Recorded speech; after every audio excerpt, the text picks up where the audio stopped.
there and start to run out? Nope, I saw her this morning. Ah. All right, how was that today? Laura, I knew.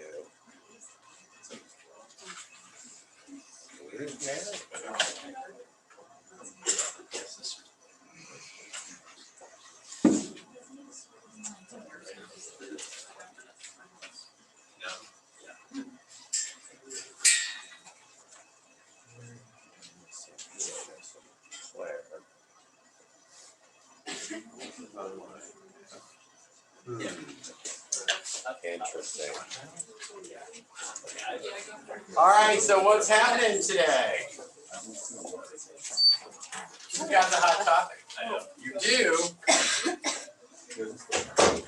I got your email, but I didn't actually read it. So Okay. I don't know what this is. That's okay. You just tell me you were going to be late? Yeah. Yeah, I was doing stuff at the same time. There you go. Mondays are long days. I found this article. Wake's got, please give Wake your attention, It's a folks. research article in the Journal of American Medical Association.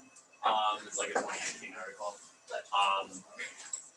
It studied the effect of a low-fat diet versus a low-carbohydrate diet on weight loss, Okay. and the findings were insignificant.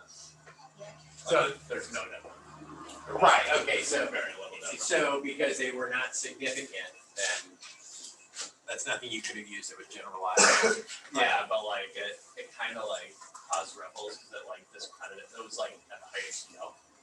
Well, the only way you could discredit it is if they'd had any significant findings.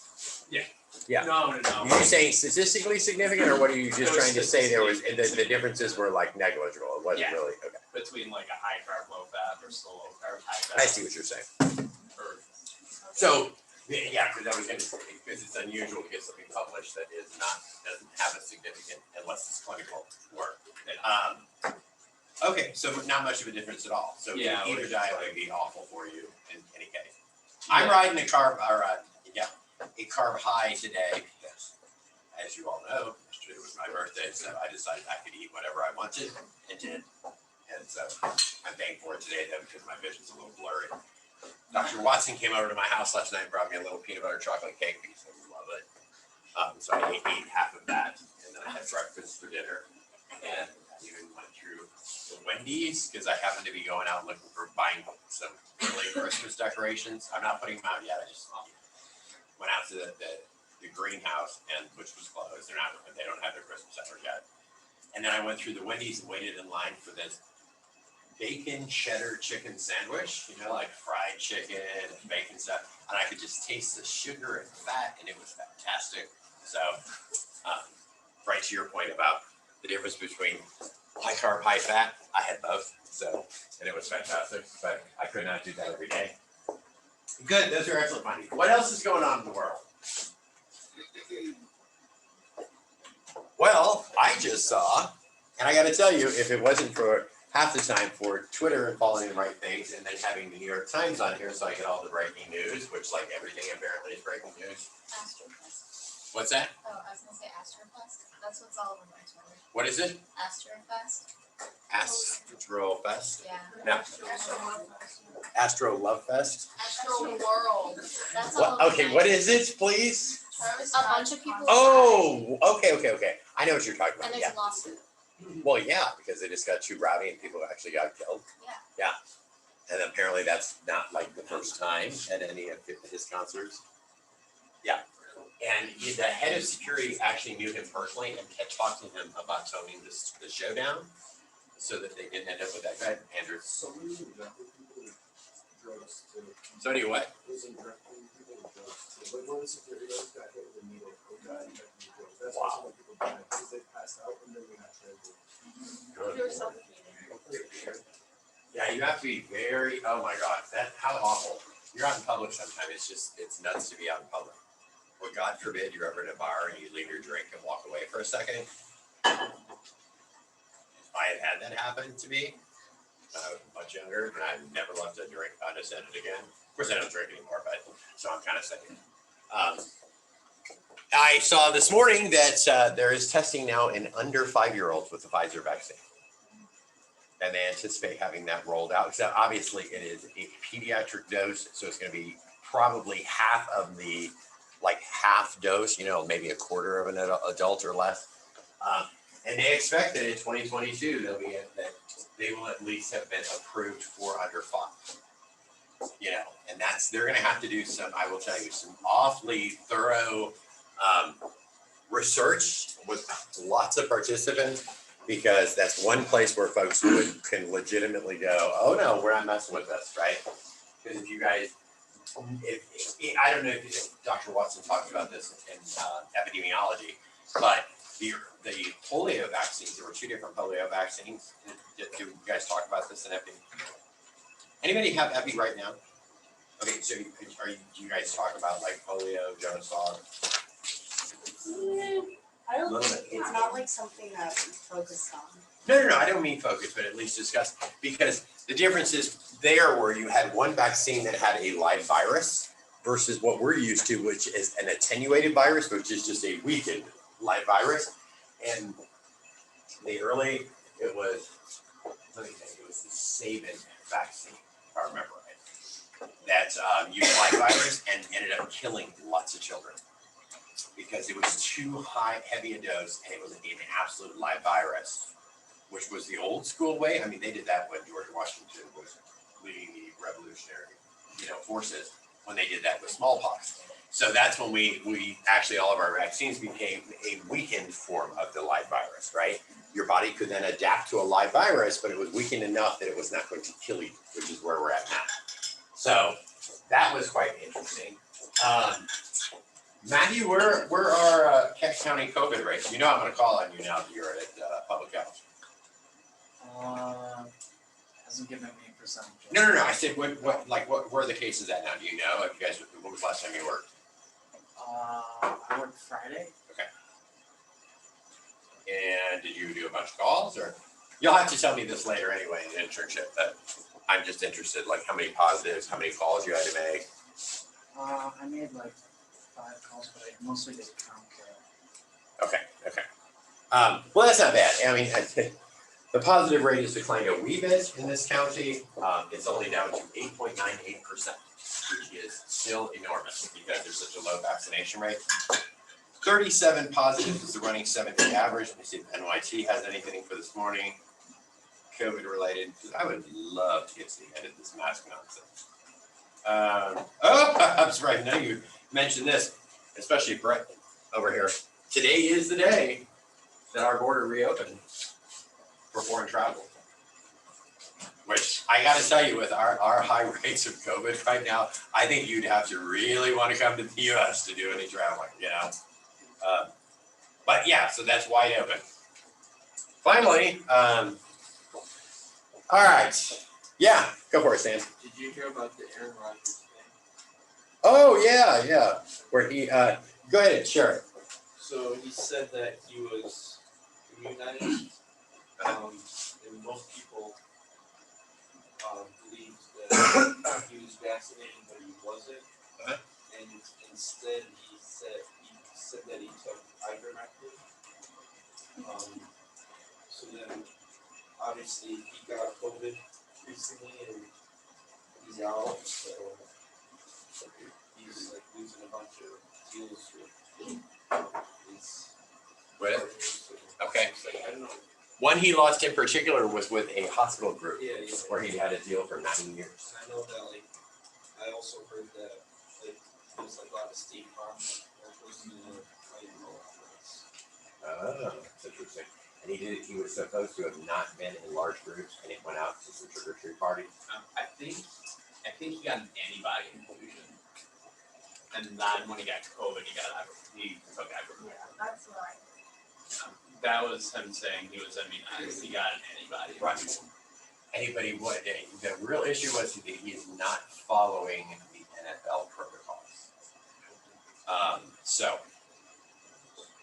I don't know, but it seemed. I mean, it was the claim that he was making that really lost him some credibility, particularly with the hospital group, is that he was just doing his own research and forwarded all this stuff from the internet. And like, there are real researchers out there, So, well, I mean, it cost him, and in the end, those sorts of things do, but he's making enough money that, all right. Melissa's on Zoom. I have no idea where our friend Allie is today, unless she emailed me earlier and I just forgot about it. Okay. All right, we got a couple of slides from last week's obesity because we're going to get into maternity and those sorts of needs as well. If you email me about any of your quizzes, I did not get back to you, so I will. Because Saturday, I realize I've done 4 Saturdays already this semester at Bonus, and they kind of wear me out the last 2 Saturdays I've been here. I did this mock trial judging, which was actually like a real court trial, or well, a mock court trial, which was interesting because there were teams from other schools from around the country that came here. There were also Army teams. And so I was one of the judges, and you had the 2 teams, one playing defense, one playing prosecution. They had to prepare for both occasions because they didn't know which side they'd be arguing until the morning of. So it was kind of interesting. The room was awfully cold, so I was here most of the day on Saturday and went right home, put on wool socks because my feet were freezing. And so I'm scoring all, and you do not find out which schools they're with. You have to disclose if you know anybody in the room.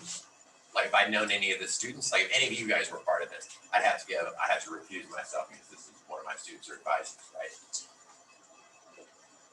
As I can't be, it would give the impression that I couldn't be on.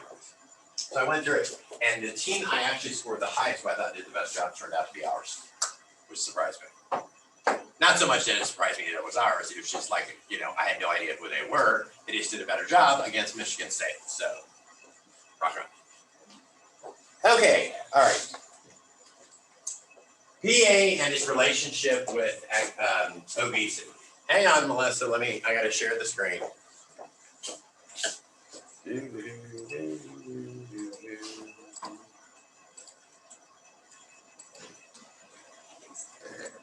All right.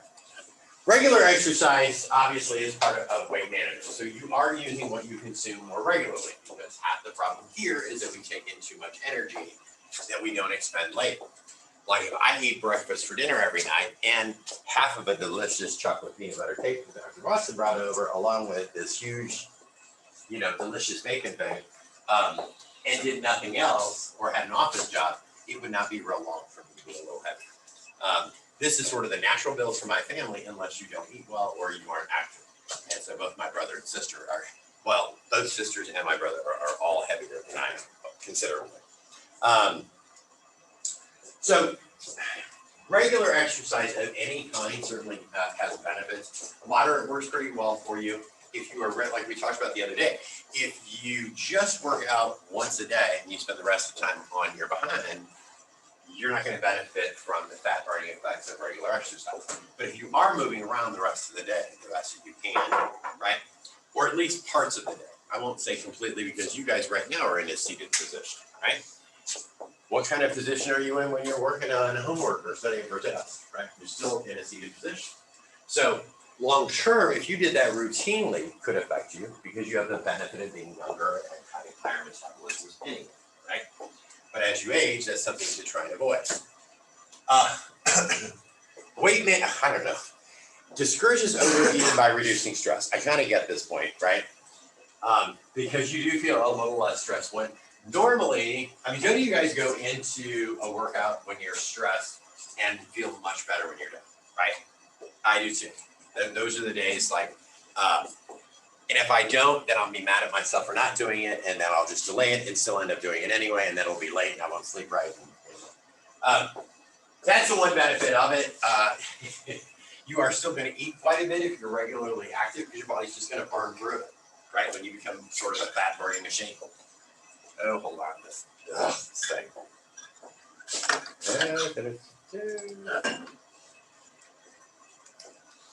I actually think Dr. Watson just brought the cake over so she could see the changes in the house since last time. The only time she's been there was when I first bought the house. Okay. Negative emotions can undermine a healthy lifestyle. We talked about this kind of the other day. If you're stressed to begin with, right, and you have no stress outlet, you're more likely to eat either a little bit more than you need or not enough.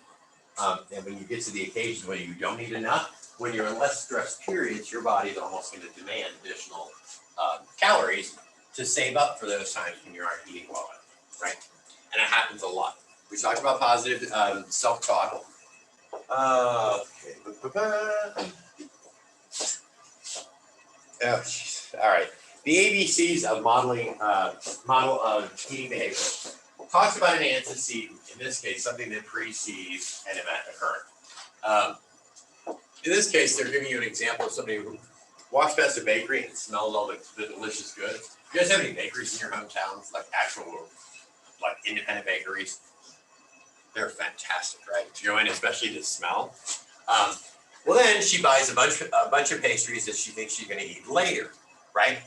But then, rather than waiting for them later or trying to stretch them out, which is exactly what I would do, she starts eating them anyway, right?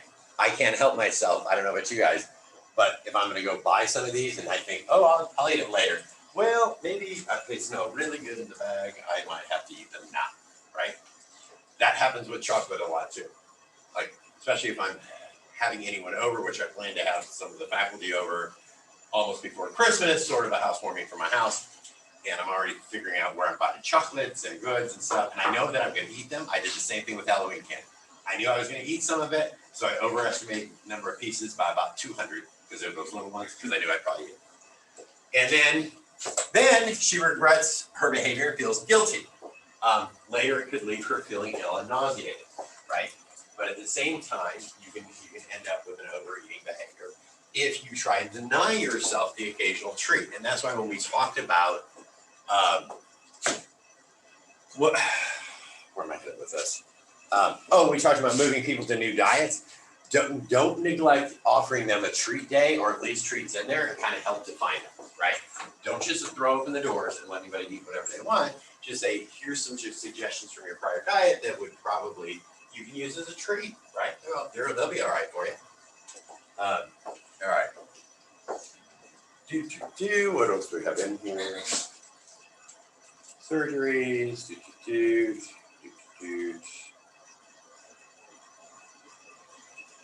All right, let's skip out on this one because I'm hoping we get this other one done because I want to give you guys some time Friday to work on the cook-off event so we can do some planning ahead of time.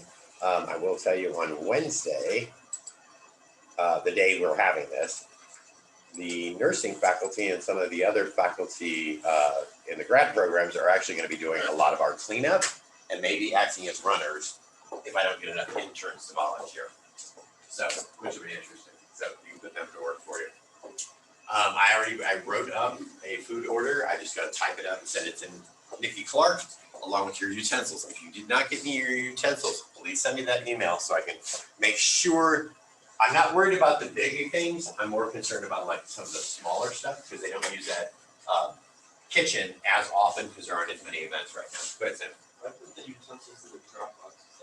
Yeah, that's fine. I saw some of them in there. That's fine. If you left them there, that's perfectly fine.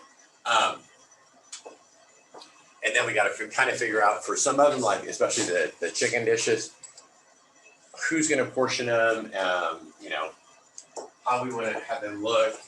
Because I'll be cooking on Tuesday night. I'll get you guys a schedule of that too. And the nursing faculty that volunteers come over and help too, right? Run ingredients, help you guys with your food, anything you kind of need. All right. Maternal and infant nutrition. All right.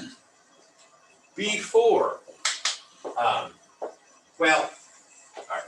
I should say, as soon as you work with any patients that happen to be pregnant, you want to know a little bit about nutrition, mostly because often folks who are, hold on, let me get rid of this business, who become pregnant don't know for a bit, and so you want to modify their diet so they can make the most of what come out already.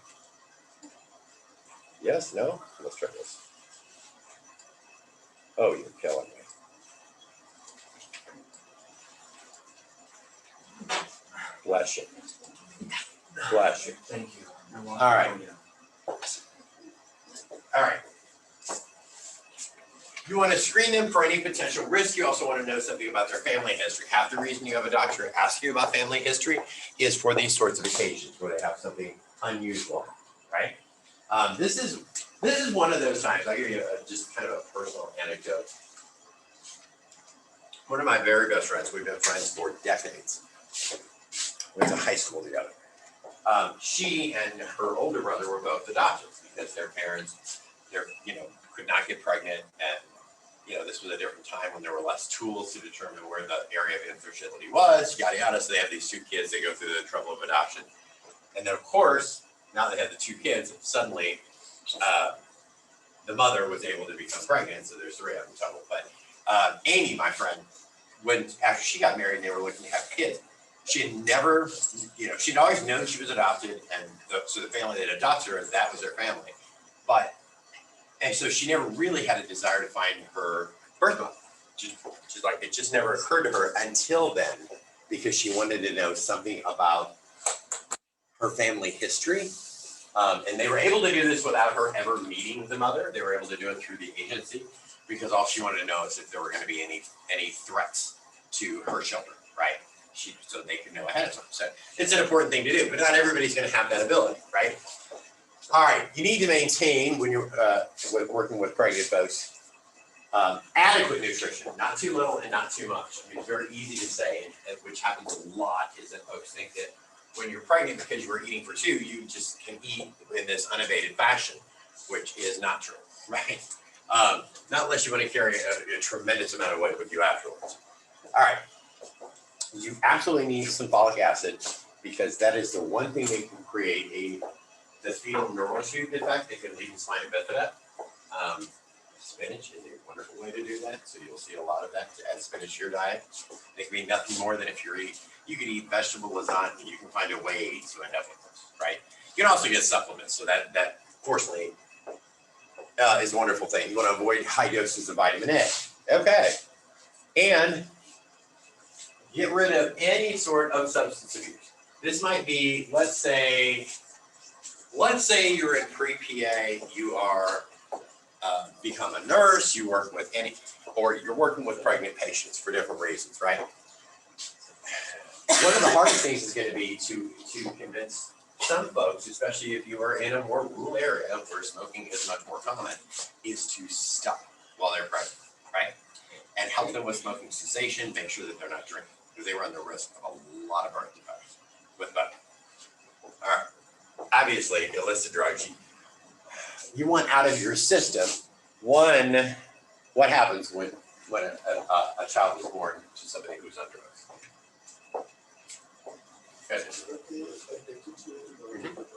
They sure are. Okay. They're most likely you run a real risk at that point of both birth defects, death, because typically they're pretty compromised, and they're going to be addicted to drugs. Good, Andrew. What about prescription drugs? Like Even prescription drugs, as long as you're working with the doctor, they're going to give you a dose that isn't going to leave your child. I mean, if you're talking about narcotic prescription drugs, I'm assuming, because most others shouldn't leave them with any addictive effects. But when you're working with a physician, that's one of the things that they'll consider, and probably not have you take anything that is unnecessary, right? That you can get by with an alternative that's like a non-prescription. Because even once the child is born, if there are no effects, you would find that in breast milk, right? So you find the same thing with any illicit drugs, alcohol, same deal, even afterward. Let's say somebody stops drinking while they're pregnant and then starts drinking again, like that baby is here. You are still feeding your baby alcohol through breast milk, right? It's one of the hardest things to convince people of.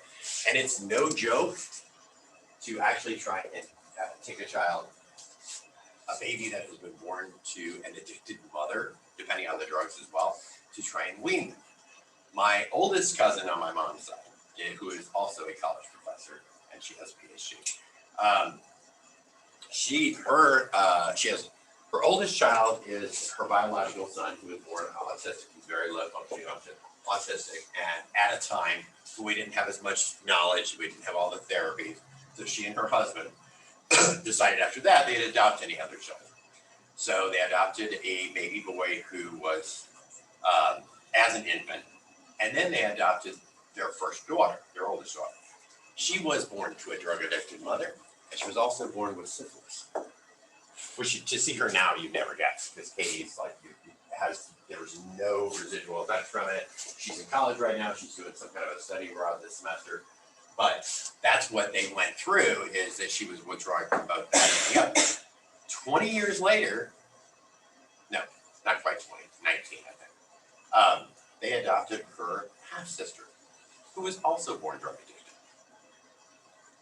The mother had, all the children were taken away from this mother, right?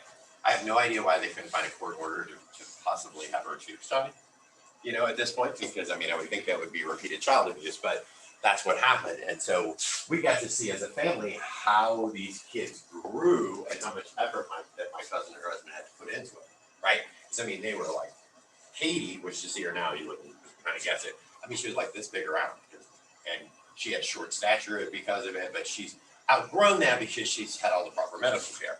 But that's absolutely no joke. That's one place that if you're dealing with patients like this, you're going to have to get real with them and not tap dance, right? You can show them photos of adult children who have been born to drug addicted mothers so they can see for themselves, or anyone who abuses alcohol, right? When you're dealing with spina bifida.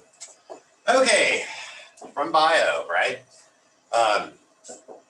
During the blastogenic stage, your first 2 weeks, cells differentiate into the fetus and placenta. The embryonic stage, weeks 2 to 8, you start to see the development of organ systems, right? The actual fetal stage is in week 9 until delivery. So, the organs are developing, but they're not fully functional during that sort of 2 to 8 week period. All right. Some of the maternal change. Oh, by the way, did any of you guys happen to drive over by State and Union at all yesterday? Okay. There was some weird anti-abortion protest because it was like pray to end abortion. It wasn't like one of the what you would expect where people are like, one way on one side or the other, or kind of like making their points. It was just, I guess what I found odd about it is they were standing on the corners of Union. Because I'm used to, if you're going to have a protest, that you're louder, I guess, is what I'm saying. But it was just those signs that were like, pray. Well, take action, at least, if that's what you're going to do, try to encourage people to take action that can effectuate the change that you want, right?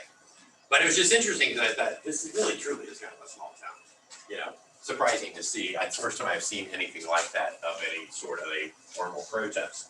So, but it was interesting because it was related to this week.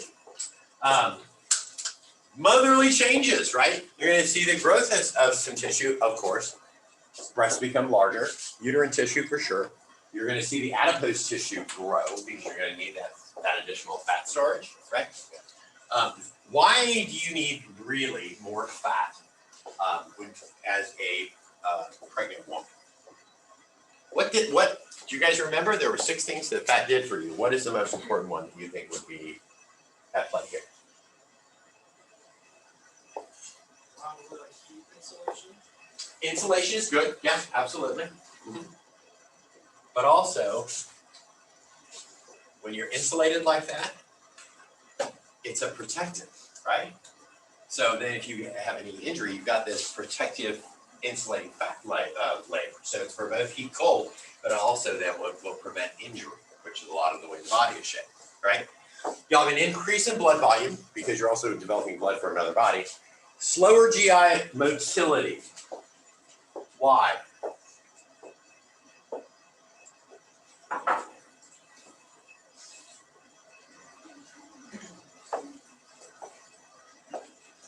What do you think?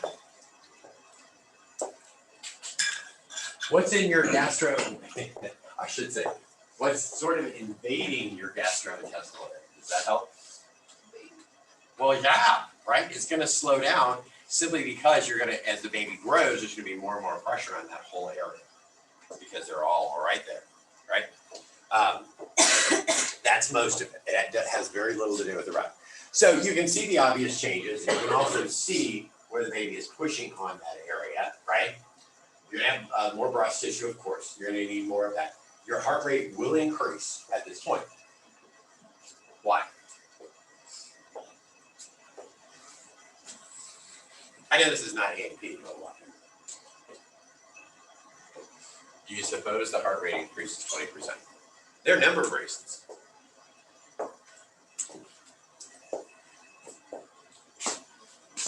Haley, if I strapped a 30-pound backpack on your back and asked you to do everything with it for a week, do you think your heart rate's going to increase?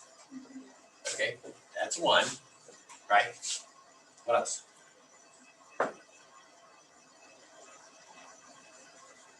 This one should be obvious.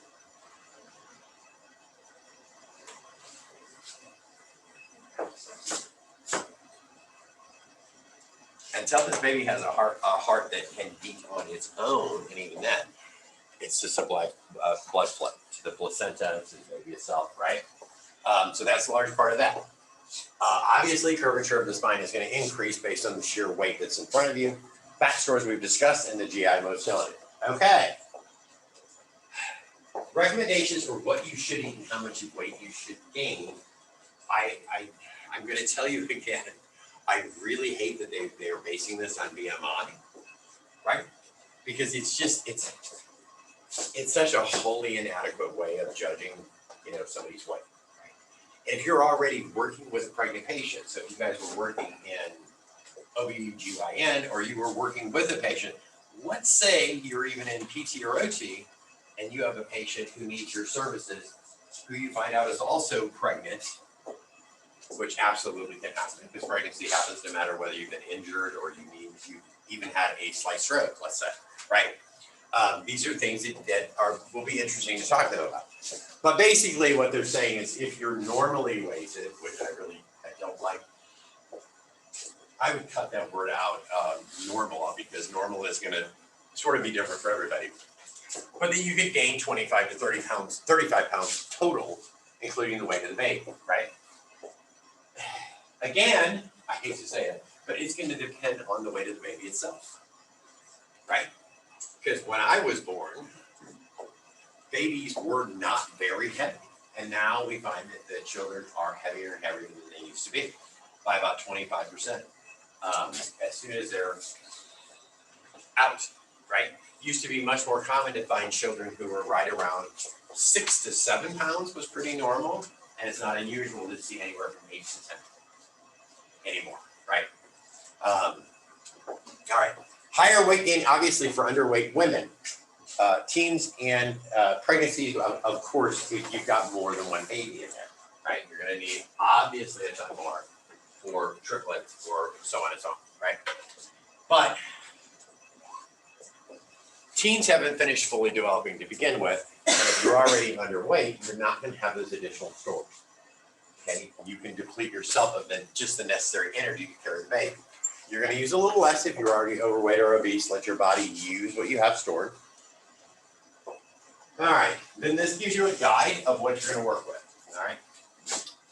If you are underweight, you can eat anywhere from 28 to 40 pounds. It's just going to depend on your size. We've got the normal, but if you are overweight, 15 to 25 is relatively adequate. I would be, if it were me, I'd be on the bubble when it comes to the obese and be somewhere between these two, mostly because it uses the BMI scale, right? I think it's absolutely, I mean, I picture my own friend, who I think I told you guys about, whose family has a predisposition to be built that much larger. She did everything, including gastric bypass. She was eating all the right things and all the right exercise, and her shape didn't change that dramatically, right? She still would have needed that weight because that was normal for her. It wasn't going to, she found that nothing was going to strip her down any further. So when she didn't have her one daughter, she needed to eat at the very least in this range, probably more of 25-pound gain, right? She ended up actually with gastrointestinal diabetes or gestational, that's it, gestational diabetes. All right, so this is the average, what you're going to find when it comes to weight gain, where things end up. Breasts are going to increase about a pound, right? A couple of pounds for the increased uterus and muscles. Lots more blood. 11 pounds between the fetus and placenta. Now, I do not know what size fetus that is based on, because the placenta itself, can be so much heavier. And then you've got fat stores, right? A lot of it is for insulation, also it is for necessary fat consumption. All right. You're obviously, well, here's the other thing about the needs that you have when you're working with pregnant women. So you know that both the mother's heart and lungs are gonna increase in capacity for both of them. And for the increased weight that she's gonna be experiencing. So in this case, you've got to have higher energy simply to support those two functions, if nothing else, right? And any pregnant women, like we were talking about, need a folic acid supplement at the very least, but a well-balanced diet is necessary as well. This was the interesting thing during COVID. I don't know if you guys have seen these stories about pregnant women who decided not to get vaccinated and ended up with contracting COVID. And so in some cases, there was one guy in particular, because I was trying to follow some of these stories, who they had his wife basically on life support long enough until they could deliver the baby. Others delivered their babies and then died of COVID within a few days, right, and made it that far. So, and I'm only saying that because these are serious concerns when you work with patients. And you will find when you work with pregnant folks in particular, I mean, it's a balancing act. You want to tell them you shouldn't be taking drugs, you shouldn't be doing all these things, but at the same time, you're trying to protect them and say, here's a safe dose of the vaccine to prevent you from dying, right, or leaving behind your child. And it's happened on a number of occasions, and those are horrible stories to see. Macros, right? In this case, you need moderate protein, low fat, and high carbs, right? We just said that the mother needs that extra layer of fat. Well, then why are we on a low fat diet? What do carbs convert to? A couple of things that carbs convert to. Glucose, right? So you need that for your energy. And then when you've already got a high carb, because you have a high energy need, what happens with the carbs that you don't use? Can go to glycogen if you needed to. It can also be converted into fat and stored, right? Moderate protein, which is fine. Yeah. You'll need it for any of the new fetal tissues for sure, but you don't need it in huge amounts by any means. You might, oh my goodness, let me see, what was it before? 1.1 grams per kilogram per day. Holy smoke. All right. Fats were already going to be fuel for the mother and the placenta. And the stored fat aids with breastfeeding, right? With developing the colostrum. Carbs were going to be just what we were talking about. They are the main source of extra calories because, and if you don't consume those extra calories, anytime you have the extra calories that have nowhere to be, they're going to end up in the adipose tissue, which is fine. More complex carbohydrates are preferred, right? You also want to make sure that they're fiber rich. Why would you care if they're fiber rich when somebody's pregnant?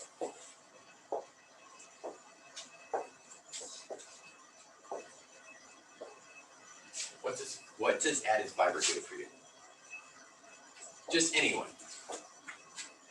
What does added fiber? All right, I'll give you a better example. How does added fiber help people over 50? I'm speaking for my people, but I can tell you that. Don't give you this. What are you going to say, Wake? Well, it reduces your blood cholesterol. It does reduce your blood cholesterol. Absolutely. We're about to find out tomorrow afternoon when I get my blood work results. I'll let you know if it works. What else does it do? Reduce toxins. Yes, that's correct. There's another thing it does for you. Why do older people end up with fiber? And it's going to be basically the same reason pregnant women do. The more regular bowel movements. Absolutely. More regular, more normal, right? So you aren't going to have a lot of like diarrhea occasions where you become dehydrated. And when you're already dealing with a slow motility and all that mess in there, you want to have more regular evacuation of any of this matter out of the body. You'll see a number of women otherwise can become quite constipated. And a large part of that is from having that placenta right on, right? The micronutrients.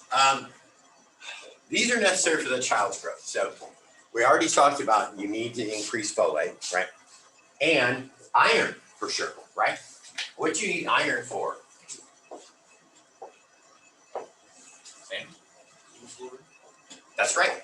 So that's going to be part of the extra blood process where you not only the mother not only needs more blood, this is also supplying that iron to the baby, right? You'll need vitamins A, B, and C. Vitamin A is for what? You guys remember?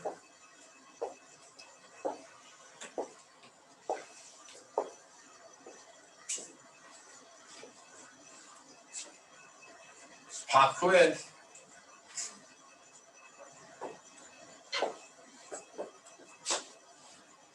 For your eyesight, right? Same for the baby. Okay. Variety, like anyone else, for anyone else, is important with pregnant women. Again, you want to make sure that it's fiber rich, so they're going to have additional grains. You want to make sure there are more vegetables in their diets. What do vegetables generally include a lot of? Why should you eat them, period? Vitamins. Yeah, right? It's going to be full of vitamins. And some low-fat milk, because you still are trying to reduce the other fats. You're going to have high enough carbs in your diet, which is fine, because you need the energy, but that'll store as fat. You can supplement with prenatal formulas, and that's the mother in this case. Why would you not take any herbal supplements as a pregnant mother? Remember when we talked about these? This is like a quiz, this whole chapter. Don't make me give you a pop quiz. Why? They have all those on those silicone stuff. They do have those on there. Why else though? Why shouldn't you take herbal supplements when you can, of course, first of all, get it in your diet? Anybody take herbal supplements?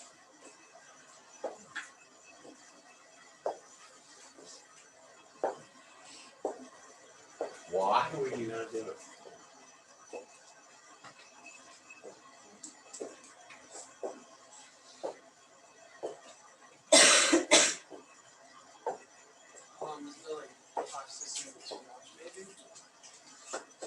You're headed the right direction. They're not regular. We don't know fully what's in them, right? They're not all FDA approved, so you can't be sure what's in it. You also don't know if there are going to be any contraindications, like you're going to take herbal supplements that you should not take together because these haven't been evaluated by FDA. We will not have that information available to you. Okay, so that's why when you guys do this when you get older, and I know you're all adults, but you really will not have to deal with this until you get older. Once you get past 40, this is the stuff you'll have to deal with, right? Is when you go to the doctor and they ask you like what supplements you take, what vitamins, tell them, because anything they prescribe for you could be contraindicated if you continue taking what you are, right? So you can put yourself in danger just by simply either thinking it's not important, or you don't want to share it with them, or you don't remember. Try and do it ahead of time. Do the same thing with your own parents if they get to that. Even if you have a stubborn parent who you probably won't deal with this yet either. They really won't tell you all their health business until you get into your 40s. Like parents that don't do that too. My mother does now. So I was like, these are all the reasons you need to do this. Yeah, nut. My mother is about as warm as cold fish too. Let me tell you. Like I got a birthday text, or no, she sent me some gift card in the mail, and I was like, I said, oh, thanks for the gift card. I'm like, you know, you didn't need to do that. She goes, I know, right? That's her text back to me. I said, well, I'll put it to good use. Good. That's my mother texting, right? She doesn't even call on my birthday. She just like texted me happy birthday. Like, I suppose you could have just left it at Facebook, but whatever, you know. All right, foods. I don't know how to include this in food, but foods to avoid are alcohol, of course, right? Certain types of fish high in mercury, right? Because mercury is not a good thing. I would be very careful when you talk with patients who, because they're going to still need some of those omega-3s and omega-6s, but to pay particular attention to whether or not something has the potential to be where it was either farmed. I would go with farm before I would go with wild caught, because you're going to often find with wild caught, you might find fish that were in mercury tainted waters, right? Of course, with climate change, everything might have to be farmed, because I saw how much of the fish are actually dying off, and the seafood industry is really going to take a hit this year. They just don't have the yields that they used to. The water's too warm. Caffeine, you want to restrict caffeine. Why? What does caffeine do to you? What's it do for you guys? Go ahead, Andrew. It increases your heart rate, right? Go ahead, Laura. Well, I was just gonna say increases urinations. Okay, you absolutely can. And it not only increases the mother's heart rate, it increases the baby's heart rate, right? An underdeveloped heart that can't handle that kind of abuse. So you need a more normal heart rate, right? And babies' hearts beat many more times a minute than an adult. So at that point, you still don't want to push it beyond that level, right? Where are we at time-wise? We should be towards the, what do you know, we're at the end. So we will leave it right there when it comes to substance abuse and pregnant women, right? Rocking it at the bar. All right. See you guys Wednesday. I kind of sort of hope we get almost all of this done Wednesday, maybe first part of Friday, but I expect to see you on Friday, because I'd like to break you guys into groups and so I can see what we're doing and we can kind of talk about the flow. I know we're about a month out, but I want to make sure you get some time in class to do this stuff.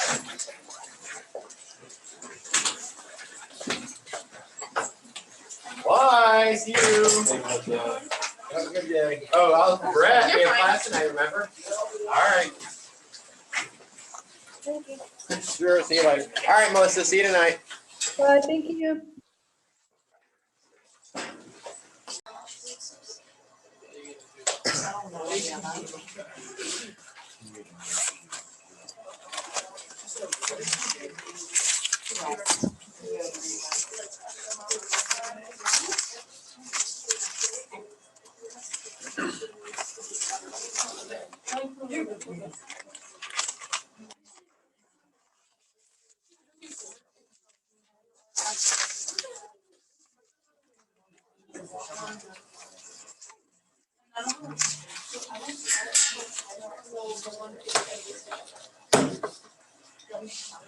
And then on Fridays, she could, but she could try. He said she could try. That's good. Is that women's studies?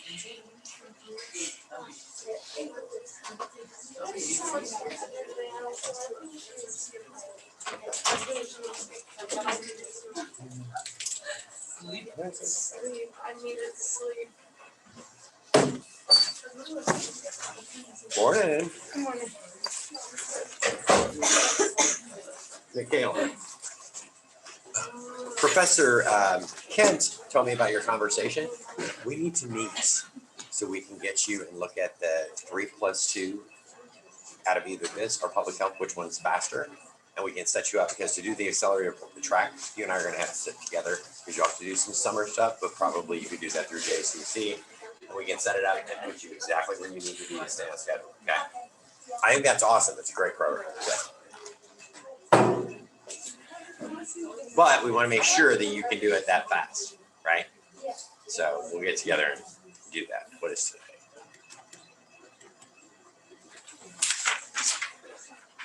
Where were you the other day, madam? Then you wouldn't do. What? Maybe send me an email about it? Okay. Mr. Ruffalo? How's it going?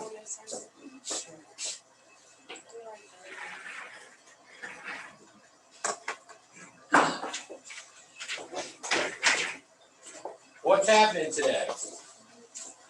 Mr. Class, John, did you get your classes scheduled? Okay. I heard you were always the last one, so. Right as we were talking about that, you emailed her. What's going on in the world today? Who's got the hot topic? I don't. All right, fire away. So we touched on it a little bit last week, I just wanted to elaborate Okay. about, Astroworld Fest and how there are 8 dead and over 100 injured, nearly 20 lawsuits announced, and just how the stress and trauma that can impact eating patterns, and some are eating less or eating more. And I know my friend was there, and she's in recovery from an eating disorder, so like that's kind of affecting her, so it's affecting aspects of all people's lives, even if they weren't directly impacted. Oh, yeah, it had to have been awfully traumatic. Yeah. I mean, that's the kind of thing that sticks with you. It's just the stuff that you kind of never forget. You guys are, I know you guys are really young, but you know there was a bombing at the 1996 Olympics in Atlanta, right? Well, that was shortly after I arrived in Atlanta, and I worked as a translator during the Olympics for Delta Airlines. And so I'd go back and forth, and I had free access to everything because I was living like in the Olympic circle. And if you've never been to the Olympics in your life, it's something you have to do. It's the greatest experience. But anyway, that night that happened, I had just been right in that same area where the bomb exploded. Shortly before it, and I'll tell you how shortly before it, because I was looking to catch a marquee up of whatever the entertainment was that night. And I was like, oh, there's nothing here I really want to see. And so I thought, fine, I'm going to walk, because I didn't live very far away from there. I was staying with a friend from my childhood, actually. And as I was leaving, next thing I know is I had never seen police cars drive that fast in the city. And it was one after the next, after the next, after the next. Because you were used to hearing loud noises and fireworks and things that were going on with the Olympics. And it had just happened right after I walked away from it. I mean, they were jumping curbs, they were moving so fast. So, but you don't forget that, and you start really watching for things after that. I still do, like something that looks out of place. Yeah, because I mean, literally right where the bomb was, because it wasn't one of those places where people would congregate, mostly so you can see what's going on at Centennial Park. And yeah, it was kind of great. What else is going on? Look at. So I like don't have Twitter on my phone anymore, but it's still connected to my computer. And I opened my computer this morning, and I saw that a Canadian woman was the first patient to be diagnosed with climate change. Diagnosed with climate And I change? said, what? How is that possible? It's What does it mean? I don't know. It just says that she was the first person to be diagnosed with climate change, and she had like asthma and a breathing problem. But they said that heat waves and air quality was responsible for her condition.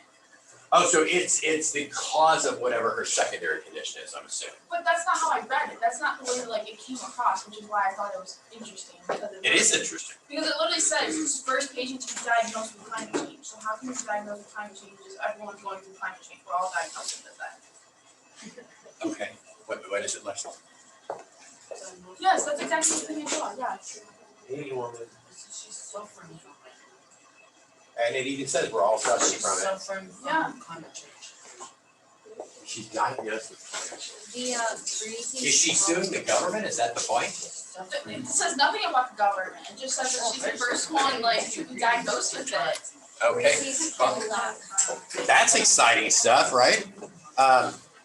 Well, I will tell you, I also saw yesterday that in the first week since the vaccines have been approved for under 12, 360,000 first vaccines were distributed the very first week.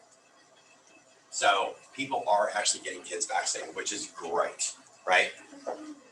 Yes. What do you think about Big Bird? Was on. I don't even know what happened. It's when Big Bird told like little kids to get vaccinated. Big Bird said he got vaccinated, right? And it's not uncommon at all, particularly in public health, when you're trying to attract a certain age group and normalize things, right? whether that age group is young, whether that age group is older, whether that age group is you guys, you find a way using popular media in that group to get your point across. So what was seen as innocuous now suddenly is some sort of indoctrination. I don't quite get it, but yeah, I saw something the other day with a cable news host who wanted the Muppets to come on his show to debate him, and I'm like, okay, we have seriously bigger things to do, right? But I was kind of surprised, and I will tell you, there was a faculty member who she kind of surprised me. This is also not one of, obviously not Dr. Watson or Thomas or I, because one of the faculty who had young kids who I actually thought would be the last person to ever get vaccinated, and she already went out and got her kids vaccinated, which kind of surprised me. So, because when we have meetings, we can, of course, take our masks off, and we all agree. She has asked everybody to kind of keep it on for her because she has kids, and fine. But now she's getting them vaccinated, and I was kind of surprised. I don't know, there's just something there where I would not have thought that was the case, but it happened, so I thought it was interesting. And let's see. I also have from Twitter, and I saw this yesterday, bookmarked it because this is more nutrition related. Inflation at the wholesale level rose 8.6% last month from a year earlier, matching September's record annual gain and offering more evidence that inflationary pressures are not yet easing. And what they have a photo of is food. How long do you think folks, especially at certain income levels, can continue to afford 8 to 10% increases in grocery prices? Right? Andrew, go ahead. That and gas. And gas, right? Drive to the grocery store, gas is insanely expensive. Is it? I don't even know what it is now. I mean, I gas up at the res so I can get, is it? Is it? I think it'll, what was the last time I was there? I went to the res and I just gassed up like a week or so ago. So, yeah. It was like 356 or something last week. Okay. Because, I mean, it's, at least when you go to the res, you can like cut 30 or 40 cents off a gallon, but it's still expensive, right? All the way around.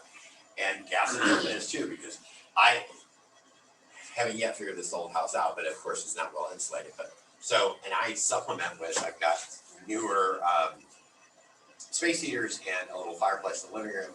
And so I have to kind of figure out how to balance it out, like, let them heat the room up to like 73-ish, 74, and then cut them off and leave them. And then the gas only, like kicks in once or twice a day because it's so much more expensive, which kind of surprised me with my lack of gas bill. Let's see, what else did I? Oh, and a personal hot topic that I found fascinating. You guys all know that I was telling you I was going to get my blood work done yesterday, right? Or get it read, which I've got to stop and still get a copy of it. I for the life of me, I thought, oh, surely it'll be on the patient portal. Well, no, they don't. So I have to physically say, give me a copy of those. Because the doctor himself, he'll go, oh, everything looks great. Okay, that's not good enough for me. And I started asking him specifics, but I'm sure he's used to patients that say, he's like, oh, if all my patients, had blood work look like this, I do this and blah, blah, blah. And I'm like, okay, cut the shit, tell me the truth. What, my A1C is exactly what it was last year. And so I told him flatly, I said, well, I think we need to maybe run my blood work at a different time of the year because I don't think holiday seasons are the best time to be doing that because, and I'm like, I'll tell you flatly, during October, I was eating candy and cookies and I don't care. It's not, it's still, 6.3 is good. It's still not at the diabetic range, which is fine. We're looking to move me to different meds because apparently the one that I'm on with long-term use can damage your intestines. And there are newer medications. This is one of the earlier anti-diabetic oral medications. So now we're looking to move to, what was it? You've seen it on TV, Ozempic. Yeah, you've seen those commercials. That's one of them that it wouldn't be as hard on my intestines because I'm also old, so that doesn't help. But get ready. My mom's a rep for that. It was just funny. Is she? Like, she's been doing like all like the pushing and marketing and like doctors for it. You should give me some paperwork on that because I want to read up on what the actual side effects are. Yeah, they ask her. In comparison and dosages and how it's administered. Is it a pill? I'm honestly not sure. But Okay. She's the expert on that. So Okay, that's interesting. Yeah. So what was the fascinating part to me is the doctor's office was completely maskless. Interesting. I thought so too. Because in June, the state put something out, and I don't think it's changed, where in any medical offices that you had to require masks of everybody that was there between your patients and your caregivers, that sort of thing. I know that because it was such a sudden change, and I went to the chiropractor and I just had an absolute fit. I was like, wait a minute. What are you talking about? And that was the time we had really low cases and everybody was going maskless and stuff. And she goes, oh no, we got it from New York. And I said, perhaps then you could apply it universally. As I looked around the office and there are people without masks on. And I said, I don't mind wearing it, but you know, stick to the script. Either everybody's in it or they're out. You make your choice, right? But it was just weird to see. And I said something to him about it yesterday. And he goes, well, we're all vaccinated. I said, it doesn't mean you couldn't have a breakthrough vaccine infection. I did not wear one while I was there because with a booster, I feel pretty safe because there is research that's showing that actually will, once you get the booster and you close that loop fully, that it actually prevents infection, not just hospitalization, right? So it looks like if, and I expect this will likely happen, FDA approves both Merck's pill and Pfizer's pill is 89% effective against hospitalizations for people that test positive for COVID. We could finally get into an endemic stage where we just go, now we have to live with it. Vaccines are here, there's monoclonal antibodies, there's 2 different pills. By the time we've got the under 5 group, at least able to get the Pfizer vaccine in sometime in 2022, I'm expecting spring, then everybody has the ability to get it. What you choose to do with that, and if you choose to end up in a hospital, okay. You know, we were just discussing in a DEI meeting for the school health professionals this morning. Large part of the limited vaccination numbers in this county are actually from the reservation. Because there's a lot of distrust in that case, a really hard time getting people vaccinated. There are a number of them that are also hospitalized. I know there are a lot of folks who do want to get vaccinated from the res who actually end up coming here to do it. I'm not sure why, or they don't want people to know that they're getting vaccinated, but it's this weird thing. The nursing department has been trying for 2.5 years to get nurses over at their health services for clinicals, and they just aren't allowing them to do that. And the head of their health service is one of our graduates, and he can't get them to agree to it, right?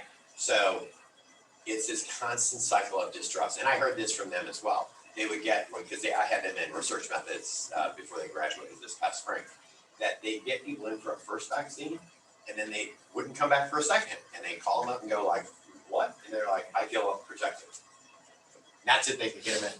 You're gonna say, Brett? Yeah, just to kind of add on to that, I know that we go off a lot of reservations, stuff like that, kind of news to like people that live across, is that like they view that like it's not properly like living for them, and that it's something that it's not within their culture, so therefore like, someone who plays professional lacrosse requires them to have a vaccine to be able to do their job. Again, possibly not even talk to them, not really about it, so I'm sure that's a back of a week as well. I'm not at all surprised, Yeah. right? Especially because lacrosse is like the main sport at the res. Have any of you guys been to the Seneca Museum? No, just the Hannah has. What's that? Just the like basketball sports complex thing out there. Okay.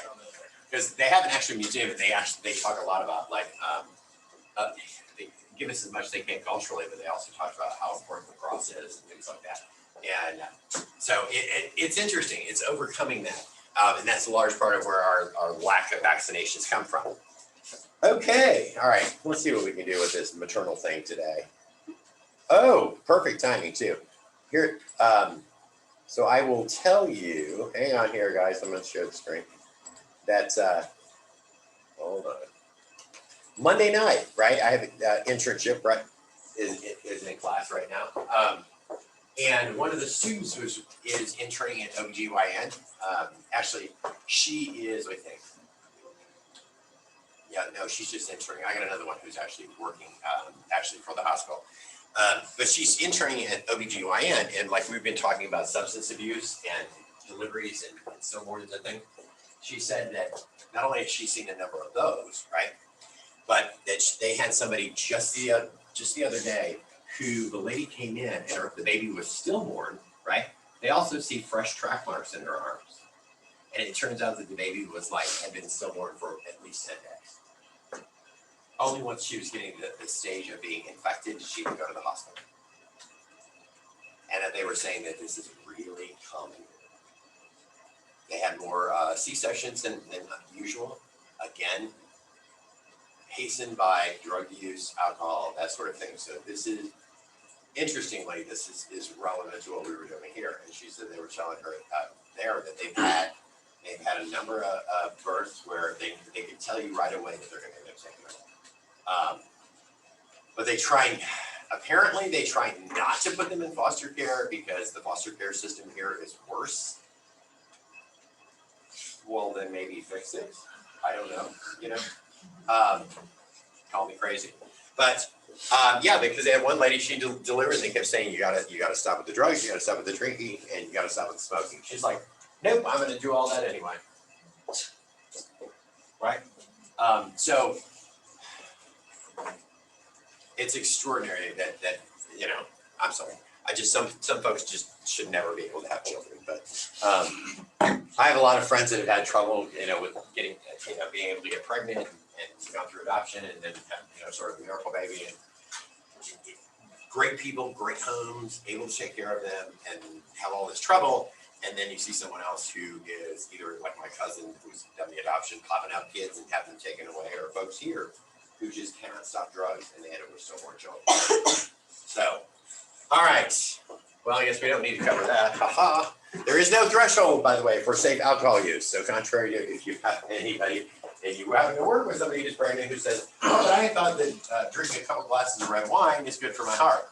Yeah, well, it may be good for your heart. According to the research, it is not good for your baby. Okay? Oh, this thing. We went through this. This is basically the same. Marijuana. Now, this can also lead to physical abnormalities that are very similar to those with fetal alcohol syndrome, right? Why would it be important to discuss marijuana with your patients? Well, at least around here it's legal now. It's legal, right? So they're not going to even think that it's going to be bad for you. If it's legal, how can it be bad, right? And that's when you have to say, hey, it's great that it's legal, but that is not going to change the facts of the ground, right? There is not going to be any iteration of, you are not going to smoke a bowl and not think you can do any damage just because it's legal, right? Let's see. Since Brett is an internship and so broken, never do. When I asked you guys like if the room smelled like pot the other night, it is so awful. You should ask Watson about this. There's a kid that lives on the floor right above our offices, and the pot smell in the afternoon is just ungodly on the end where our 3 offices are. But it's right above Dr. Watson's. Like she has a door closed. And so I was walking in there yesterday. I said, are you smoking a bowl in here again? And she's like, oh, yeah. I said, I'm going to tell all the students we have our own bongs because it just smells so awful in there. But, and she's like, I know I have to leave the office because there's too much food around here and all we do is want to eat.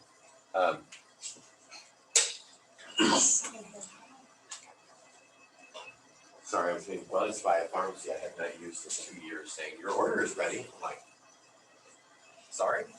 I'm sure it's a mistake. Okay, we're past that. Obviously, you guys know about morning sickness. Yes, there is constipation. Some of that is dietary, right? Because, certainly if you don't have enough hydration, your body needs the excess water and will leach it out of any feces. The baby does as well, right? So you're going to end up with drier stool for sure. So you want to have plenty of fluids and fiber so you can move that through, right? And get some kind of exercise. That's why you see a lot of mommy exercise classes for that kind of movement. Heartburn, eating smaller meals will help, staying upright. And with morning sickness is a lot of the things like whenever you guys get sick or you're kind of vomiting, eat something that's drier or toast or crackers. It's the same sort of deal, right? Nothing super crazy. All right. Yes, there are some food cravings, but you're gonna need to deal with any of your patients if they end up with pica where they actually want to eat like dirt, plastic, and just know that they're craving it. I know it sounds crazy, but that's typically what happens. What's that? Cornstarch. I feel like it doesn't sound crazy. Yeah. I feel like sometimes, I don't know. They're weird cravings, Definitely right? happens. You're just like, I wonder how that tastes. Yeah. Yeah, especially if you're hungry. When you get into hypertension with preeclampsia and eclampsia, it's just something to keep an eye on. Most women that are receiving actual prenatal care get this watched quite a bit, so it's not as large a concern. And gestational diabetes, you may just need to adjust your diet, but that's only under the consultation of a doctor or your PA, in this case, so you adjust the diet properly. They may also need just during pregnancy, may need insulin, if that's the case, right? Your body still only produces so much insulin, and there are two of you who are trying to metabolize glucose in your system, right? And some of the hormones from pregnancy will counteract the insulin in your body. So definitely all concerns. All right, if you are looking at gestational diabetes in pregnant women, one, they're generally older than 25 years of age, right? Which is much more common now, right? How many of you have friends that are either your age or older than you that have kids? Okay. Like how old were they when they had kids? I'm talking like friends. Yeah. Well, 13. my buddy's younger than me. That's Oh, okay. My friend's 23, she just had it. Okay. 17. Wow. They use that as a supplement in school. Okay. I thought you said older. What? I thought you said older than me. I did. Oh. I did say older, but okay. My mom had a kid, like 44. 44? Okay. Wow. She's like 15 years old. My mom told me she was pregnant when I was 15, and I was the baby. She told me she was pregnant, and I started seeing stars. And I was like, Wait, I'm not going to be spoiled so I was anymore. like, I'm not the baby anymore. Oh my God. Well, the reason that I thought you said there's NRE, right? no, I meant anyone that was older than you guys. I've done a lot of people. Yeah, or family is fine too. I mean, it's particularly if it's like a first child. And the reason I'm even mentioning this to you is because if you're older than 25, yes, you run this risk. But the only reason that this gets mentioned and has become more of a problem is that people have babies much later now, right? A lot of people, no, the majority used to be very young, like when I was young, right? My mom had me and I was her first when she was 30. But at the time, that was old. Whereas now, that's not that uncommon at all. I've got a couple of friends, they didn't even have their first child until they were in their early 30s, right? Same deal, they had businesses going, they finished education, they did some traveling, and then finally decided like, okay, let's do this. Obesity certainly adds to it. Any family history of diabetes. If they had a previous poor pregnancy outcome. My niece actually had this for a little bit of gestational diabetes because she was, oh my God, how old is she now? She was, I think, 26 or 27 when she had her first child, who's now 3, but she had lost a baby and had a horrible pregnancy before that. History of abnormal glucose tolerance, and the rates of gestational diabetes vary based on your own race or ethnicity. Special situations. AIDS, HIV, right? This is very different than it used to be because you can actually start treating the child and making efforts, right? With antiviral, retroviral therapies, right? But you want to also watch any of the nutrition. You want to watch injury within the mothers to try not to infect the child. It used to be basically a death sentence if you had a child who was born to someone who had AIDS, right? Just from being born, you ran the risk. And I know it sounds silly, but as a fetus, even though that same kind of blood circulation, the baby develops their own, at that point you weren't as in much as in as much danger of contracting HIV. Most of that happened during birth, right, which they found out later. And I'll tell you, and you guys are gonna think that I make all this stuff up, but my brother and his wife both died from complications of AIDS. My brother died in 1991. My sister-in-law, she was a cockroach. She lived for quite a while. They were IV drug users. They were partiers. They were swingers. And well, they were, right? They were born in the 50s, lived through the 60s, so it's a whole different thing. And my brother died pretty early on, but my sister-in-law lived long enough for the AIDS cocktail to become available, right? And so then she was able to live like almost 20 years with it. But during that time, they actually had a child. They had one child before they both had contracted HIV. My nephew is 39 years old. He's doing fine. He's a Marine, has a family of his own. But they had another child along the way, and she was born HIV positive and died at 6 from AIDS-related complications. So this is a real deal, right, to consider. And their best guess at the time, because this is quite some time ago, is it was during birth, because she had kind of a labored birth, that this is where there were tears that allowed that cross-infection with the mother. We also didn't have any of the medications that we do today, right? So, yeah, that's one funeral I did not attend. All right. Adolescence, when you are having a baby, here's where you run a lot of risk, right? Preeclampsia, anemia, for sure. Premature birth, low birth weight, infant mortality. This was much more common when you had younger births beforehand. Because often, especially when you had, and this is where a lot of early infant mortality came from, because, you know, in the old days, you had to like work to grow your own food. I mean, you had a lot of really thin people that also had children very young. My great-grandmother, this is a true story, she was a foster child who was traded to my great-grandfather. She was 13, he was 28. And she was traded at the time for livestock.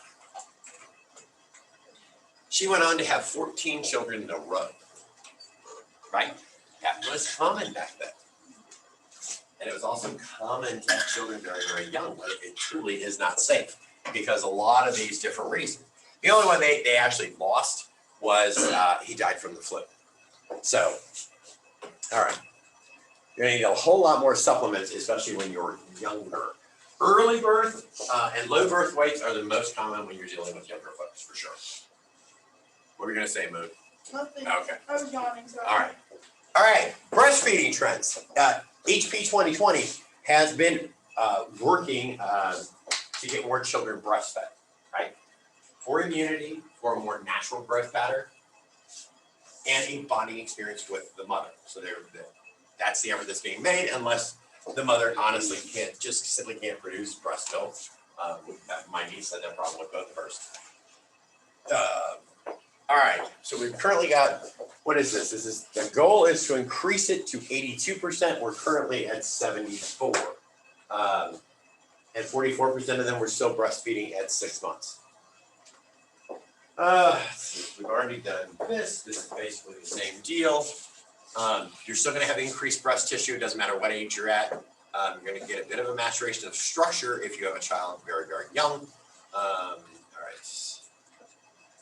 Okay. Prolactin stimulates milk production. Oxytocin stimulates its release, and then it'll slow itself down, right?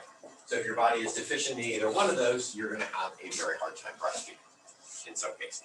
And in some cases, your body just doesn't produce adequate milk, mostly because of this missing prolactin. Thankfully, we have one, because before that, you were going to be getting cow's milk. For breastfeeding women, they need 330 kilocalories a day for the first 6 months. 400 after that. They need to increase their protein. You know, were any of you just formula fed? Curiously, I was. Okay, that's interesting. There's been different research about whether or not that has anything to do with intelligence or bonding or whatever. And, you know, not bonding. My mother is cold as ice. So my dad was the warm one.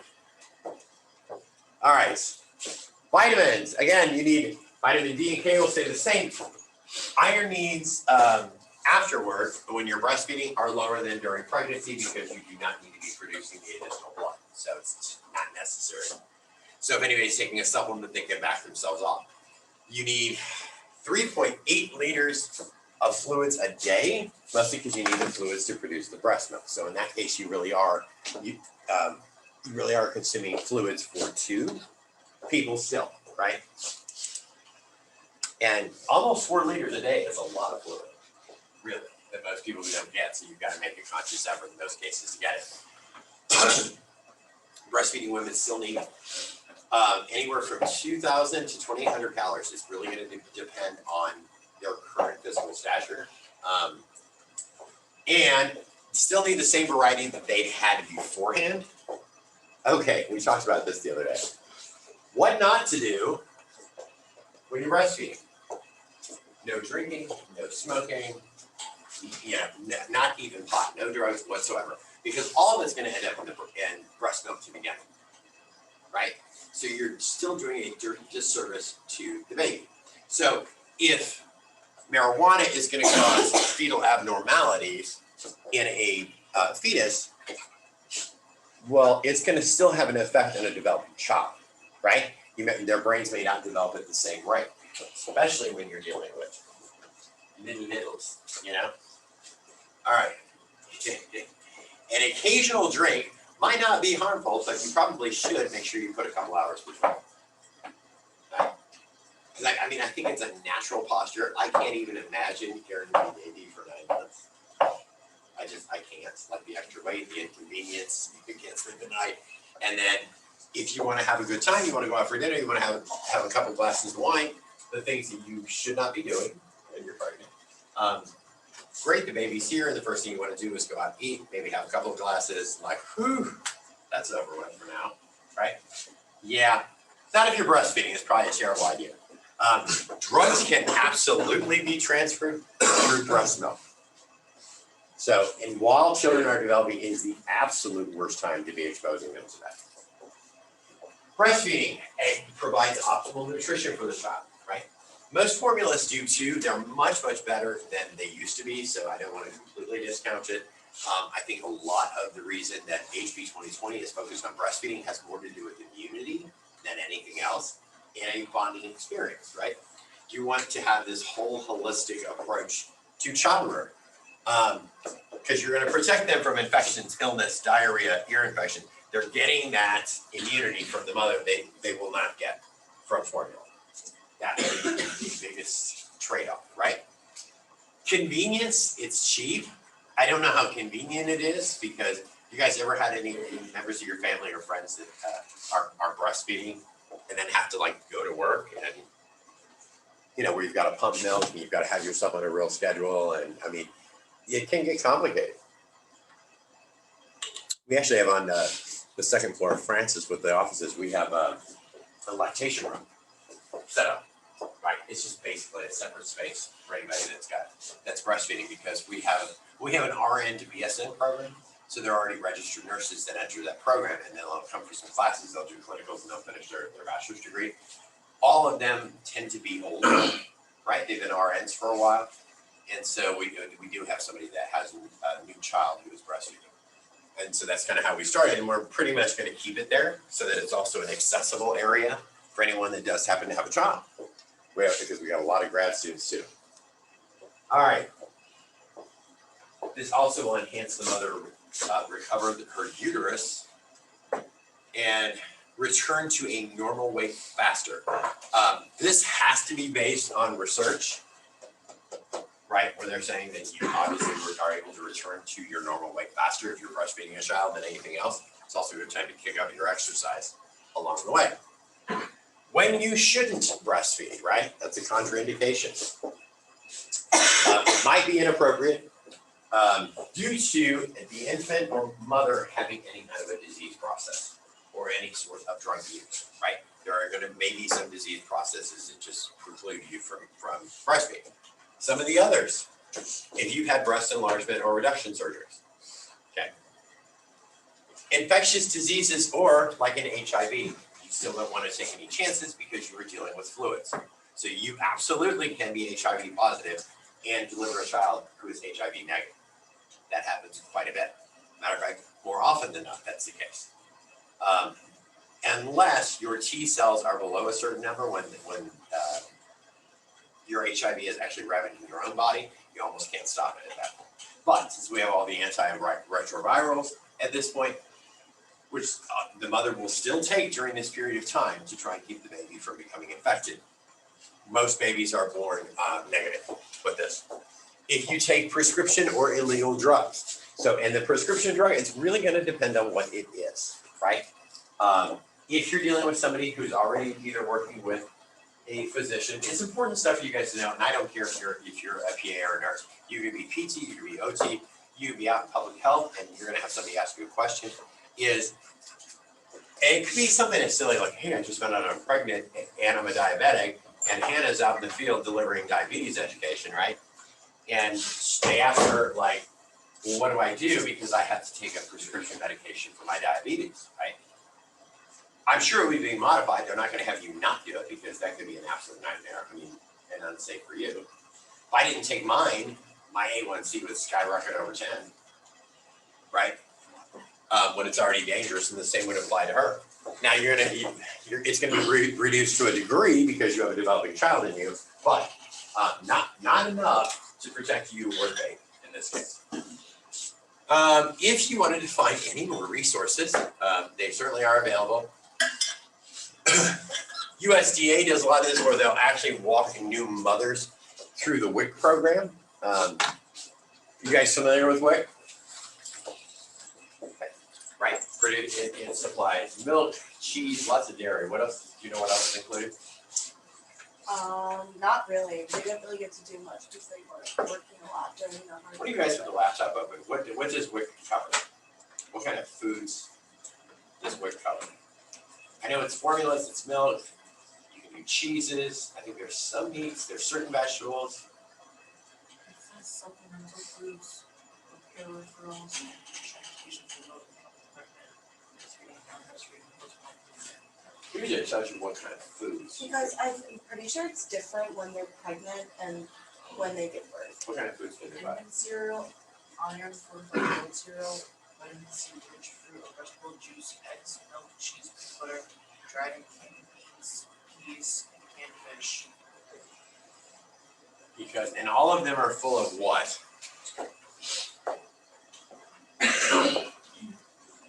Vitamins, minerals, right? Protein, we're all on the list, because that's after the child is born, and that continues for a while, right? To make sure, particularly low-income women, which is where this got started, that they could afford to be able to feed their children all, right? So and they're the specific items, so it's not like, in this case, it isn't like somebody is getting SNAP benefits, right, with an EBT card, where you can just go purchase. This is specific to the development of the infant at that point. And there are foods for the mother as well prior to that to make sure that she's getting the proper nutrition for delivery. And yes, there is the additional nutrition information, which is important. That's available on the website, and since most everybody can access the internet from their phones, it's not a terrible thing to do, right? This is one of those areas, and I have to tell you, and I think this is the challenge. We were just talking this morning in our DEI meeting. We're looking at collaborating to write a grant that would cover us collectively as the school profession, starting to set up our own remote clinics around the county, where we've got our PAs, OTs, nursing students. All of you guys would be able to help as well, and the public health students would become public health educators to get out and promote health and wellness in the community. So, and I think that's terrifically important because in this area, I just said to you, like, oh, everybody can access the internet on their phone. There are a lot of places here where you either get very spotty internet or you don't get it at all, which was extraordinary to me when I got here. Because where I'm from, it's flat, basically, right? So you don't think about the logistic challenges to providing internet service. But if Dr. Saltisik lives in Little Valley and I went to a barbecue at her house and it was like I was in no man's land, anything could happen at that point, right? It was sort of, do any of you guys watch the MTV series Scream? Based off the movies? Yeah. Okay, because I kind of been watching that, and it's like when the killer cuts their cell service, you know, then they can't figure out why they all can't connect. It's kind of like that. Plus, it's so remote.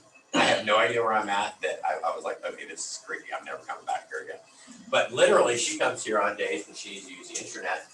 There are a lot of faculty that do that live in different areas around this area because they don't have internet access at home. So that kind of any place like that was not even on my list to look for a house. I was like, no. I'm not doing that. I'm not driving to here just to use the internet. All right. During infancy, a healthy child should be able to double its weight within 4 to 6 months, right? Triple it by 12. They should increase length by at least 50% by 12 months, and you measure their head circumference. So any of you that do have family or friends who have kids probably know that they go in, they see a pediatrician, and they tell them where they're at in hitting these benchmarks with kids, or if they've exceeded them in some cases, right? As long as it's not an unhealthy, as long as they don't exceed it in an unhealthy way, that's perfectly fine, right? Look how cute you guys are all that little once. I was too. All right. So then you got to consider with infants and children, the type of energy that they really need for basic functions.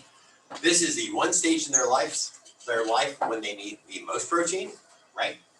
So they continue making red blood cells, they can continue to grow. Fat is also an energy source here, and they can use simple sugars for carbs because they're going to need plenty of them. So, and you'll see most of the time yes, there are benchmarks, but at the same time, there's a lot of latitude with infants and toddlers, right? As long as it's not unhealthy, because infants and toddlers are all going to grow a little differently. And I don't know about you guys, my mom loves to tell these stories that I would put on a lot of weight, and I would grow for quite a while, and then suddenly I go like straight up. And then the same thing would happen again. So it was like these weird spurts of growth where I was towering over the kids in first grade, you know, where they were all like little and I'm up here. So yeah, it was kind of weird to really stand out like that. Okay. All right. So you're going to need, obviously, more water for children. They also need that for the development of their organs and to properly metabolize everything they've got. Once in the first 4 to 6 months, you don't need to supplement it as long as they're being breastfed, right? Or getting formula. They're still getting enough liquid generally through those and through feeding. They don't need you to add supplemental waters, right? Even in hot, humid weather. One thing you don't want them to suffer from is a water intoxication, right? Which can be very easy to do with infants. The worst part about infancy for most folks, what do you suppose the worst thing is when you've got an infant who is crying? Well, you're not going to get to sleep, that's one. Right? It's hard to tell what's wrong with them. Exactly, right? You just have you aren't going to ever be sure what's wrong with them because you can't ask them, right? You can't reason with them. So that's why it's important to at least have an area where you discuss this with a patient and say, okay, right? And that's why you learn, like, if they get too much water, what maybe some of the side effects could be from that, because the same is going to apply to a baby, except it's going to be magnified, right? And you're going to hear about it because they're going to be in distress.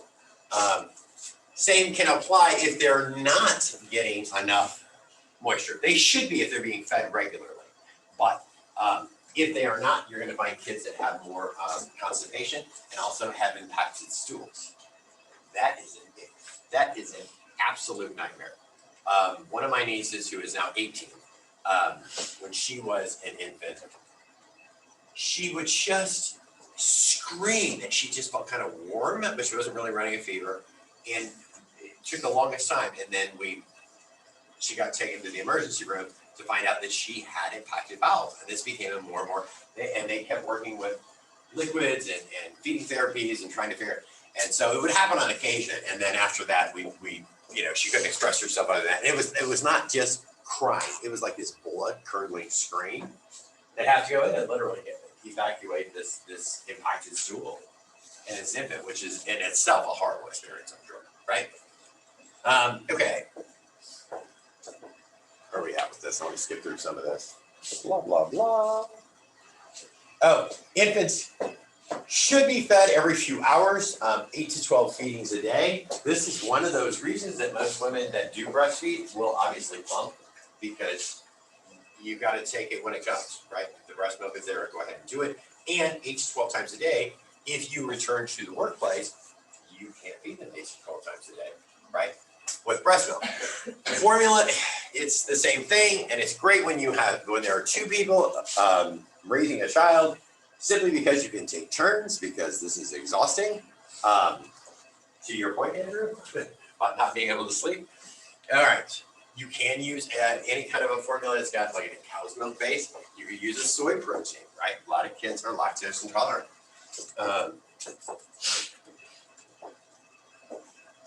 An awareness point with infants is just to be aware of different allergies with trying new foods, trying very small amounts to begin with, to see how tolerant they are. We have more allergies now than ever before, and I don't know if it's just because we have more medications available. I have no idea, right? All right. Any baby should have 6 or more wet diapers a day with 3 or more stools. Also something that's never a whole lot of fun, right? The best thing is to potty train them as fast as you can. Like, okay, I might clean up after you, but this is too much. And I don't know what y'all been eating, but oof. All right. You'll usually know when they're ready for solids. They're gonna start actually trying to get some off your plate, or if you're eating with them there. They'll also be able to maintain their hydration. You don't have a lot of concern with that because they have regular diapers, they have regular stools. You'll start seeing them develop their ability to grasp things a little bit more, which is the most important thing there. And if they can hold their head up. If they can hold their head up on their own, right, with you just behind them as a little gauge in case they get tired, it's time to maybe start introducing them to like soft baby foods, just to see, just a fingerful, right? You may run into in children that have bottles and that are left with them. You guys know anyone that does that? My brother and his wife, who by the way had 3 older children, they had their biological daughter. They had many years after the older kids, and so they'd leave her with the bottle. And of course, so far she had to have like basically caps put on all her baby teeth, and then they got new ones in because they had to wait until those fell out, and then she would grow an adult teeth, and they really took care of her. But it was because they were too lazy to do it. You can run into iron deficiency anemia. Colic. Colic is kind of its own thing. It's one of the colic, you can try to reduce the effect of it with steam, which is kind of like the old wives' thing, but it actually does work because it sort of breaks up. It's more of a weird respiratory deal. And it will leave these kids crying, screaming, and it's all the time. I can tell you this because I had colic. And my mom said it was horrible. And my aunt had it when she was little too. So, and to the point that at one point, I was her first, she, took me to the ER because it was just so awful. And that's when they said to use this like tinted steam, or you take it into that, and it because it would help and it would alleviate that. That is pretty common actually with little kids. You may find some reflex.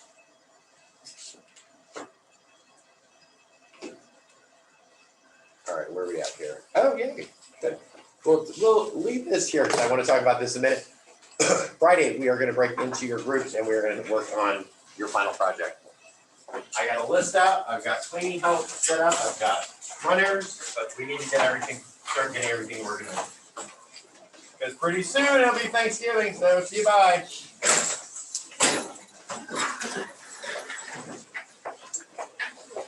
All right, see you later, ladies. Bye. See you.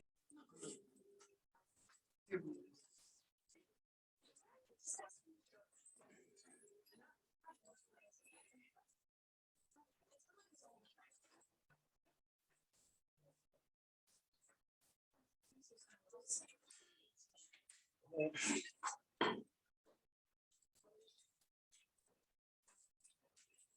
Claire told me to say that. Funny thing is, like, even though I like didn't really know how to Dr.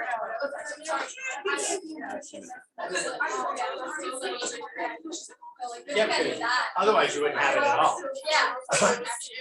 Good morning. What's going on? I think we're at the end of Hot Topics, yes? Oh, which is so sad.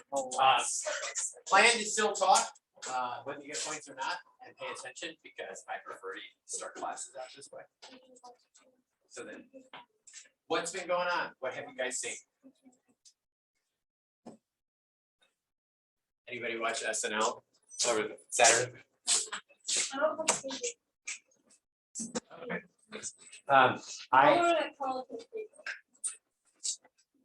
Oh, you live here on campus? What can't you get into yourself? I like option camping, but that's expensive. Well, yeah, cable is expensive, but. I bookmarked this yesterday, that's, and I did not know this was a thing, but apparently anti-vaxxers are taking borax baths if they were mandated to get vaccinated. Thinking that borax was going to detox their body from the COVID vaccine. Oh my god. So they're taking baths in borax. You know, I don't know. I mean, it's the craziest thing. I mean, nothing is going to like remove it. And somebody, I saw that part of the use of borax is to neutralize any of the neurotransmitters that were implanted in the vaccine. You see, that's the logic that goes with it. To be cleansed. What's everybody got going on? All registered for class? Okay, ready for next week? Yes. What's next week? Thanksgiving. Oh. Yeah. Oh. So it's like. Oh, no. There may be a surprise like that on Monday. On Monday what? The 10th? Could be. No. That's what the biostat students thought till I gave them a pop quiz. Yeah. All right. Okay. So as a reminder, there is an info session tonight for the MPH. Even if you do not think this is something you were going to do, but you could attend for a little while, go ahead and attend to boost the numbers a little bit, because we're going to make it look like we've got a pretty good interest. We do actually already. First, I mean, with not even 24 hours, we had 12 people sign up for the info Can you session. just sign up for it? It's just, and you just do it for the Zoom link. It's in your notice board for today, Mary. MPH. Master of Public Health. Okay. Yeah, whether you do or you don't, especially, and we're gonna work on this more, with the like freshmen, sophomores. There is a 3+2 path for both the MPH and the MSOT. Excuse me. Pardon me. So that you could complete both of them in a 3+2, so you could complete it in 5 years, which may be more attractive to any of the athletes that have a 5th-year option, because then you're getting everything picked up, and in 5 years you're walking out with both a bachelor's and a master's degree. Because now I know a lot of, especially like the sports studies folks, tend to end up in the MBA because they're able to get that done. And this path will allow you to pursue either one of those other options. So, all right. Cookout stuff is going. I was just upstairs with Jandoli because I was trying to nail down the cameraman, and faculty I needed to deal with apparently is out sick today, which is weird. I've only once canceled class in the last 9 years, and that was when my mom had a heart attack. Even when I had sepsis, I didn't cancel. I just moved everybody online and did it from a hospital. So- What's that? Only you. Well, it wasn't too terrible bad because it's kind of like this class where, make sure that this is recording correctly, where I did have some recorded material already, so it was not that big a deal to do. Okay, everybody's here. This is good. This is fine. Okay, super. Let's talk about development across the lifespan. For any of you that are headed to their. One second here. Okay. What nutrient? There are a lot of things that change across the lifespan, and I'll qualify that. Yeah, Barry. An email was just sent out about pool testing being available for any students. Oh, that's Because of the- Because to before they go home. Just because of Thanksgiving break, just in case No, anybody yeah, wants to get for- tested before they go home. In advance of the upcoming holiday break, all pool testing will be available for students. If they choose to test, if they test positive, they need to be isolated here, and the isolation period will be until Friday, November 20th. Oh, so if any of you guys want to go get a full test tomorrow, just know that you will spend Thanksgiving at Bonus. Essentially, the end. And if you're lucky, they'll send you the most disgusting meal. Well, no, they wouldn't, because if you were any of our students, Dr. Watson or I would make sure that you eat properly. Because it would probably be Watson, because that's just like her. Who's gonna want to spend Thanksgiving here? Well, nobody, which means there probably won't be heavy turnout, you know? And that's probably why that was in there, because I had some students that went to do that before fall break and ended up stuck there. They got stuck here. But,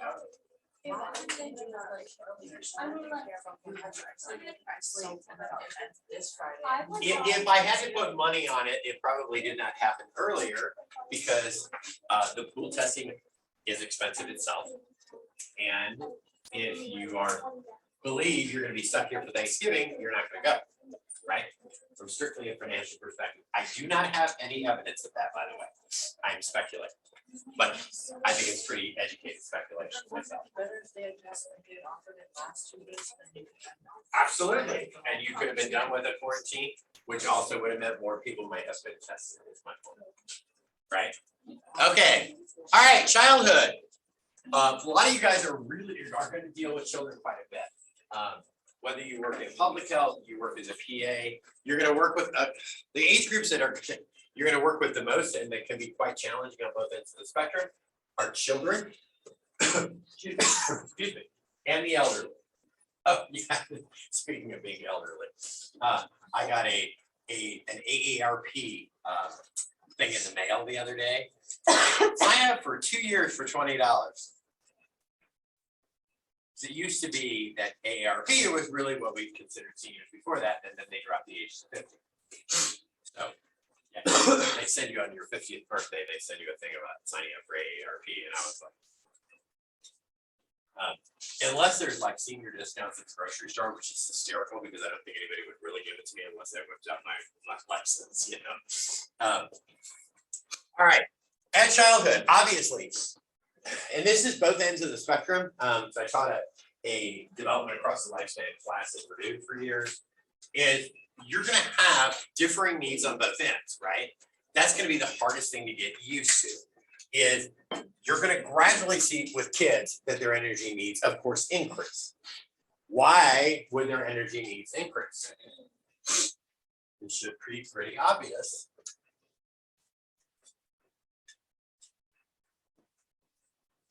Because why? Because they're growing, right? All right. And how about the elderly? Why would they typically need less?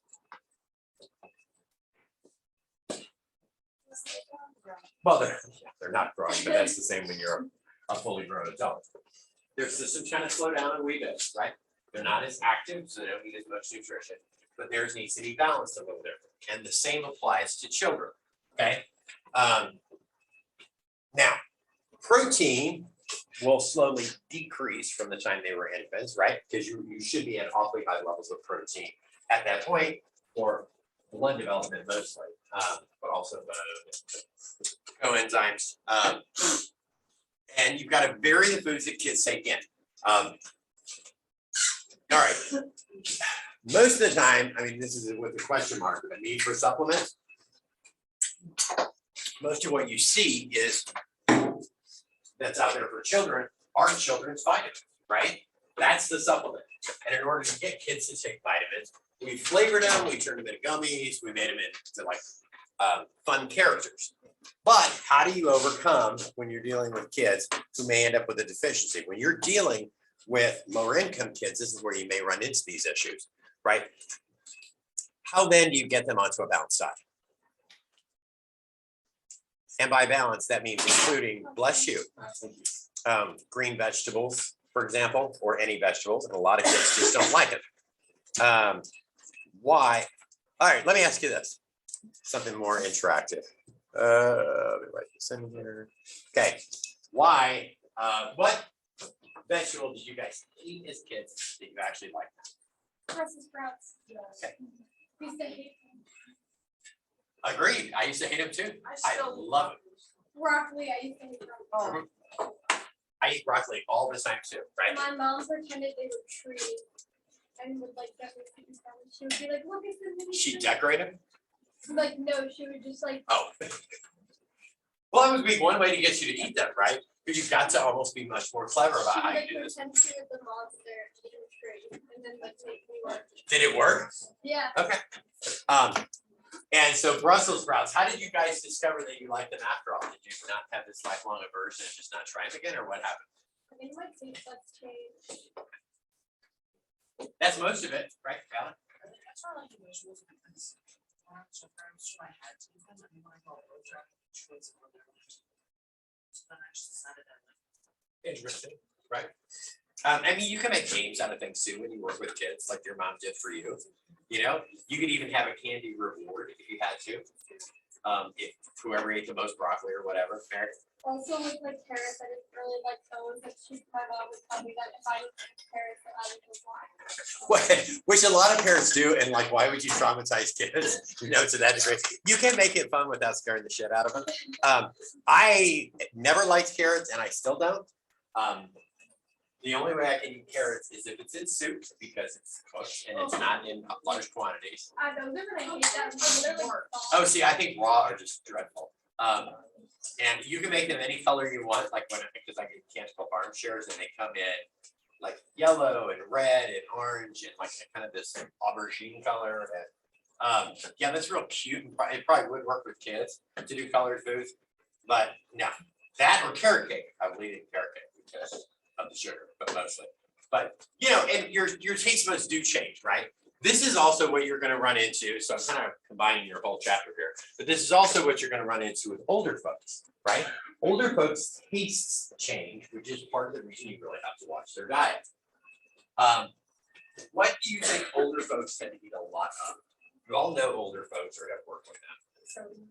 Sodium? Yep.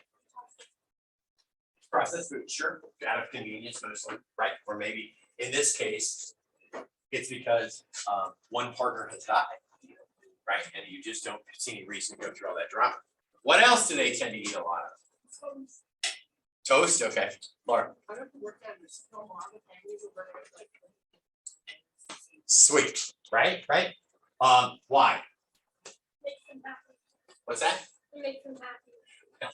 Makes all of us happy, but Andrew. Well, that's true. That's a good reason. But mostly because your taste buds start to die off as you age, right? You start losing function, your whole total body function, you lose 1% a year. Used to be after 30, so I don't know if it's advanced because we certainly age differently now. But your total body function, you lose 1% a year after 30. Well, that includes your taste buds. So you get to the point where all you're left with is sort of the sweet, savory, and umami taste, and that's it, right? So they might eat broccoli or Brussels sprout if they had to or along with a meal, but it's not something that really satiates them. So you're gonna see that older folks tend to eat things that are higher in sodium and higher in sugars. Why is that a problem with this to the old folks? Whose body systems are already declining. And speaking as a potential AARP member. Sure. What's associated with salt? Too much sodium. Hypertension, right? Right off the bat. Excess sugar. Diabetes, right? For sure. Because as you age, your insulin receptors will still become less sensitive. So you see a lot of folks get diagnosed with type 2 diabetes as they age. Speaking as one, right? Just hit me earlier than a lot of folks. Okay. All right, now influences. This is the most interesting thing that you will battle when you work with kids.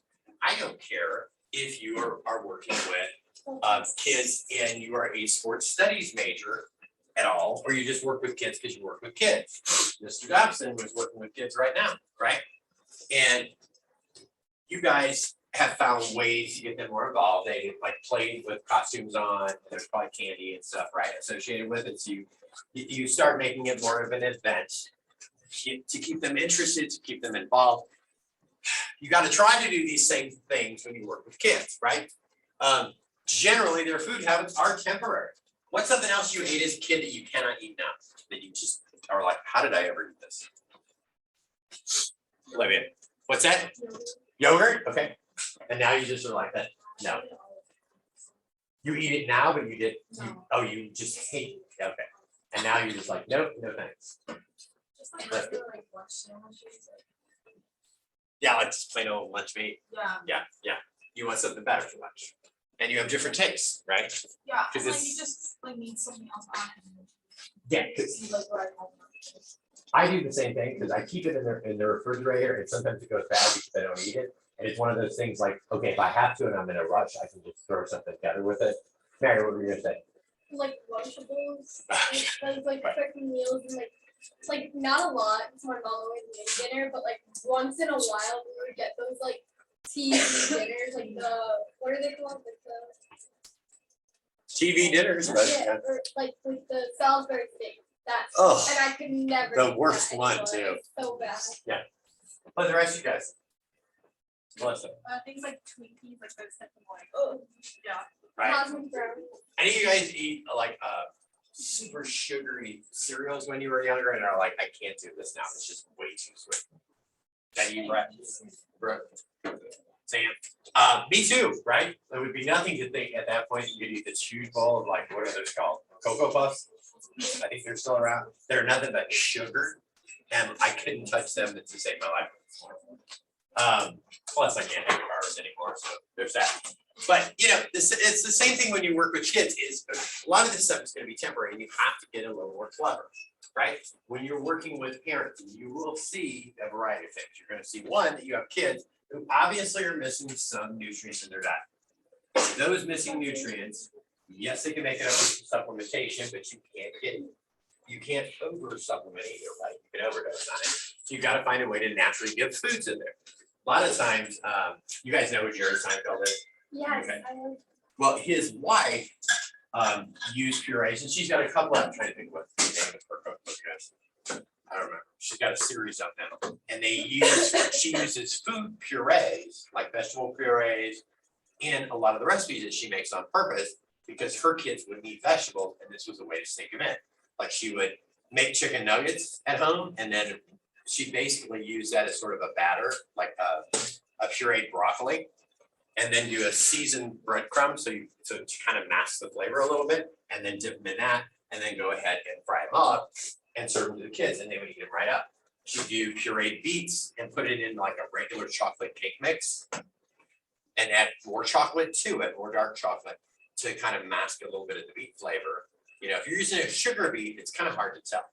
Regular beets are a little bit different, but that's what she had to do with her kids, and so she kind of put that out there for parents so that they would be able to find an option to do this. Kids are, and this is always the truth, sort of responsible for when they eat and how much, right? That all starts when they're babies, and the kids know when they're full, when you're bottle feeding them in particular.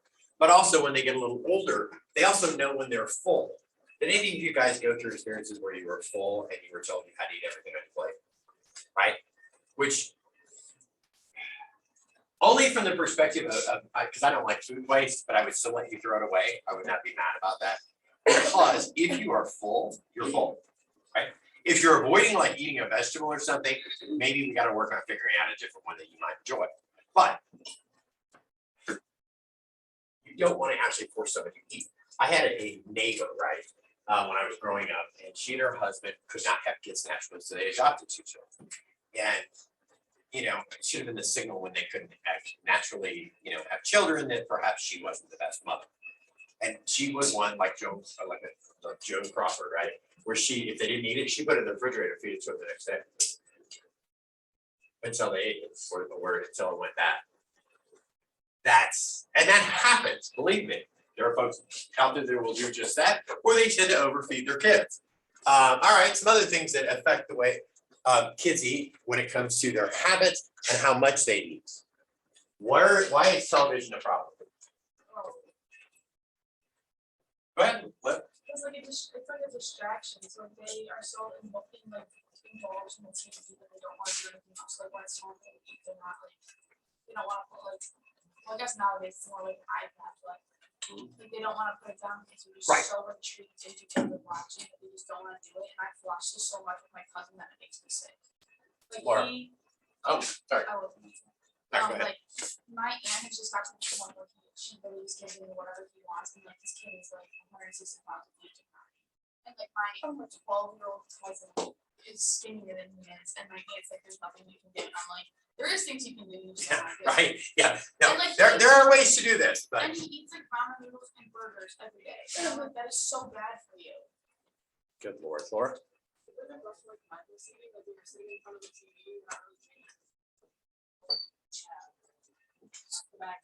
Well, no, right? I think they were. It's also it's sort of a daycare, and literally like I would try to get the kids to like go outside and play, and they would be like, "Oh no, Jesse usually lets us watch TV," and I'd be like, "Oh, let's go play tag," and they're like, "No, we want to watch TV," and I'm like, so they're like not as active. As a replacement, right? Which is it. So when you've got the increased intake and you've got them being a bit more physically active, that's a problem. Go ahead, bro.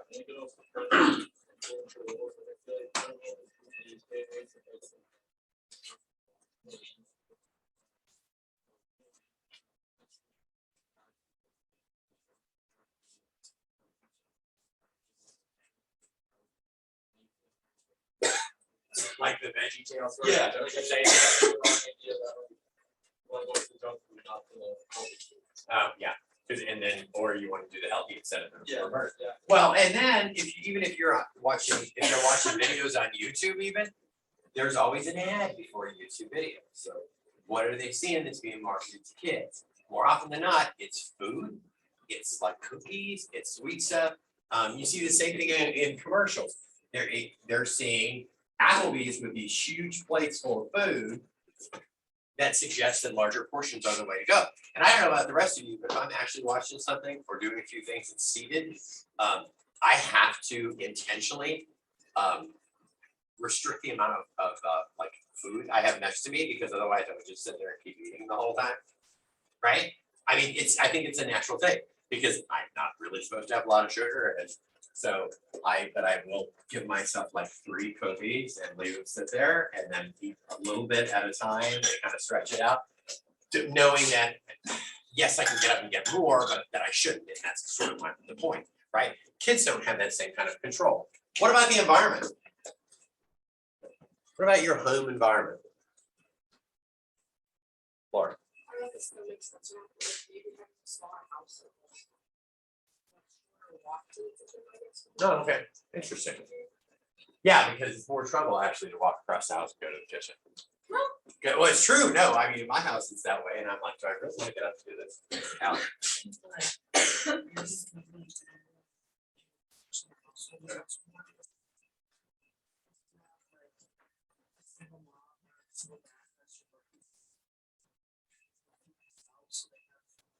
lot more liberty to choose what they want. So a more permissive environment, right? But if you have two hereditary figures, then you rather have someone making like some kind of that responsibility.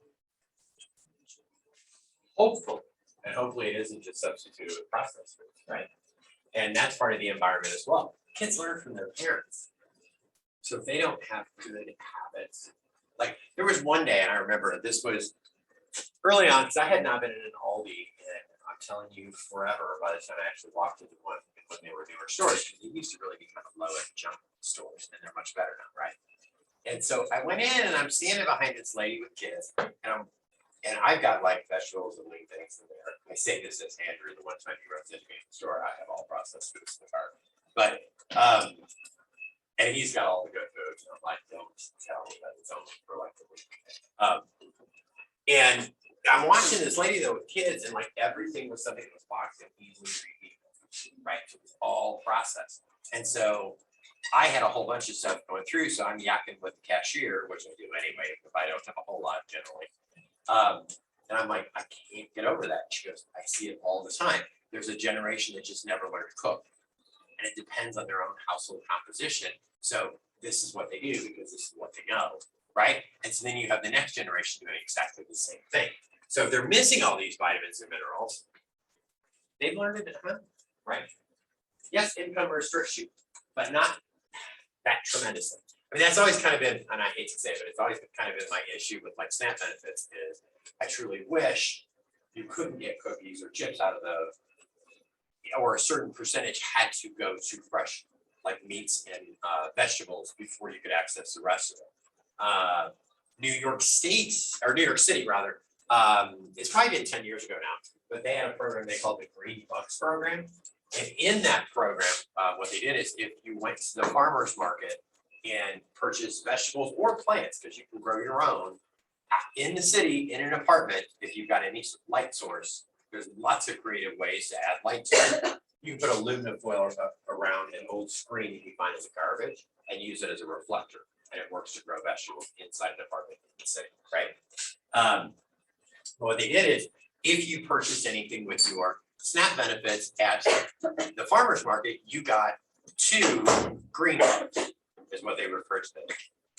Those were then able to continue using those at the farmer's market to continue promoting good health.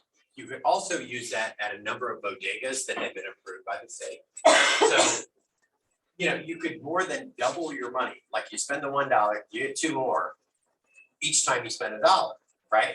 So you can continue to not only have more from your SNAP benefit, but that's the state's way, and this was all grant funded, but this was the state's way of ensuring that there are more fruits and vegetables, particularly in food deserts, right? In those areas that didn't even have a decent bodega around the corner, they would set up carts in these neighborhoods and had them placed throughout the city where you could do the exact same thing, and they had all the fruits and vegetables basically brought the farmer's market to you, right? There are some programs, and when we get to the elderly part of this chapter, there are programs as well that some insurance companies have started. Blue Cross Blue Shield, there's a 5-state conglomerate of Blue Cross Blue Shield insurers got together, and what they did is they basically offered this new program where any of the insured could enroll in a program to have these healthy, fresh meals shipped to them. They were all ready to heat, right?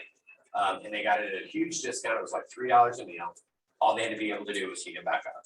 And they were all targeted at zip codes that were designated as food deserts, right? Why would an insurance company pay for a health insurance company? Andrew. Right. If you can improve somebody's health and keep them out of the hospital, it's way cheaper to absorb some of the production costs for making these meals than end up with lengthy hospital stays, for sure. Especially in the elderly population. When you're in food desert, that's also where you're going to see high rates of obesity, diabetes, things like that, right? When you get out into some of these rural areas in particular. All right, now that's just a list of healthier snacks, which we do not need before we got kids. All right, and right along that line, 2 things to deal with: malnutrition and hunger. What does hunger affect besides so your obvious body systems?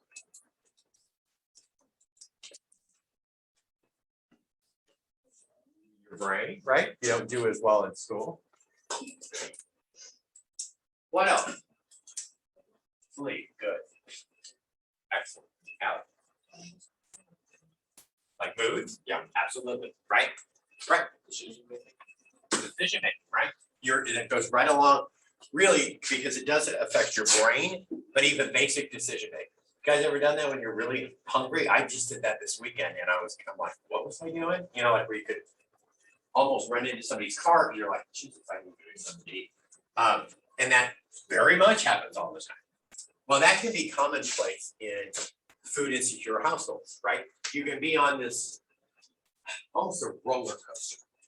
If, say, once your SNAP benefits are reallocated for a month, then you may have food in the house, and depending on how you spend the money, by the end of the month, you may run into periods where you have less and less, right? So you're going to have this up and down when it comes to both your diet, your mood, your performance in school, your sleep. All of these things are connected. One of the things I don't think that we do well from a governmental perspective is offer any financial literacy courses, even if they're online, just to help somebody better budget the way that they use any of the federal funding that they might have for nutrition, right? To make choices. Very easy to say, especially when you aren't accustomed to having a whole lot of money at one time or a lot of, to just say, we're going to go shop and you're going to go and you're going to feel much more freer about it because you have a little bit more money to deal with at the beginning of the month until that's all gone. And it becomes more of a scramble, right? I don't know if I told you guys this, but I had this before, where I rented a house with across the street from me was this set of 9 efficiency apartments, but it looks like one of those old roadside motels, right? When I first got here, with 2 power outages up there, 3 weeks apart. One lasted for like 9 hours, and the other one lasted for more than 17, right?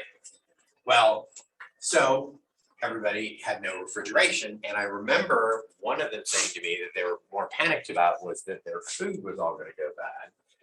And they said, oh, you probably don't have to worry about this because you can afford to replace your food, which was a true statement, right? And that's really hit me because I thought, Jesus, that's really interesting because I knew that they were reliant largely on SNAP benefits, food pantries, which meant when the electric goes out outside of your control, how do you then replace that, right? Fortunately, everything held just fine. I did not end up dying of food poisoning, and nor did I have to throw anything out. A few things in the refrigerator just because I was too nervously about them, but food insecure typically means that on a regular basis, they simply cannot guarantee where the food is going to come from throughout the whole month, right? Low food security means you're tenuous, right? You have regular sources, but they're not always going to meet your needs, and those are the same kind of folks that if the electric goes out, are going to be able to replace their food, right?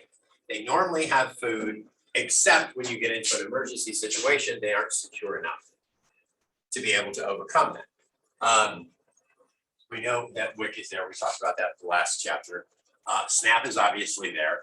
And then there's the school lunch program, which kept getting extended. I don't know if you guys paid attention, but during the pandemic, that we're still not seemingly ever going to get out of, at least in this part of the state. Last year, there were a lot of school teachers who made real efforts in cafeterias to deliver food to their students. Right, they had set it up so that students could come through and still be fed right off the same federal programs to make sure that those kids who would otherwise have been food insecure and gone without meals had those meals.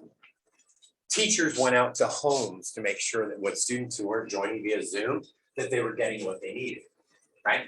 Schools in a lot, particularly those lower income communities, schools are a real source of stability for a lot of kids, right? They are, even if you are from some means or middle class. They're a sort of a security, a stability. They teach you how to live on a schedule, how to make choices about your own diets, because as you advance through school, you are able to make up more choices for yourself, right? All right. Some food issues with behavior, some are associated with hyperactivity, right? I mean, some obvious ones, obviously, when you get to periods of hyperactivity are sugar. But then there are other conditions that are affected by the foods that you eat and can create more hyperactivity than you want. Childhood obesity, I know they've got overweight here. At roughly a third of children, it's a little higher than that, this is a few years old. You're looking at more like 35% of all children, 2 to 19 years of age are at the very least overweight, if not obese. Right? For some of the reasons we've already discussed today. Food choices, being too permissive, right? Family example, particularly if the family just doesn't eat very well. That's the same reason you'll see older folks start putting on more weight, because we have more intergenerational households now than ever before. Well, probably not than ever before, because like in the 19th century, that was much more common. Everybody kind of lived in a communal, but you grew your own food. And overweight children are likely to become overweight adults. Why do you suppose that is? Andrew? They have those habits, right? And it's also become normalized for them, right? All right. I hate to say normalized, but you get the point, because there is no real normal. But and it can take real effort to make a change. Any of you guys that have made a change in your lives know that it can take a whole lot of effort. So you got to be pretty sturdy to do it. Go ahead, look. I was just gonna say that, like, going off of that, it becomes normalized, like, if they don't exercise as a child, they're not gonna, like, you're not gonna wanna start exercising, because you don't think there's anything wrong with what they do. And there's kind of like, there's a lot of ways to exercise, but if they wanna go to the gym, they're not gonna know how to go to the gym, because they've never. That, I think, is more than not just the will, if they don't know what to do and how to go about it properly, right? What information is credible? Where do you start? And you know, I think that's true of anybody that just did that. I'm telling you, I'm gonna make sure that I bust this one too. I think it's true of anybody that just normally hasn't been to a gym, is that there's a lot you gotta learn, particularly about form, about safety, and get over feeling intimidated about it. I think that's also part of the thing. Now I feel like people are having more children that are overweight going to gyms because of the fact that, like, obviously they're going to percent off the dog. People who kept up with it because they just did it. Right, because there was a lot of free stuff during those quarantine periods. They were available online everywhere. So, but you had to, and that's the other thing. When you're at home, you may be less likely to do it at home. Right, so you got to figure your own way out around it.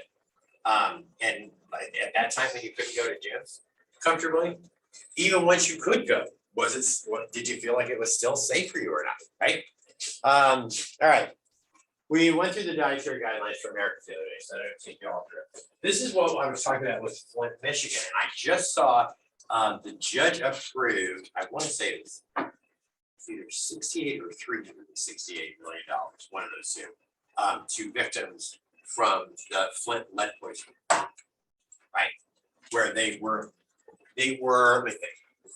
The lead, the state of Michigan made a choice to switch from one water supply to another water supply that was laced with lead, and in these old pipes, the lead adhered to the pipes, the lead also made its way into their homes and started poisoning some of the kids, right? So when you end up with that lead toxicity, you end up with slow growth. Iron deficient anemia, damage to the brain and the central nervous system, right? Low iron, calcium, and zinc intakes could also increase the lead absorption. So where Flint's at in Michigan is a more food insecure area with lower income. So you may well see that they're gonna have already a lower iron, calcium, zinc intake in their regular diet, leading to them absorbing lead more regularly, right? And that was a problem. This is what really happened to some of the kids. Damage to the brain and central nervous system. Those were the folks that were going to get the most money out of it, all from the water. So they had to drink, honest to God, it was well over a year of bottled water. You couldn't bathe in it, you couldn't drink it, you couldn't cook with it. And then, national attention was diverted away, and these folks were still scrambling, trying to figure out how they could have water that would not kill them. Okay, it's another reason that unless you buy a really old house and they have to disclose it ahead of time, all paints used to be made with lead. They were all lead based. And kids naturally like to, if you've got peeling paint, pick at it, put things in their mouth, right?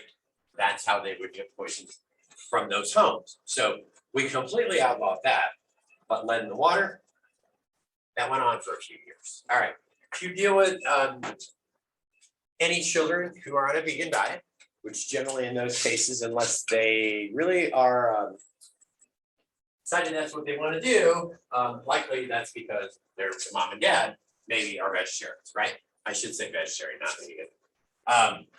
You want to just be very careful that they're getting enough calcium, iron, zinc, B12, vitamins B12 and D, which they can supplement, but that's when you have to be very careful about making sure they're supplementing correctly. So you don't want to over supplement because then you can block the absorption of other nutrients. That's the key. That's what we talked about when it came to overdose. If you overdose in one area that you think is good for you, you may be blocking absorption of another. You're just creating a different problem in that case. All right. Physical growth. Adolescent spurts. Boys begin, I hate when they put it this way, between 12 and 24. It depends on your family, but I think for most of you folks, whether you're male or female, you probably went through periods of this before you were 12, right? Where you'd have a growth spurt. That's pretty natural with kids. And most boys will gain about 8 inches in height and 45 pounds in weight. These are all averages, so don't pay any attention to them. I'm sure you guys all have different stories. Girls develop earlier, 10 to 12, and they'll gain about a half foot and 35 pounds, right?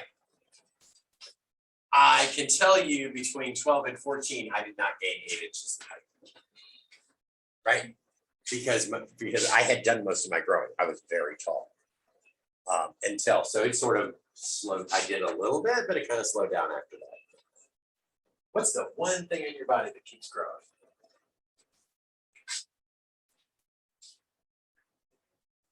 Your ears, right?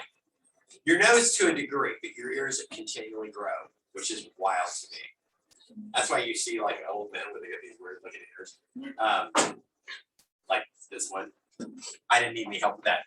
You're going to see some changes in body composition, and bless you, and emotional maturity. Do you think that only happens between 12 and 14 and 10 and 12? Oh my, no. I can tell you from having advisees from freshmen to seniors that I see it, right? Particularly sort of like the freshman-ish to about the end of the junior year, it's like this huge transition when it comes to emotional maturity. Body composition, one of the worst things in the world, especially for a kid's nutrition, is as your body is growing, we all may go through awkward stages. Do you guys do that at all? I did. I'll tell you, I was like, oh Lord, when am I ever going to catch up with this, tall, skinny body, which, just stayed that way, but. All right, adolescents. You are going to need more calories and more protein every day because you are still at those ages growing, right? And then when you have a larger, more mature system, obviously you're going to continue to need that sort of protein. To Mary's point, nutrients of concern. Vitamin A, eat your carrots or you're going to go blind, right? Calcium, iron. Now, for most of you guys, iron is not a problem because unless you are completely avoiding meats, you should receive adequate iron, even if you are only eating, say, like lean chicken breasts and some veg. You should still have enough iron in that for your particular needs. You can get iron out of a lot of different ways. Iron and protein, especially a lot of the ancient grains have a lot of iron, right? Calcium, I would say, would be likely more a concern because there are only so many means you're gonna get adequate calcium in, your body doesn't absorb it very well. That's why, you know, you should probably at least drink a glass of milk a day, whether you want to or you don't. Find a way to include some milk in your diet. All right. Okay. Factors that affect an adolescent's food choices are going to be very different. What affected your adolescent food choices?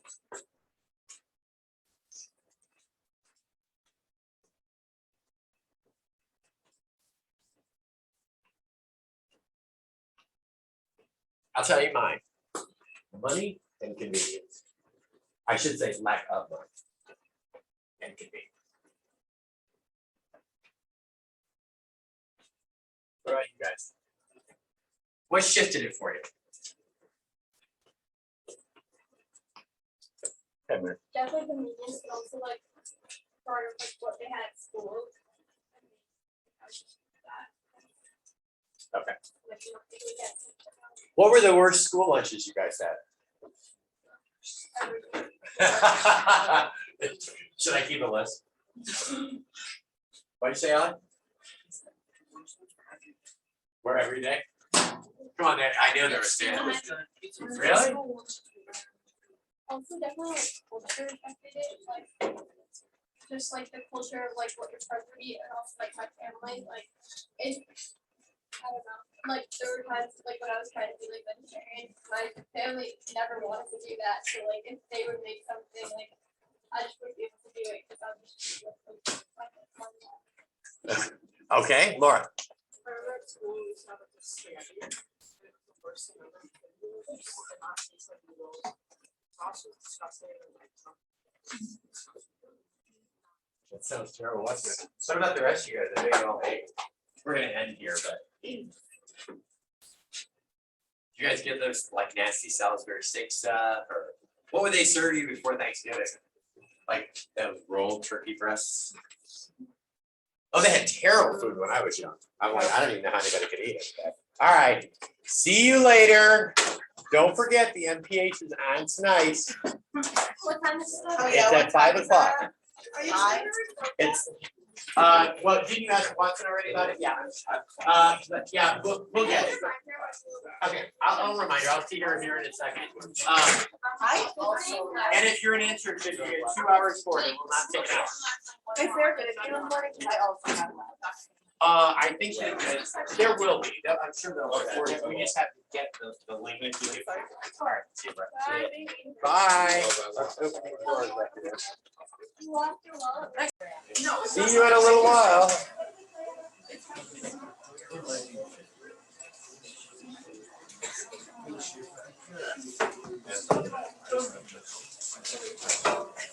Did you feel okay about it? Hello.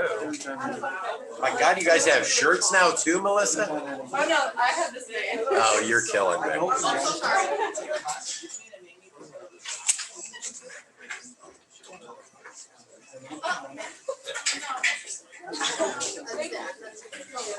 What I do to you?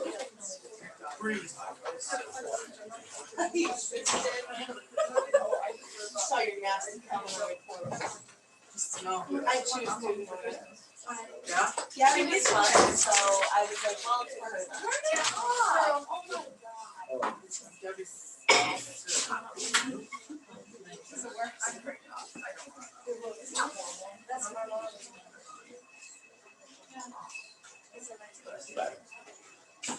All right, good morning. What's going on? Boy, there's a number of folks I do not see today. Only one of whom I would am not expecting to see. No, 2 of them. I got a swimmer out here. All right. So I asked all of you to send me a principal recipe copy, did I not? I had 5 groups do it. There are 9 groups. If you have not sent it to me by Friday morning, your group loses a full letter credit. This is not an occasion where Dr. Allen's very easygoing. So you don't have to do it. And of the 5 of you who did send it, I would like to thank the 1 group who actually put your recipe name on the card. What were the other 4 of you thinking? You're gonna go out into the public and just go, here, you figure it out? You are the expert. So as you can tell, I do not play games when it comes to these kinds of large campus events, right? There is a demerit that also is included with both your presentation and your paper of up to 25 points. If you do not think that is, hello, would drop you to a 75% right off the bat. If you do not think that I would not give that to you, you are sorely mistaken. Hannah Koenig can tell you for a fact. It did not happen to her, but it did happen in her own group. That really did happen, so I really do these things. Am I wrong? Drop that student's grade for the entire semester, and that same student had the nerve to ask me in an email if I would please give him some extra credit opportunities. Which of course I said, no, it's a penalty for a reason. So that's the bad stuff this morning, right? Get it to me. I also expect for each one of you groups to have some kind of health information. It'll only be one sheet that you're gonna have available because we will have stand-up displays at your station because the whole point is to connect with you, okay? All right, that's that. What's happening in the world?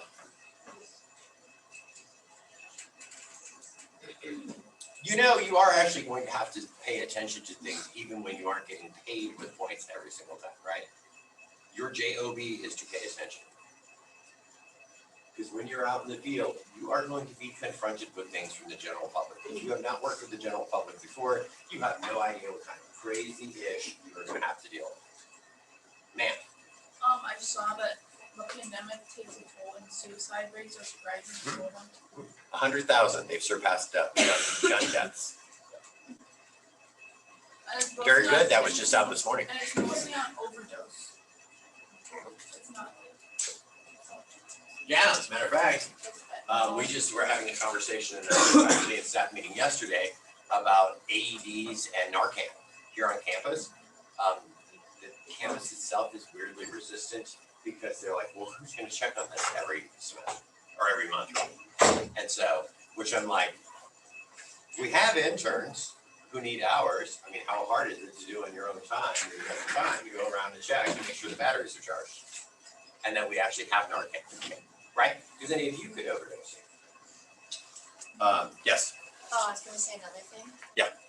So the CEO of Pfizer, they said that they thought like, his wife had died because, from the vaccine. But then it just says, it's confirmed that she's alive and did not experience COVID-19 vaccine complications. More misinformation that's out in the world. Hold on, where are you guys at? Slide 14. It says fact check, wife of Pfizer's CEO is not Jesus. in all caps, not. Unbelievable, these people. But, you know, it happened. Go ahead, Laura. As far as the nutrition, I wanted to just It doesn't have to be nutrition. What's going on in the world? it said that due to climate change, the world is now throwing scorpion plagues at us. So like in a desert in Egypt, there's this swarm of deathstalker scorpions.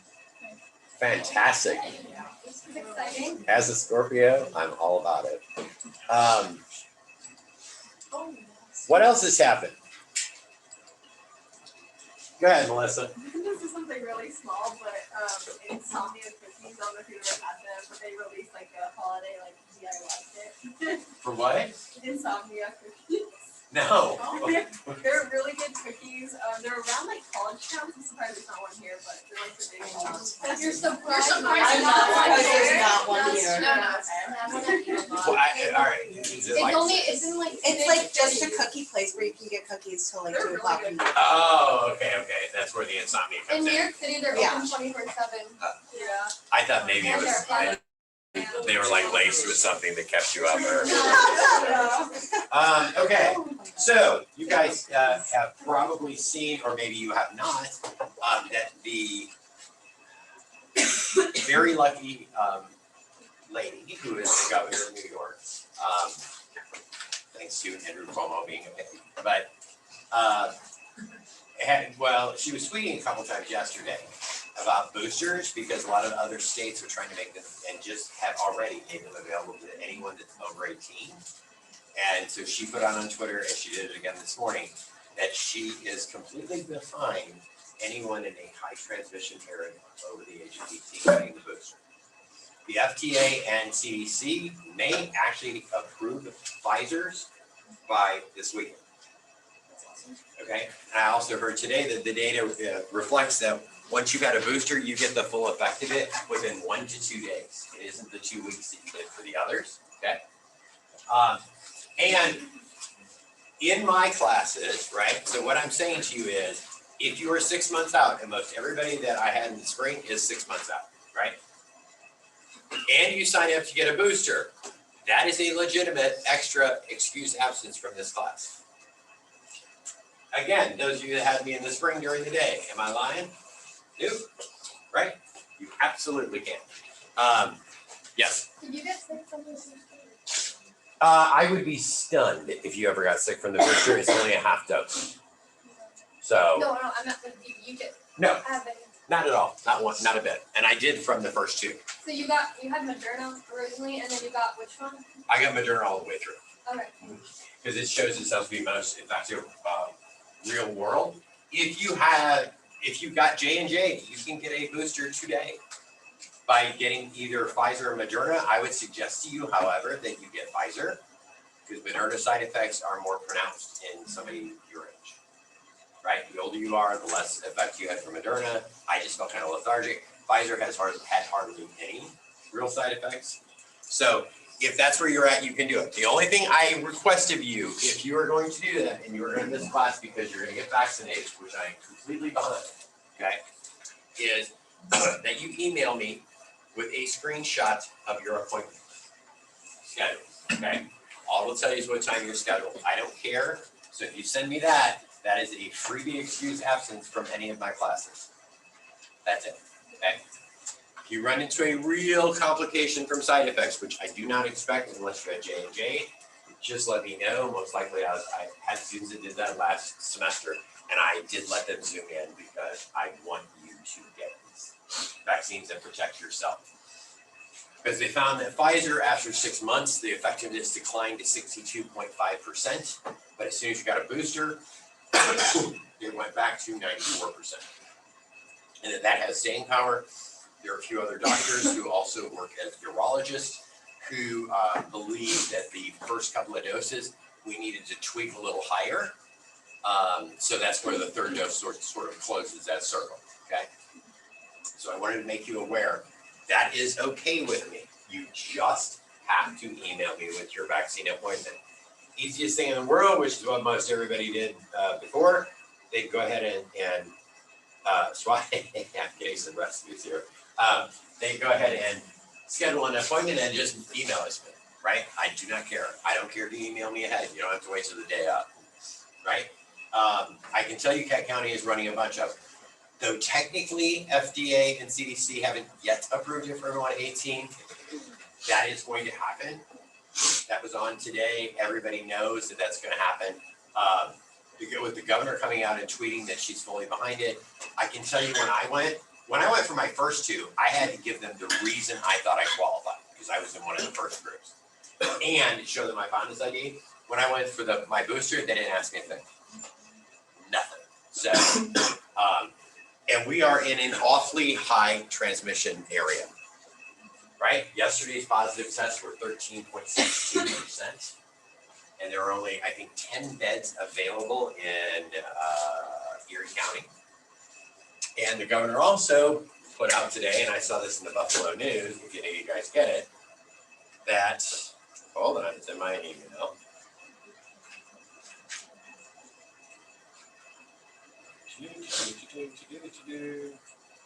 That Governor Hochul warns of tougher steps if the rates don't fall. And she specified the Finger Lakes and Western New York, right? And which I think is an absolute mistake, mostly because you cannot take a one-size-fits-all approach, right? All you are going to do is irritate other people. A few other states have set benchmark numbers, which is what we should have done to begin with, if you reach this vaccination rate, you can then go without masks, right? Give somebody a benchmark. If you don't give anyone a reason to do this, right? Some sort of carrot at the end of it, they're not going to do it at all. In the state of New York, 89.2% of all adults 18 and over have had one dose. That's impressive, right? Where do you suppose that other like 10.8% is coming from? The area surrounding the school, right? And the Finger Lakes. Those are the knuckle drivers we've got to deal with. Pfizer has put forward their COVID pill, and I have a feeling that may get fast tracked to authorization as well. And I was reading up on it yesterday. It's used in combination with one HIV antiretroviral, and that the combination of the two is 85% effective in reducing hospitalizations, severe infection, and death in people that were not vaccinated. In people that were vaccinated, if you had a breakthrough case and could just get a script and go to the store, you'd be fine. You wouldn't even have to run that risk, right? So you will get, and this is why the only reason I mention this stuff to you guys is you will have folks that you work with or you care for who are absolutely going to come to you with real things that they saw and also disinformation that they saw, right? And I wanted to, I thought I would mention, Dr. Katie Carrico is one of the two researchers who developed the mRNA transcription research, and she is with UPenn. I have communicated with her because I was inviting her to do a hybrid forum with us because she had a rough run as a female scientist, and she's older and got mistreated. There's a whole new book out actually about the race to find the vaccine. And it kind of tells her story because she is from Poland or Hungary originally. And she actually worked with a guy in a lab, and she wanted to leave that lab because they didn't believe in her research, which is the mRNA transcription research. And he threatened to have her deported if she was going to actually switch labs. So it's this whole mess, right? So you're looking at one of two people whose scientific knowledge led to us having the COVID vaccine, who very well could have been deported by this little petty man. And then where would we be today, right? All of us would probably be online if we were lucky enough to be alive. Kind of heavy stuff for a Wednesday. All right. What else have you guys been seeing? Oh, there was something I had for you with the health department. Now I don't know what it was. I was thinking this morning. I was like, with the Mr. Fillery spot. Have you find more information for me? Not that I can't reach out to them myself, but you guys are there, so it doesn't hurt you to do some business, right? All right.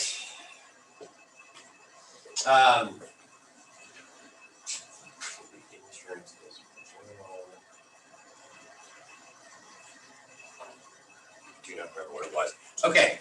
Well, we were back to talking about food and things that you guys didn't like when you were young that you can eat now. Now we're going to talk about the fun parts of adolescence that everyone hates, right? Often you'll see that folks who adopt healthier habits have been involved in fitness and sports when they're young, right? It's a lot of times that you'll see that an encouragement to get kids physically active is to get them involved in sports, right? Because you're going to still learn habits that you can carry with you for the rest of your life. Yes, you can choose not to do it. A lot of people do that. They don't ever go any further in their world. You can run into acne, of course, when you're young. Any guys ever have that problem? I sure did. Sure did. You can exacerbate it with, depending on the types of food that you've got, especially fatty foods, right? Fatty foods, lots of sugar. I see that in my own face if I eat too much fat. That and bags under my eyes because I can't sleep if I eat too much sugar. It's also a time for eating disorders because you become preoccupied with your weight, your appearance, and so on, right?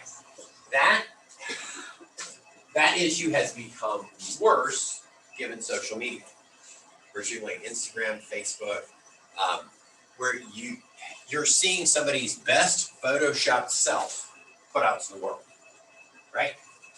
What do you normally see? And this, I truly try to avoid Facebook, but because of these reasons. But what do you normally see if you go to Facebook? What are most of the posts that you're going to see from people that you know, or if you follow anybody who's like an influencer or a celebrity? Good. Products that they're endorsing. The what? Products that they're endorsing. Products they're endorsing, right? They can be good or bad. See anybody telling you about how great their world is? You see a lot of that, right? Which may or may not be true. Or you might have please send prayers. I see that with a lot of my older family. Or you get to hear about something terrible in their lives, you know, and not, I don't mean like a death or something, just something where you're like, why are you putting this out in the universe, you know?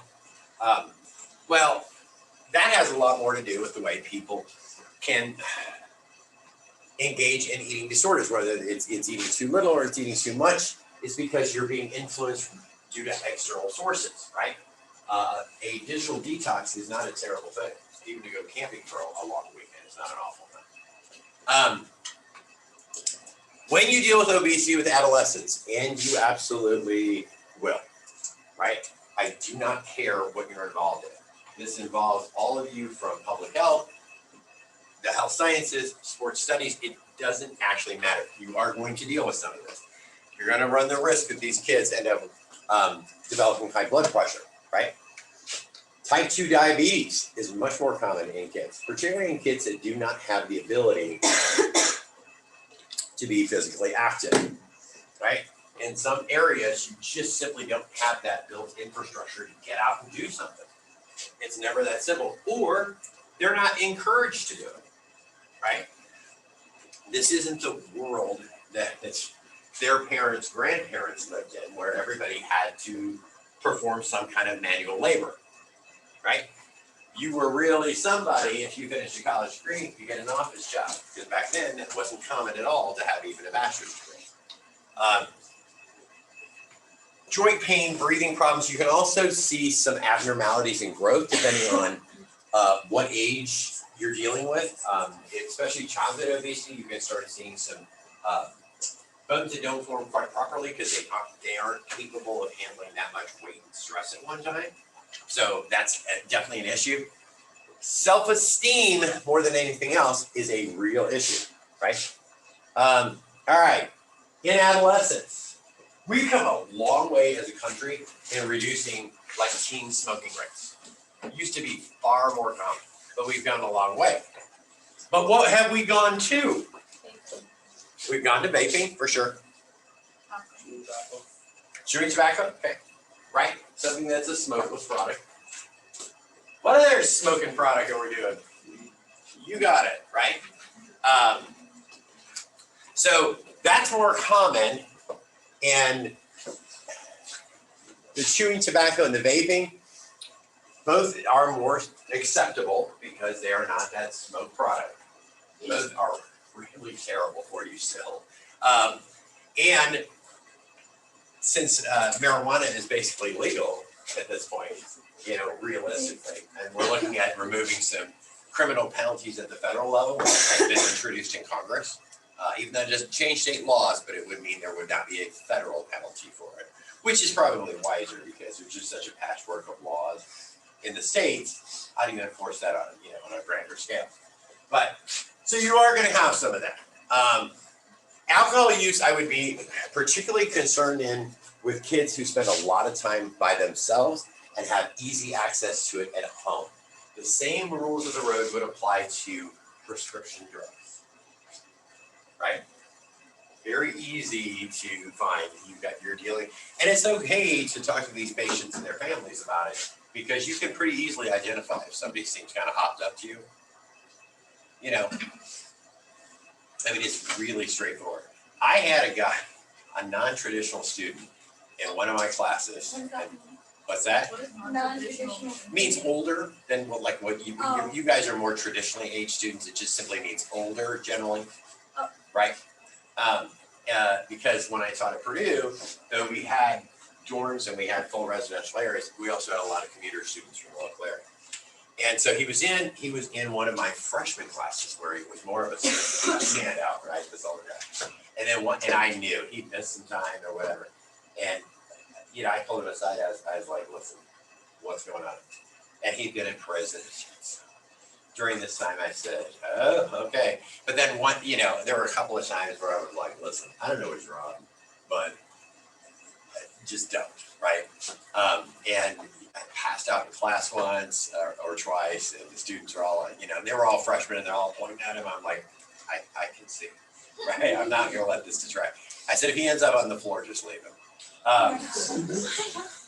Because, it's almost silly. And then you start saying this, like, why are you even here? But you can't find those same things with kids that are going to high school, especially if they have easy access. I think about this with my neighbors who I know fully well are growing pot in the back of their apartment.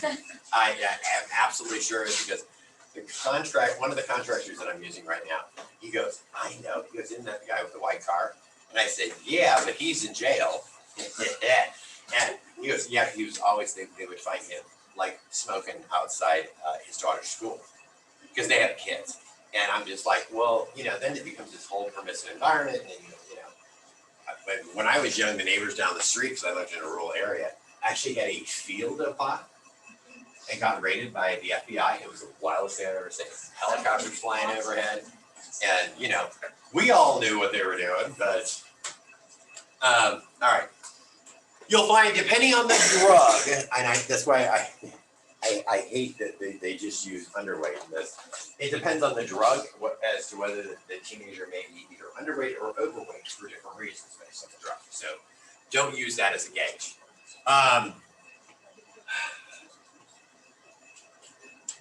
The obvious things, I think, here we go on the old folks.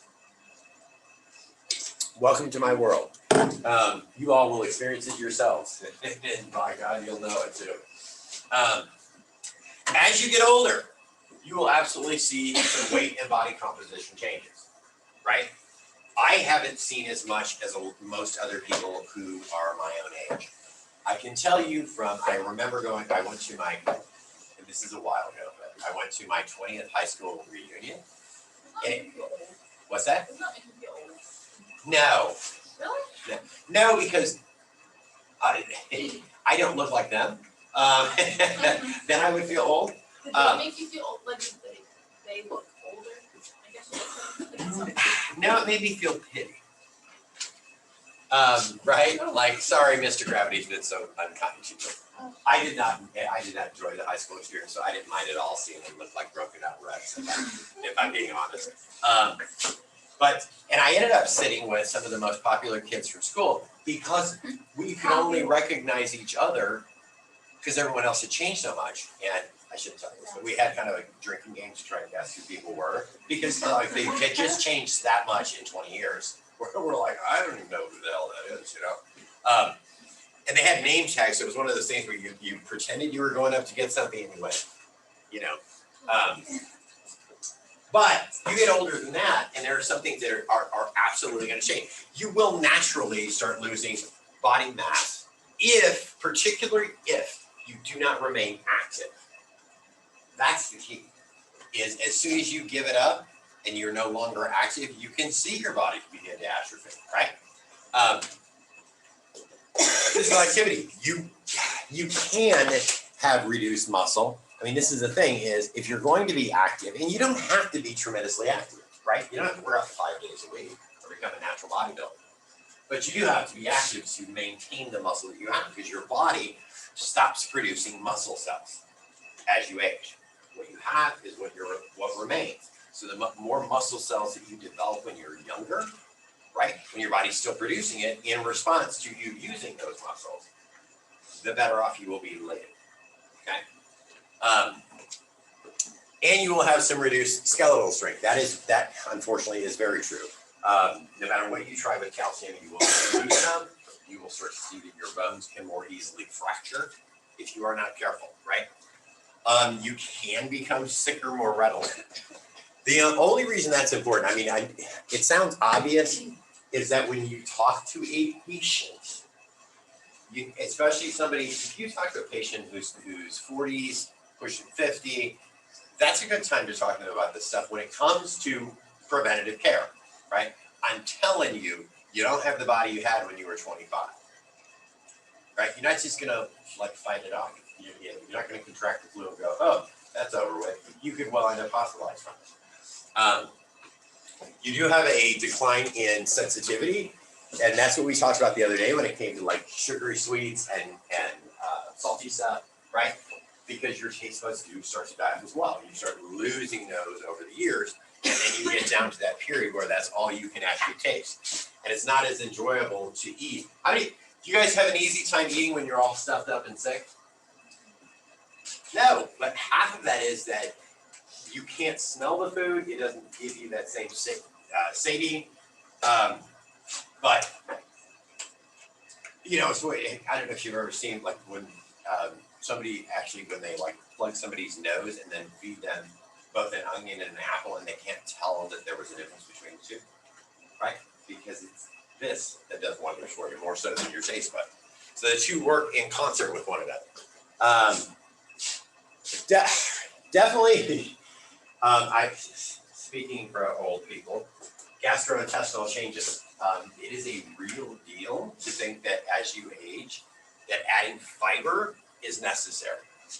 I noticed in my own body, and I regularly now, which some of the nursing faculty have been doing this, and I'm new to the game when it comes to being, you know, fiber needy, but that there is a significant difference from taking like 4 chewable fiber tablets every day, you know, than not doing, right?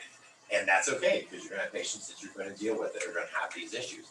And without that fiber regularly moving it through your body, you know, that waste through your body, you also run the risk that the bad bacteria that remains starts killing off the good bacteria in your stomach and in your intestines, which would allow that bad bacteria to create an ulcer, an ulceration, which could lead you to the hospital with sepsis for weeks, right?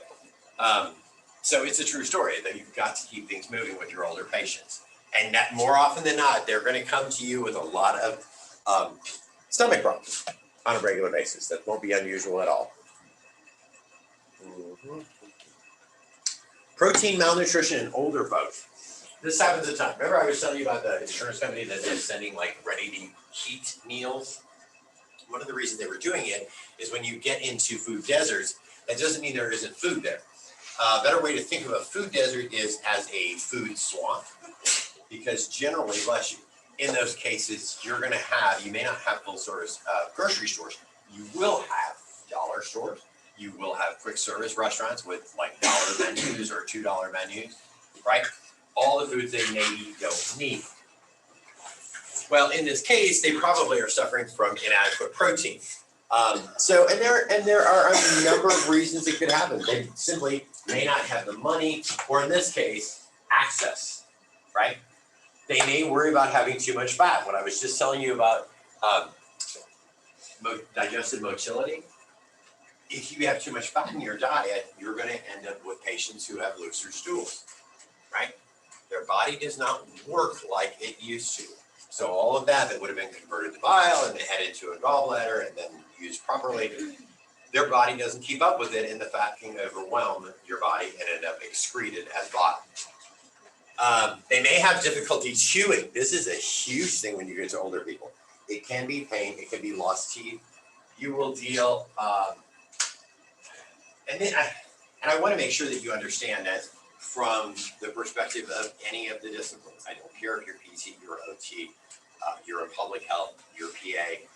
You will have older folks that you will deal with, and you'll notice marked changes in them, and that's the time to just have a conversation. And it's as simple as, oh, I had the best meal last night, blah, blah, blah. What'd you have for yourself, you know? If you don't have to go like, okay, I need to know everything about your protein and tell me everything you've eaten for a week. or have them keep a diet. Most people aren't gonna do that, but you can have a conversation with them, right, as a human being. That's where you can learn a little bit more, and you may find that they have difficulty chewing. This is why it's also important, no matter where you're at, to pay attention and know what is available to your patients, right? Is there a local, and let's say they have dentures or some kind of a plate, but they need those readjusted, because when you have any dental plates or dental work as you age, your jaw will actually shrink, right? Because you don't have natural teeth in them. So then you have a need to have those dentures replaced. Well, those are rather expensive. So in this case, do you know, is there a federally qualified health center near you? In a federally qualified health center, they'll base everything on income, and most older patients you work with, excuse me, will have a fixed income, which means they would pay for that dental work on either for free or on a sliding scale, right? Even if they have Medicare, because we do not have dental insurance in Medicare at this point. That was one of the things that was being rolled into the big bill that was being pushed through Congress that got stripped, which I think would have been a wonderful thing to leave in there, because in the end, it does affect an older person's health. But that's an awareness point, right? It isn't you, it isn't the service you're delivering, as in OT or PA or whatever. However, you are helping this person as a human being by trying to direct them in the right places, right? Because in the end, you want to see them well. And if this is what it takes to see them well, then you help them out with that. That's why you need to pay attention and know what your resources are. Okay. All right. One of which, and we talked about this the other day, is you just have reduced needs. Most of the time, you're going to see older folks have decreased activity. And we sort of talked about some of this, right? If they have a partner die, in particular, they're going to become a bit more reclusive. Y'all folks who are more gregarious, who maybe will not, but for the most part, you'll see people slow down. The worst thing for some folks is when they retire, especially if they were in a more active field, is they don't know what to do with themselves. Maybe used to be retired. They forget what it's like to just have somewhere to go every day. And they stay in and they do a whole lot less, or they play games, or they, build a farm on Facebook. But it's actually really, it's a deal. They still need the same amount of protein based on their weight, which a lot of folks are not going to be getting at that point. You can be assured of that. They're going to eat simpler meals. I will tell you, especially when you have an older patient who does have a partner die or is just single to begin with, is they're going to be buying the convenient frozen stuff, right? Which can be okay if you buy the right things, but it doesn't mean that for frozen meal, that frozen meal might be mac and cheese. And that's the meal because it's easy and I like it and I'm old and what do I get, right? Well, they should get because they still need all of it. They may be lactose intolerant. I know it says they're more likely to be. I would consider that a maybe. This is not a widespread thing. You gotta watch their fat intake, right? Because why do you need to watch their fat intake? Risk of diabetes, a greater risk of diabetes. For fat? Potentially. Potentially. Depends on where the fat ends up and what's reduced then through glycogenesis to glucose. So they are less active, which means what? Go ahead, Melissa. Well, like clogged arteries and. Absolutely, right? That's when you're going to start running into patients who need a stent. You're also going to see that they put on too much weight. Now, when you have, particularly when you have folks who are already not as active, and then you're adding weight to them. As folks age, also their vision, their hearing, their proprioception, all of those things decline. So then you add weight and onto someone who regularly is not moving around. This is how you end up with more slips and falls, right? I will tell you, one of the interns that are in the internship class right now, and those of you in class will, I'm sure Marissa will share this on Monday because I'm going to make her do it, she is doing some work with Allegheny EMS. And she said for the first time, she got a middle of the night call, 1:42 a.m., right? So, and her roommate is also, that's how she learned about ride-alongs with Allegheny, is an EMT with Allegheny. So they get this call. She told me the first one, but they had two of them, back to back during the night. One of them was an old man who literally fell out of bed and injured himself, quite a bit older, and had been laying there for 3 days. Yeah. He didn't make the call, somebody finally found him.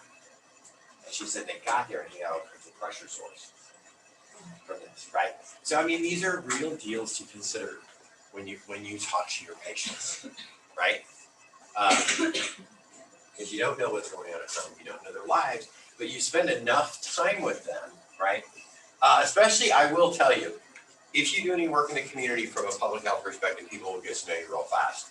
If you're like OT/PT or nursing, you're going to spend a lot of time with these patients, generally, right? PA, you're going to be more of like what a nurse practitioner would be as far as the time you allot to meet with a patient versus an MD who often, like Dr. Wolozian that I use over here, is like a hit and run, boom, how's it going? And I'm like this, and he's like, great, everything was super, see ya. That's my medical visit. But most of you are gonna actually be able to talk to people for enough time to kind of get to know them.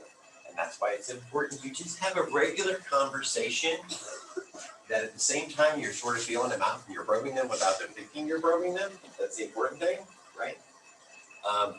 And when you talk to them, it still needs to be conversational, even if you're giving them advice. It's kind of what you are going to do when you are actually up doing this cooking demo, and your little presentation is not meant to be didactic. For a few of you from your quizzes, by the way, and I wrote it on your stand if you didn't see it. That if you, when they came to the question about your cousin wants to breastfeed and what would you tell him? Because I wanted to make this point. A lot of you pulled stuff from the book, and I was like, oh, come on, you're not talking to your cousin that way. They read like it was out of the book. I gave you credit. But I was like, don't talk to somebody in the community that way. Like, I learned in the book was somewhere that be real with them. You'll get further. You'll also see that a lot of dehydration in older adults. They just don't have the thirst response. And it may even be that you need to do something when you work with them to help them remember it, right? Find something in there. It doesn't matter. Have them attach it twice a day to their pill bottle or their pill area. They're all going to likely have pills. I even have a daily pill container, AMPA. But I'm on a regular prescribed medication, but I also take supplements. And so I just do what old people do and portion them all out. Take them twice a day. I have an alarm in my phone.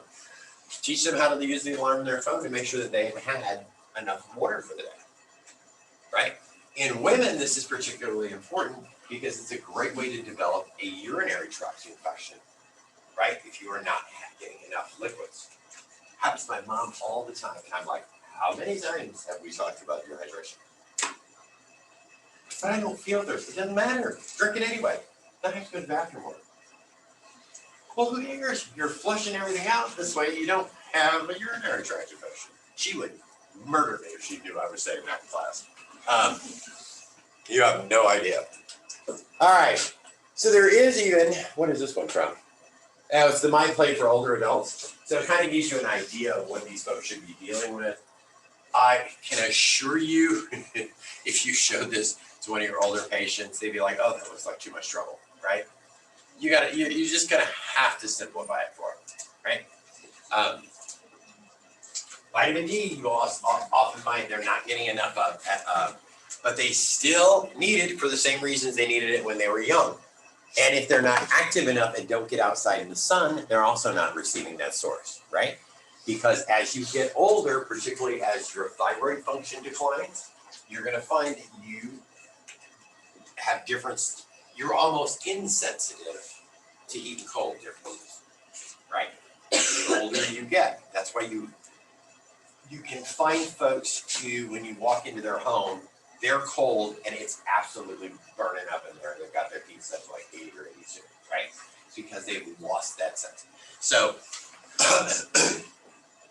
that's another reason they may not go out on a big sunny day, depending on where they live, right? We would all enjoy a little sunlight and being outside. But these 85-year-olds aren't headed to the beach. Okay, they could use more antioxidants for sure, to reduce their risk of degenerative disease. And damage to the brain. I just saw yesterday, and I think one of you may have mentioned this in one of your hot topics, that there's an Alzheimer's drug that may well show promise in people, and it has in mice already. It restored their memory. And I'm assuming that's from since mice don't speak in real life, that it must be that they had learned some kind of activity, and then that activity declined in the older mice, and they went ahead and gave them this drug. That's the only thing I can think about how they'd have to do it. But it's shown enough promise that right now it's moving to human trials, which would be enormous, right? I would take it today because I put everything in my phone so I don't forget it. But I've been like that for decades. So calcium, obviously, they still need for their bones. So it's not just women when you get to osteoporosis. In younger women, yes, they're more commonly will suffer from osteoporosis. In older, when you get into these senior age groups, it's both men and women. And I can tell you, as my shoulders bother me today. It's the truth. Iron, again, most of the time you're going to see that when you deal with seniors who are lacking iron in their diet, it's also because they're lacking protein, right? It's particularly for the ones, and most of the old patients you're going to deal with, unless they made a major life change, are probably red meat eaters or were, so that would have produced enough iron for them just fine, and protein. But if they cut back on protein for a variety of reasons, including the inability to eat this stuff, that's where they'd end up to. This is going to be one group that you will definitely talk a lot about supplementation, and that's okay, right? But here's the difference. They're going to use supplements that somehow they saw in a magazine or somebody advertised it and not know to say that the FDA has not authenticated any of this data. It hasn't been tested, right? That's where you come in. They don't need it, they don't need it. Particularly if they're taking something that is contraindicated with a medication or another supplement, which happens a lot, right? They need what they need. If you are working, let's say if you are a PA or a nurse in particular, and you're working and you're looking at blood work, this is when you might make suggestions about supplementation. But before you do that with an older patient, and you will spend more time with them, because it's going to take you longer to explain. I am sure Dr. Relosian over here does not do a hit and run with a senior citizen patient, right? But he does know me, and he also knows I have a better level of understanding than the average patient anyway, and it's a pretty complicated. He's going to have to take more time with them, even if it's the nurses that work with him, because they tend to spend more time in the room. All right, we were just talking about this, drug, and drug nutrient, right? Because there are some drugs you cannot take with grapefruit, which I've always found wild. I would eat grapefruit to save my life, not even on a dare. But there are medications that have grapefruit to counteract the effect. I don't remember which one it is, but I learned that way back when I was doing EMS training. All right, depression. I would say of the greatest concern when you deal with older folks is just this. And it's going to affect everything they do and all of their behaviors, as well as the way that they eat, right? Because you are going to then be dealing with, there could be a loss of a partner. They could lose their own children before they do, right? Which is just devastating. And it depends on who you're dealing with. Like, my mother's a cold fish, so, I'd probably get run down tomorrow and she'd go on about her day. But there are going to be folks, and they're also going to have a real hard time when it comes to retirement. It's not just regular average folks. You're going to see the same thing when you got. Why do you think you have faculty members here that probably are around with dinosaurs, right? We've got some old folks here. Did any of you guys happen to watch Netflix's The Chair? Okay. It's riotous. I had Watson watch it too, and she's like, because some areas frustrate you, and that's because we both know kind of the ins and outs, and she could read. Sandra Oh plays basically a female department chair with a young child, and she's a single mother and stuff. And so I told Dr. Watson, I said, you'd probably like this. But a lot of good stuff in it too, but they also show these old as dirt faculty members, including some who are just rightists, have got like liquor in their office. And the chair asked the one professor played by Holland Taylor, she says, when was the last time you read student evals? And she goes, 1983. She goes, they're worthless. All they do is complain. And she goes, I want you to read those now and blah, blah, blah. And she goes, okay, fine. So she lights them all on fire in her office and throws it in the waste paper basket, doesn't realize, of course, it's going to. So she tries to then put it out with her coat, and so then the coat catches fire.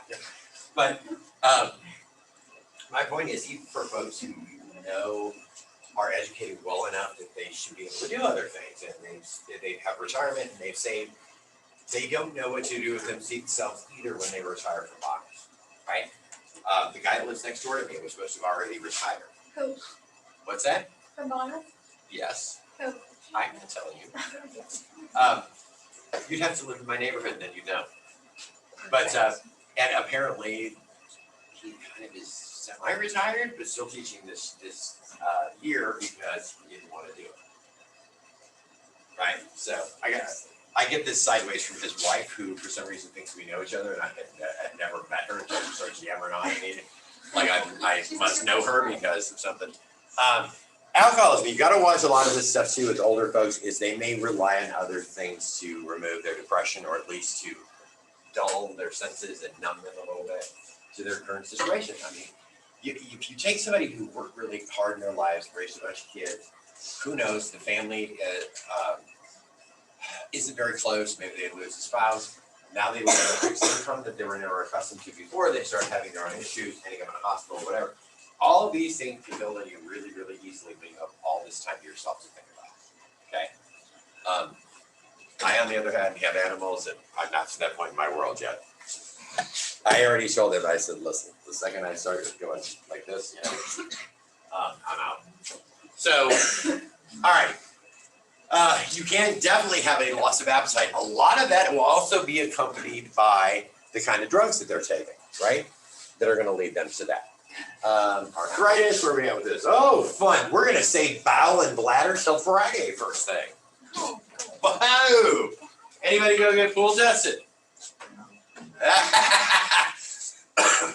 Nobody in any of my classes is going. They were like, no, I'm not staying here. I'm gonna have COVID, I'm gonna go home. Well, that's what I was thinking. Are you in the comfort of your own home? Why? Have home cooked meals and Yeah. COVID? Why not? Like I'm sure your folks could find a place to isolate you so you can come home. Yeah. No, because the logical thing is Yeah. no. Oh, because I already had COVID past 90 days. It's always been ironic, if I went and got pool tested, I would test positive. My mom like took care of it. It was like right there.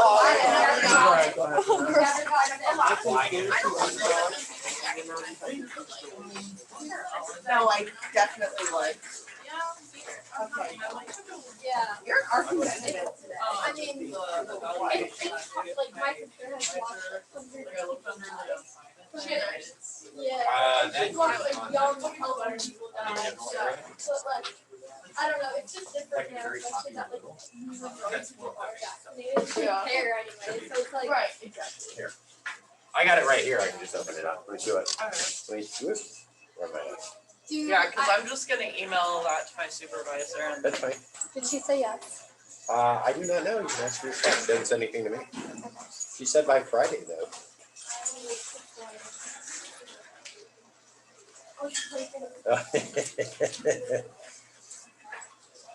Gabby, I like your scarf. thank you. That's fancy. I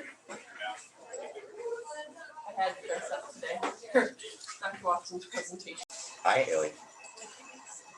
All right, where are we at here? How's the Virginia one? When what? Surveys. For the courses?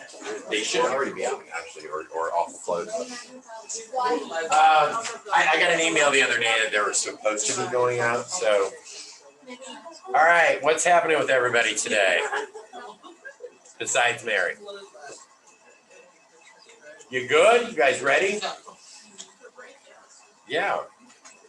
What else would I be talking about? Apparently, I'm going to. Yeah, go ahead, Tim. So like relating to the COVID vaccine, So my mom's coworker knows someone from the CDC, they said it's better to mix and match. Really? Because there's like, it's two different things for it. Okay. That's an interesting point because both were just approved by the FDA for boosters for everybody that's over 18, right? So then it goes to CDC, and then of course the CDC director is going to say yes. So if you can get them now, get them now. If you need to do it during class time, I've already got one taker from your, this is new too. One taker from this class already who is not here today because she's getting a booster. All you gotta do is send me an email with your vaccination appointment. I don't care where it's from, it can be from CVS. What's that? I said, I wish I got to skip class to get my booster. You all can. There you go. That's my best way to encourage you to do it, is if I have to let you get out of class, it's fine with me. I did that last year and I had a lot of students who took advantage of it, and I don't care, that's fine with me. Currently, I just saw this morning, New York State is up to 80% of all adults over the age of 18 have had a full series. 89.4% have had one vaccine. 76.3% of all New Yorkers, including kids, have had at least a first dose. So it's going to take a while for those numbers to catch up, but when we get to 80% statewide for all ages, which might not take that long. If we're at 76.3 of all age New Yorkers at one dose, it won't take long. I don't know at that point how they can continue to justify some of the different behaviors. There's going to have to be modifications, including to the HERO Act, which is why we're all in these masks at a heavily vaccinated school. So I haven't heard any scuttlebutt yet about whether or not faculty and staff are having a fit about it, but that's kind of too bad, right? Get vaccinated. Danielle. I'm going to the Bills game on Thanksgiving. Uh-huh. And they're making you show proof of vaccination, or you have to show a negative COVID test before you go in. Good. They've Right. been doing that. So, but But is that a deal? Is that in Wellington? well, I think that should be have been a regular occurrence to begin with, right? Which country was it? I was just reading this morning that there was I don't remember which country it was, but they're going to basically mandate vaccinations across the country by February 1st. Because they're into a lockdown posture. Germany's got kind of runaway cases right now, again because of their heavily unvaccinated population, and they aren't pushing boosters to the points that we are, and I don't think they've approved vaccines for kids. But this is will be headed in the right direction, especially once those pills get approved. Laura. So on the New York Times website, it says the country Austria, they announced a lockdown. That's the one. A vaccination mandate for all. Yeah, that's the one. Austria. That's the one I saw because I get my daily breaking NYT stuff in the mornings. So I wouldn't be surprised if CDC moves really quick on this. I think they were hoping to have this all ready to roll by the weekend, so that you could, if you were going to go home to family, you could get boosted. Because the boosters take effect in 1 to 2 days. Do you think that places are gonna start requiring boosters? What do you mean? Like So, where? like, colleges are requiring, I don't know, Vaccine. I have no inside information whether or not we're gonna require it. But we are going to have a vaccine clinic on campus. I just heard this yesterday. From one of my advisees. Which one was it? Was it anyone in this room? Wait, Zoe. Wasn't that Zoe that said that? What? That they're having a, I That don't know, I was too busy ranting, I don't remember. was it you? You have a cousin in BF, right? All right. I'm like, I know it's one of my advisees. That there's supposed to be a clinic here, and because I was going to put the word out, and I put the bug in Dr. Watson's ear because she sits on the COVID task force to see if we could just bring it here and then allow you guys out of class so you can just go do it. It's nothing. It's a one and done. It's half a dose. I'd be stunned if you were sick from it, right? And if you're concerned about that, get the Pfizer. Anybody have J&J? Okay. Did you get another one already? I got Pfizer. Did you guys get a second dose? I would get Pfizer if you do, because your second dose will be a full dose. Moderna was the one that had the terrible side effects for you guys at your age. Pfizer did not. Did you guys have a terrible time with Pfizer when you got it? I didn't have a horrible time, but I definitely did. Yeah, But that's I not bad. wasn't like dying. Yeah, because some the ones that I had in class that have Moderna were just like thought they were gonna die, you know? Yeah. I didn't have that experience, but you know, I'm 100 years older than you are, so. I had like. I had no reaction at all. Really? Yeah. I had 102. Pfizer. I got J&J and then I got the Pfizer booster on Wednesday and I feel completely fine. Yeah, if you get Pfizer, I think you would. Yeah. Yeah, because I had rare students. The only ones that I had that actually had a bad reaction to getting their shots were students who had previously had COVID. Yeah. And then was it? Pfizer was like really bad, I guess, with people who had COVID. Yeah, that's what happened to them, is they got really sick from it. My brother got J&J, and then he had COVID in September, and then he got the booster, he got Pfizer, and he was like more sick than when he had COVID. That's what they were saying too. But they're protected now, and so is he. So Yeah. that's the same thing. But I also think that like if he had gotten Pfizer or Moderna before, then maybe he wouldn't have been as sick. Because Oh, thanks, sir. like J&J is not as efficient, so like that it could be the reason why. So could he get sick at all when he got the J&J?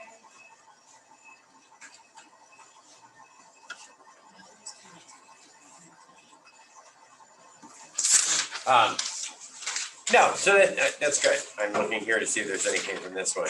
So, yeah, so that's kind of where it's at today is I would not be surprised at all to see by next week that everybody's going to be able to get boosters. If you could encourage your families, I would. It's a nothing deal. I don't know why we still don't just throw one up at Home Depot and just call it a walk-in, because that's what we're missing to begin with anyway. Is for some folks, even going on and bothering with an appointment and remembering it and putting in your calendar is more trouble. Then if it were me, I would have both Pfizer and Moderna boosters. And then I would also have some full shots of Pfizer for anybody that had J&J. And I would also have a bunch of J&J and put it over at Home Depot. Like folks who maybe wouldn't normally get a shot, if you can at least give them J&J, worry about a second shot later, right? It's better protection than nothing. So, and with the pills, I mean, you know, we're going to face certainly resistance to vaccinations once those pills are approved, because I'm sure they will be. And honestly, that's okay. I mean, if we can get to the point that we have those monoclonal antibodies, and make sure I'm recording here, monoclonal antibodies and the pills, we could actually get a handle on this and at least move something that was pandemic to endemic. And if we have to get a shot every year, we get a shot every year, right? I mean, the flu used to kill people like wildfire, right? Spanish flu included, and of course that was a time pre-vaccination. So, all right, let me make sure I did not see anything I saved in my Twitter feed yesterday.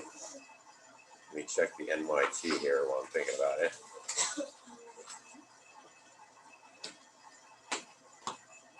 One of the big things that was on my laptop, like news things, is everyone was wrong about ivermectin. Oh yeah, there is actually thank you. There is a congressman who happens to be a medical doctor as well, who is right now has a complaint against his license for actually prescribing ivermectin, which is first of all not a prescription, but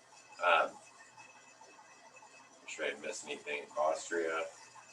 Austria doesn't have the vaccination rates that we do. Yeah, cases are up nationally 33% right now, which is something, right?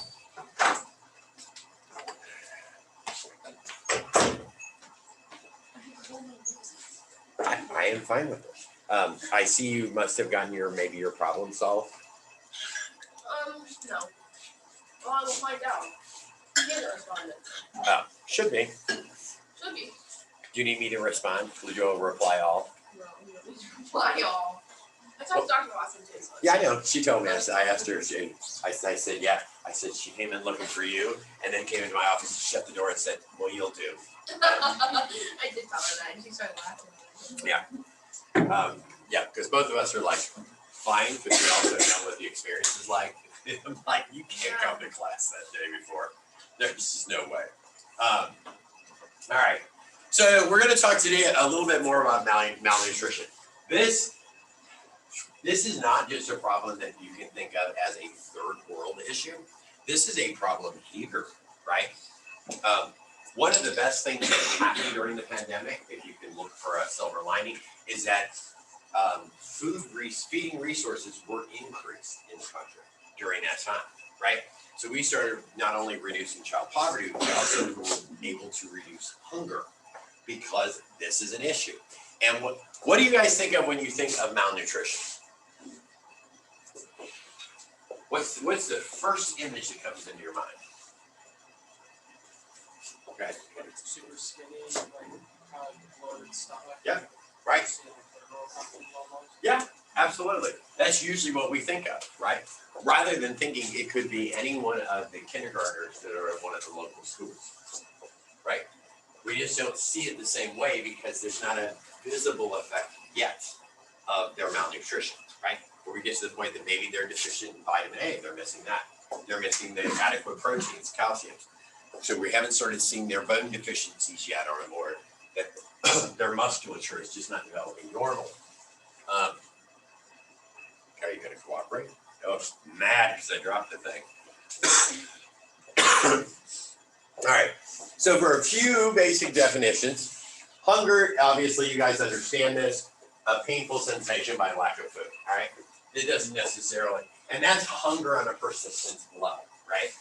One of the issues with, and one of the reasons that there are school breakfasts available, like as part of the free lunch program, is that a lot of kids who are just do not have adequate resources at home would not obviously perform well in school. But it's also one of those occasions where they may have gone to bed hungry.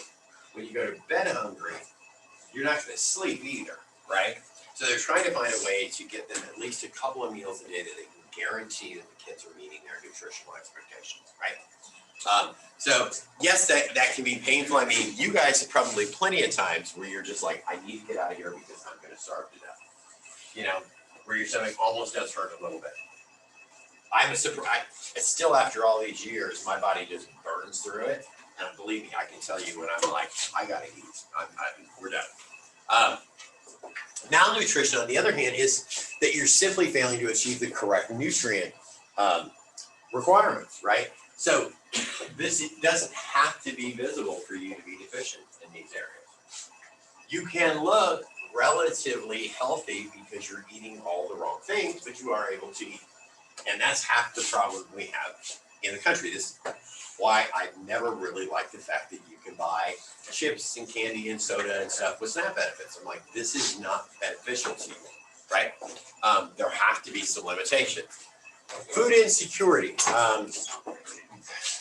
This is more an issue in this country than anything else, which has nothing to do with SNAP benefits necessarily. Because in this country, we have a glut of the working poor. So those are folks that maybe work one or more jobs, whose incomes are above the threshold to receive any kind of a SNAP benefit, right? As is the case in other countries. Brett, what is Canada's like? Usually it's more so like, you know, maybe single drivers or something, things like there's government programs that we have to have, but when it comes to hiring stuff, So it's more means tested is what you're saying? Yeah, okay. So very similar to the US. So once you hit a certain income, it just isn't available to you, right? But does that mean that you are not food insecure, right? You earn too much money to qualify for a SNAP benefit, but that doesn't mean that you have enough money to actually feed yourself well, right? So we suffer from far too much of this in this country. The other thing that creates a sort of food insecurity is whether or not you have a full service supermarket near you. And a full service supermarket is defined as one that has lean proteins and fresh fruits and vegetables. They can have frozen stuff as well, but typically you want to make sure that you have fresh fruits and vegetables. So if you look at a county like Cattaraugus County, for example, have you guys ever like driven around this county or gone to Ellicottville and kind of gone this crossway, right? There is nothing out there. And you get out there and you're like, okay, if you're already dealing with people that maybe have more limited funds and may not have the same kind of reliable transportation, how often are they gonna travel into town to go to Tops or Walmart or whatever to buy groceries, right? And even then, just because, and this makes me a little crazy, where it says that you have an availability, even if you have it available, does that mean you can necessarily afford it? Right? So if you've been in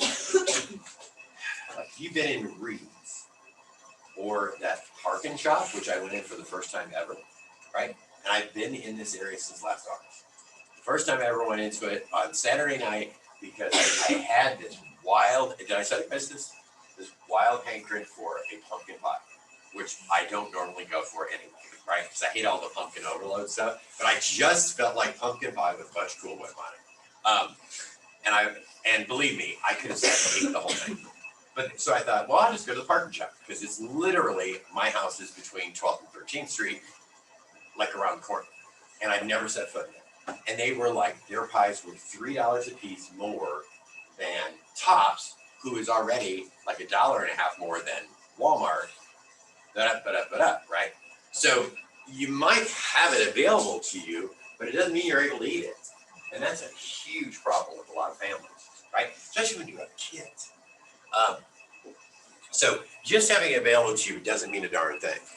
You have fresh, wonderful, organic produce available to you. Does that mean that folks locally are able to eat it? Catskill Farms. You guys ever gone to the farmer's market for Catskill? It's right over here outside Allegheny. It's like the weirdest spot ever. It's hard to get to. There's a random train track right in front of it. Yeah. But I mean, you're not going to Catskill Farms unless you can afford to eat there. You're paying a premium for the organic produce, right? So that also eliminates something. And they have produce most of the year that's available because they've staggered it that way. Buying a CSA share from them, like I do, is one thing, but you got to have the whole thing paid. So it depends on whether or not you can afford to do it, and you make it a priority. So you can get a lot of wonderful produce there in the summers on some of those family size deals, right? All right. Interesting.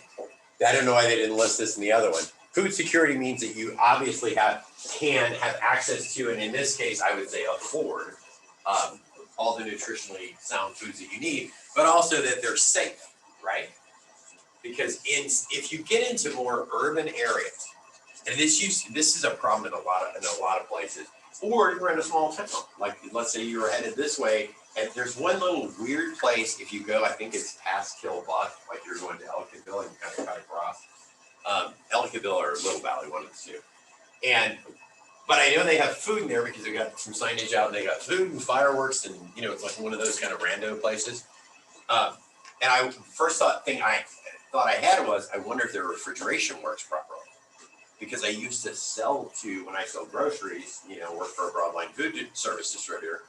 I had a lot of really small accounts, and some of them were like bodegas almost, where they had food and they were in neighborhoods that were like poor neighborhoods and a bit more of a food desert. Because you can live in a city and say, hey, there's plenty of food available to you, right? Can you get there and buy the food for one? And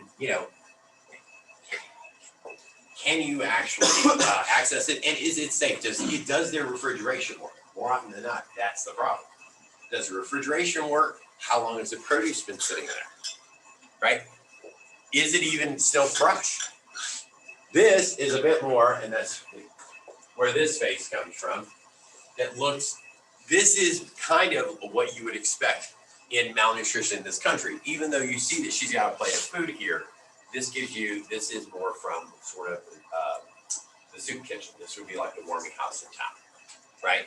And this is a lot of what you see. And it's great that supplement is there. Have any of you guys volunteered there? Yeah. I just went on Wednesday. You just went on Wednesday? How was it? It was good. Yeah. Sam was there.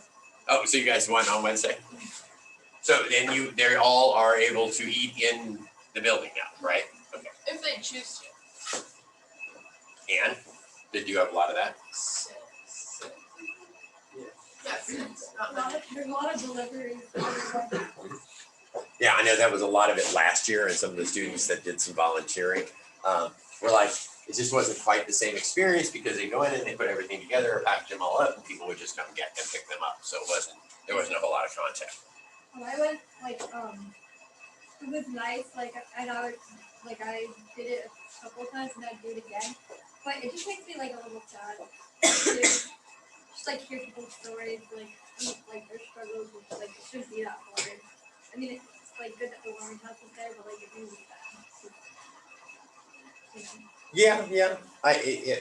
It's unfortunate because often you find in rural areas in particular, like the one we're surrounded by, there's this sort of intergenerational poverty, right?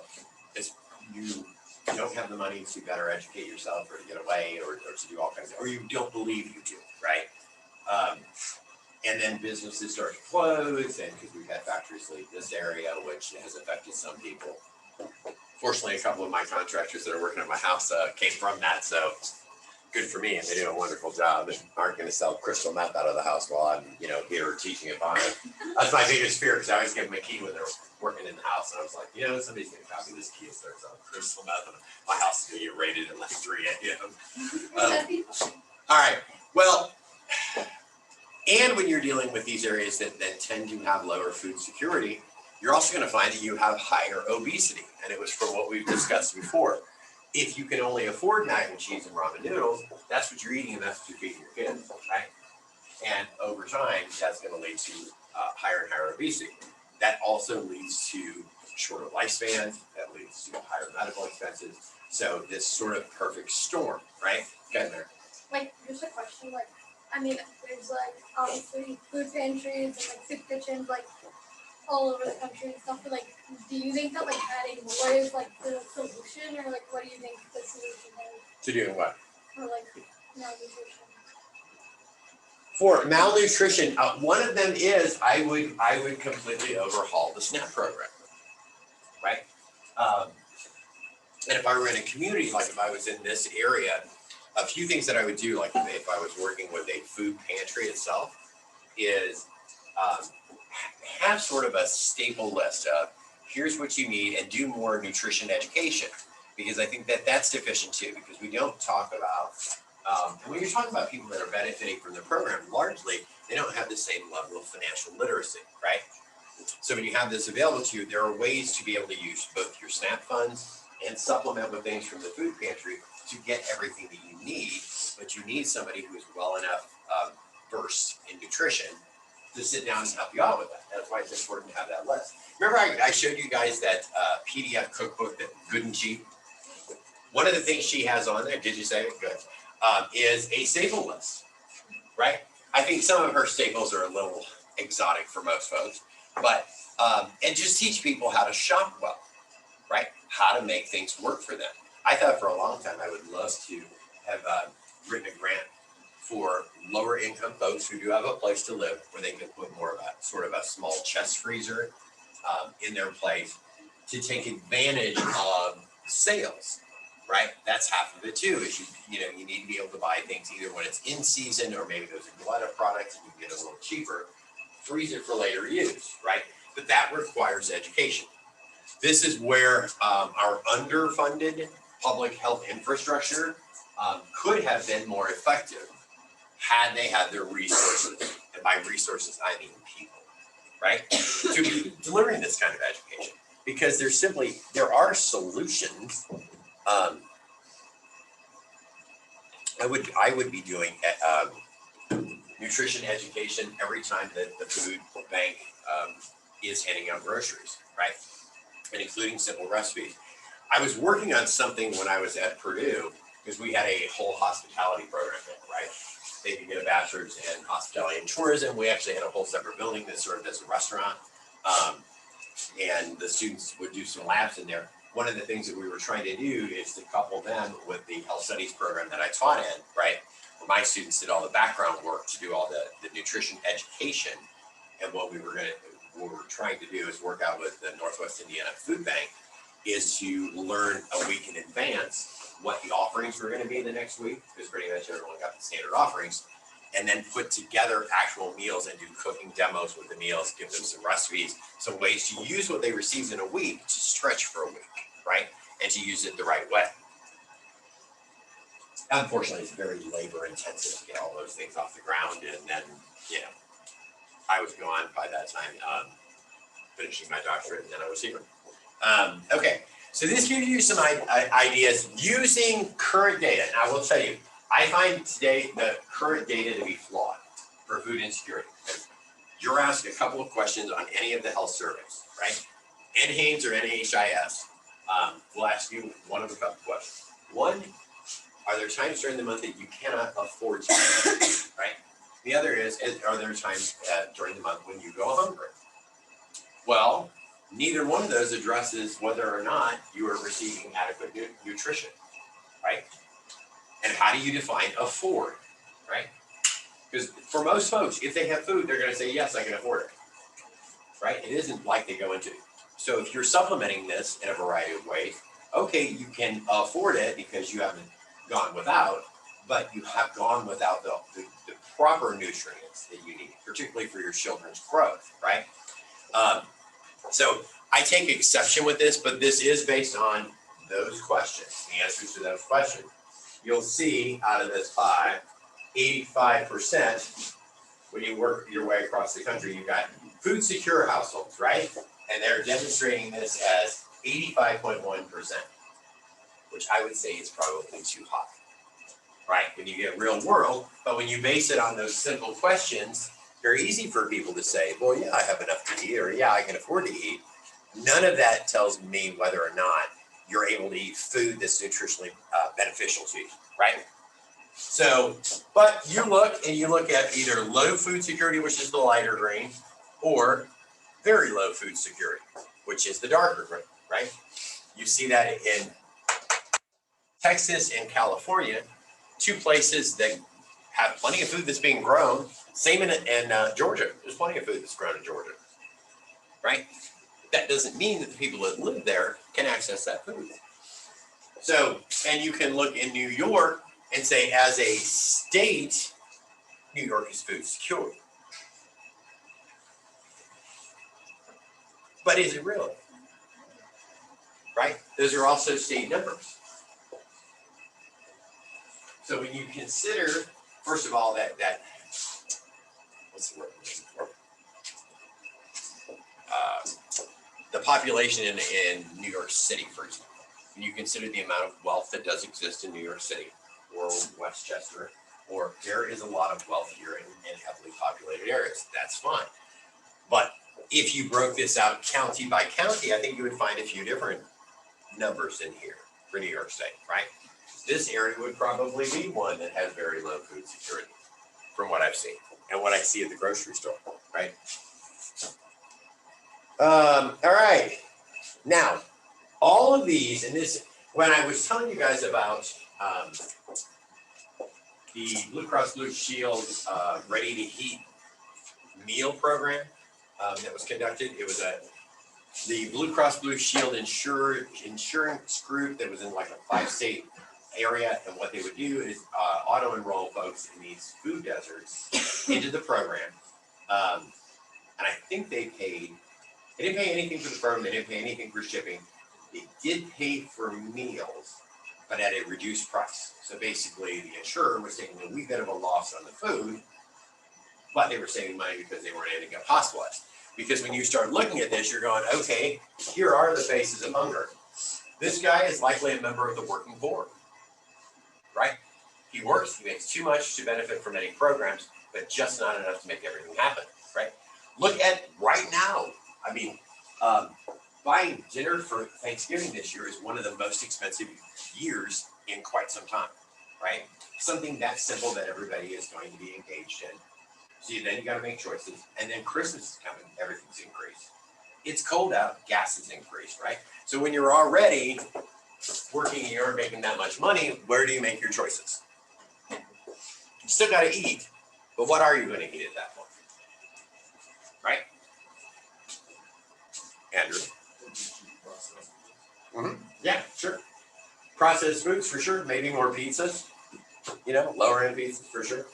Senior citizens, that's one of the reasons that Ready to Eat program existed, is they're also the most likely to end up needing medical care, particularly if they aren't receiving a balanced diet, right, that meets their needs. So that was part of that program. I'm assuming he's either representing like migrant workers or homeless, and children. Children, particularly in poorer rural counties, happens a lot in the South, right? And I know it sounds bizarre because obesity rates are the highest in rural counties, but there is a connection between the two because you just simply aren't getting nutritionally balanced foods, right? Working poor, we just talked about. Food deserts, or food swamps, if you will, because you have a lot of quick service. Because really around here, outside of coming to Olean, wherever the next place be that you would go to find an actual full service grocery store. You guys know?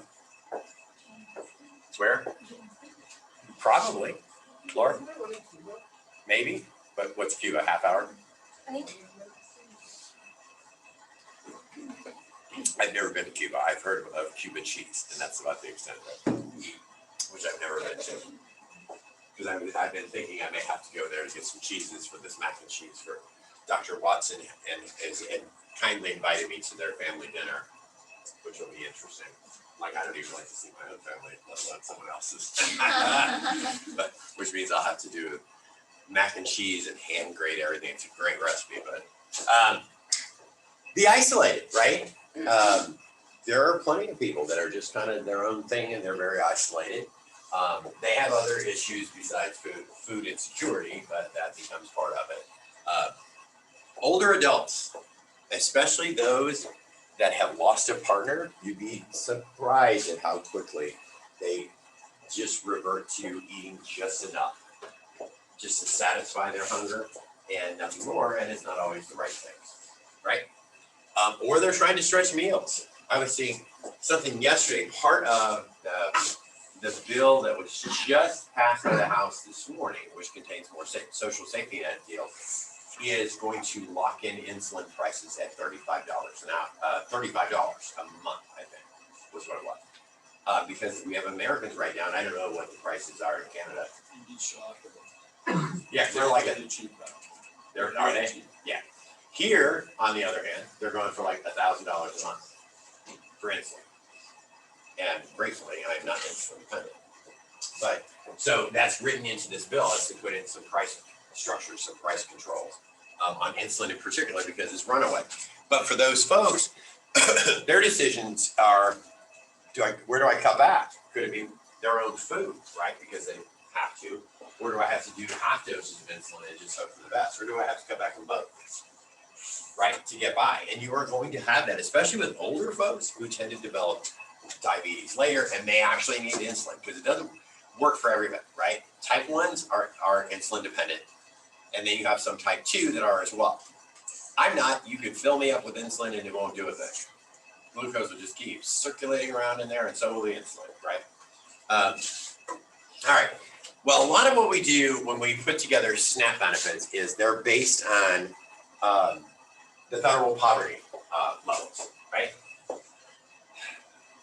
It's unfortunate because if you look here at a family of 4, right? Poverty, where am I at? A family of 4. The poverty line for a family of 4 is $24,300, right? Which means if you earn anything above that, you would not qualify for SNAP benefits. Well, right, that's about $6,000 a person, right? If my math is correct. So when you look at simply, and really when you're dealing with folks in this area, it just depends because they could be right in and around this area. I don't know what the qualifier is necessarily for like Section 8 or like HUD housing, I have no idea. But if you make a bit more than that, you don't qualify for any of the programs. So now you're stuck paying for all of it, right? Until, honest to God, and this was far more common. Where people only $140 more for another. Oh wait, no, I can't do the numbers. Oh, You better figure that out before you go talk to old Pisano I about can't see from biostats. here with glasses. All right, so, and then you can add some for more proposal. Well, the only thing that has actually changed, which has been a welcome change, is because of the labor squeeze, where so many companies need people, and a lot of folks, after having had some enhanced unemployment, don't want to work for such low wages, so wages have increased, right? Well, so have costs. So at this point, we don't really know what the relative difference is. Are you actually better off than you were, for sure? Until that's quantified, but certainly a little better than this. And honestly, and I hate to say it, I did the math the other day. If you worked as an overnight cashier, or not, an overnight stocker at Walmart, and only worked like 30 or 35 hours a week, I mean, you'd make more than 30,000 a week. I remember when I did the math, it was like $18.50 an hour, right? I mean, there are ways around it. So even here, so in some ways you are making a choice, right? But for some folks, it just doesn't work. You might have a sick kid at home who needs special care that wouldn't be covered by that. You know, maybe in the end you have no one that could act as a babysitter because childcare is so expensive, right? All right. So if you're looking at homeless folks when it comes to meals, I mean, it's very easy to say in the city, you're going to see a whole lot more soup kitchens, right? How many of you guys are from Buffalo? Okay. Are there a good number of soup kitchens in town, you know? I know of like a few, but. Right, so there's at least a few, right? We have one here, which may not even have existed if the university wasn't here. You know, in the sisterhood, right?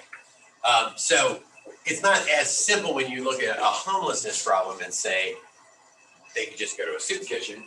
That isn't always necessarily true, right? I was surprised when I got here by the number of people here that are not housed. It was surprising to me.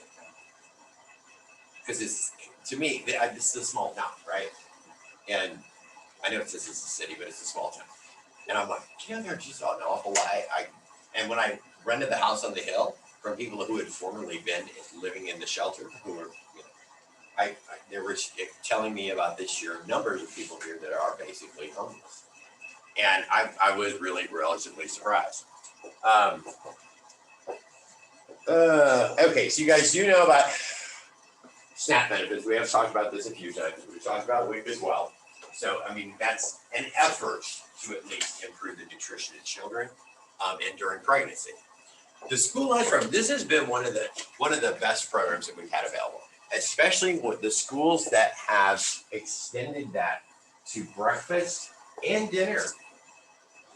In a lot of school systems, especially in urban areas where mom or dad or both work, the kids can't stay at an after school deal and actually be fed dinner, right?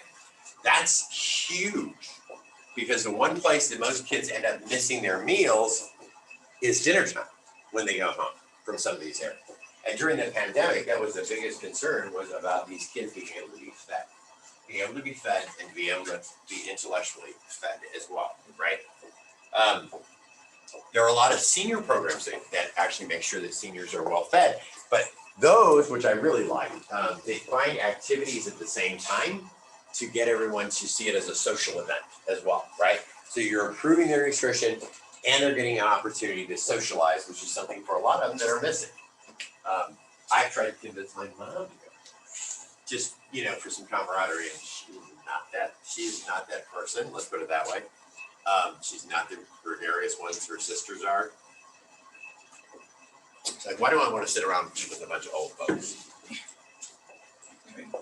I can afford my own food. Okay, that's not really the point, but you know, you don't like to cook and you're terrible at it. So that's more the point. But it has reduced some of that stuff, right? We talked the other day when I was talking about the Green Bunch program as a farmer's market nutrition program. It's sort of the same thing. You can find some of this stuff through here. Let me see if there's anything else important here. This is sort of huge when it comes to food assistance for disaster relief. World Kitchens, why am I drawing a blank in his name? Jose Andres, yes. He owns a string of restaurants in Washington, D.C. that are quite profitable and have done quite well. And then he started these kitchens where he distributed food. You know, rather than Red Cross that comes in with these meals that are ready to heat, even though they say ready to eat, but he would come into disaster zones. And I think he started this after Katrina, if I remember right. And instead, he went down there and did what the right thing, which was put on the big meals. You could see live cooking. There was more personal interaction, so you actually did get a hot meal. You interacted with folks who were there and cared about you. You got to see food being cooked to try and make folks not forget, but at least for a minute, be able to step away from the disaster that's just happened around them. Right? There have been other times where he hasn't been able to be around. He was in Haiti as well. They went to Haiti and were working after their disaster, but there was a weather disaster, hurricane or something, and before they could get there, Red Cross had been there with these ready to heat meals and gave nobody a way to heat them. And so there are photos of people that were running their cars to try and heat their meals up, right? So it is an issue. And as climate-related crises emerge over time, just the basic weather storms, hurricanes, huge power outages, ice storms, stuff like that, right? It's going to be more and more important that we have a better structure in place to at least be able to distribute foods that people could eat. Because there are actual ready-to-eat meals. They're not the most wonderful things in the world to eat, you know, but they're there. Feeding America, which I think was part of a discussion for you guys with the other class, is one of the largest hunger relief orgs in the U.S. who make an actual effort, not just to feed people, but to elevate this in this discourse when it comes to federal legislation, to become involved. Got a network of food banks, and try to educate the general public about it. Now we're seeing global hunger on the other hand, right? US, they've got it less than 5%, right? Same for Canada. So North America, relatively speaking, is about that case. So you get in here and you look at the food insecurity in some of these African countries that are over 35%, more than a third of that country. And so that's where those photos, like Andrew was talking about earlier, of the super skinny with the large bellied kid is, right? It's because they're just getting too much of one thing and not enough of another, or you're just simply, eating whatever's available to you. Factors that contribute, which we were just talking about. And this book is years older than what's going on right now, soaring food prices. This has gone on for a long time, right? Food continues to grow and grow and grow. Like during the pandemic, and I'm sure you guys bought some food during the pandemic. Everything seemed to continue to increase. I was like, anytime I would go, because I tried to reduce the number of times I went to a store like everybody else. This is pre-vaccine when we all could go to the store, but you had to be very careful and only go one person per family and, that whole thing. And I just kept seeing prices increase because I tend to buy a lot of the same items. So I know regularly what they are, and it just kept going. And it was because, they had people that could not work because they caught COVID. And the same thing would happen. And we're still not out of that. I mean, right now, you're buying building materials for the inside of my house for the contractor. He's like, man, because 2 years ago, we wouldn't be paying anything near what I'm paying right now. We just talked about how climate change and severe weather can affect hunger.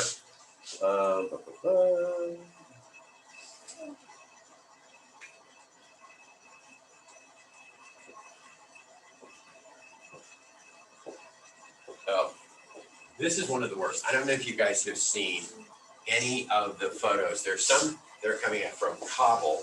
There were a lot of photos from Yemen when many people were under attack. Where you see, and in Syria, where you see that supply routes have been cut off. Right? So these folks, because of war, are basically being starved to death. I saw one this morning, it was from Kabul, and I was like, I can't. And then the folks that become refugees and get placed in sort of a refugee camp also generally don't have enough to eat, right? There's already escaping horrible conditions. Let me see where we're at here. We went through that the other day. We went through vitamin A. I'm not going to repeat anything we got on here. Iron deficiency, blah, blah, blah. All right, I think you're good because I know you guys are all clamoring to get the hell out of here. So I get it. It's Friday. So stay warm. Be safe. Make smart decisions. Eat something wonderful for lunch. What are we doing next class? What's that? Next class, What about it? what are we doing? Most likely, I may surprise you. Thanks, Dr. Allen. Have a good weekend. See you, Brad. What do you mean? But I drowned because we don't offer it. No, no. Yeah, but it's because it's a safe class, so she's not gonna care. She's definitely gonna be like, I mean, like, maybe Dr. Watson can help her out and say something, but she was not willing to listen to any of the directions. Ridiculous. It's real. Oh, that's the whole time. Really? That's why you see my mask on my face. Over that fucking class. She thinks she's better than everybody. Nobody likes you, so. My roommate is in her micro right now, and it's literally getting me. All right. How's everybody? That was great. All right. Bear with me. I had the flu. You guys may be my only class today, so you see the mask is on the whole time. I spent the entire break laid up and running a fever. And it's been a real treat. How about you guys? I also had the flu. I feel like a lot of people, well, I know a lot of people have the flu. Is it too late to get a flu shot? Like, do you No. see anything? It's not, and as a matter of fact, because I've had the flu shot. The flu shot is an approximation based on the last several years of flu variants. They're generally only 40 to 60% effective. But if you do contract the flu, your symptoms will be less severe. If you had, it's sort of like the COVID vaccines. Because mine could have been worse. My fever could have been much higher. I could have had vomiting and diarrhea, and those things I did not have. Will it make you like sick like the COVID one did? No. The vaccine? No. The only time, I mean, some people have an issue, and that's only because, and you've got to, it depends on which vaccine you get.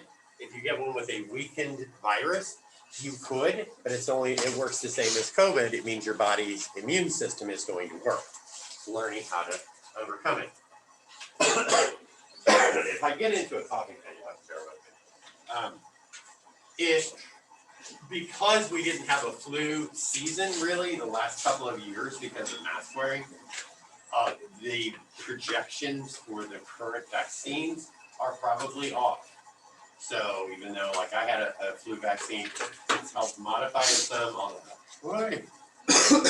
I thought this morning I was like, oh, I'll be all right. I can get through at least classes today. Then I got here and I was like, ooh. So you guys may be it today. We'll see how this goes. We will next Monday.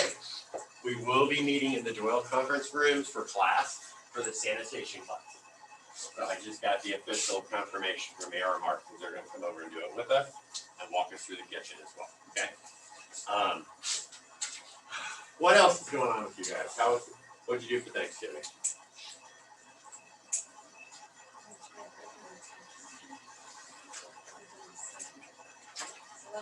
Oh, God. Yeah, I went to Dr. Watson's, she graciously invited me over on Wednesday for dinner. And then Wednesday night I was sick. So I'm like, nobody's sick from your household, right? So far, so good. Because I would felt really awful about that whole thing. And then here was my thing, because I didn't officially get tested for it. But this has lasted longer. I was doing all kinds of things between. So like, as overrun as this entire county is with COVID, it would be just my luck to go there for the flu and end up with a breakthrough case because I'm surrounded by COVID. And I'm like, aside from you guys, pretty much I don't go to any places. So, which probably is how I picked up the flu, because we have so many students who have the flu right now. So you guys saw about the new variant, yes? Yes. Well, hopefully it isn't that frightening, because if this one can actually evade protections of the vaccine, we're all in trouble. So, but we won't know for a couple of weeks, because you know, the ones that have breakthrough cases with Pfizer, within 2 weeks, they should know whether or not they're, what kind of protection that you will still have with it.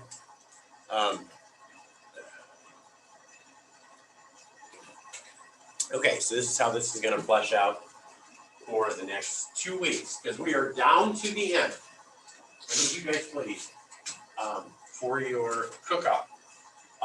Got your recipes. If you did not get them to me with names on them, please get them to me, because I have an intern who's going to be putting this stuff together, so we'll have them that day. You'll be able to see Monday. I'll probably split you guys in half this week, so next Tuesday evening you'll do 2 shifts of 2 hours, so we can pre-cook some food and get everything set up. You'll also be able to pick the displays. There's a variety of different displays, so you can craft it however you want.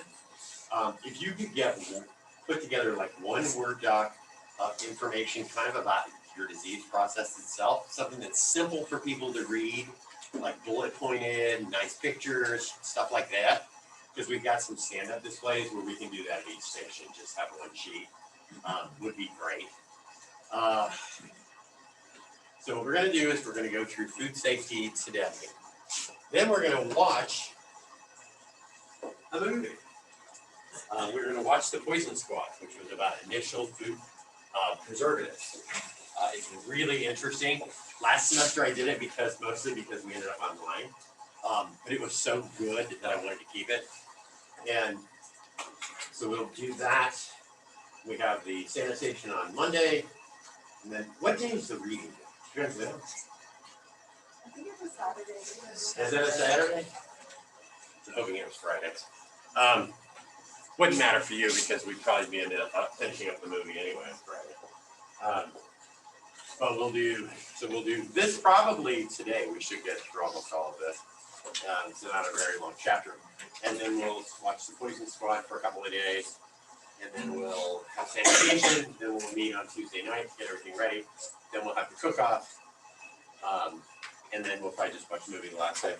And then you're done because you have no phone because of the cook-off. So. All right, here's Zoom.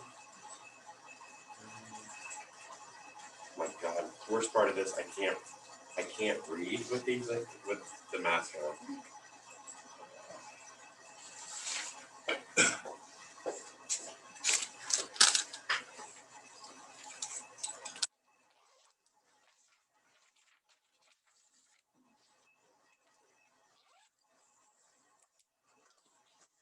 All right.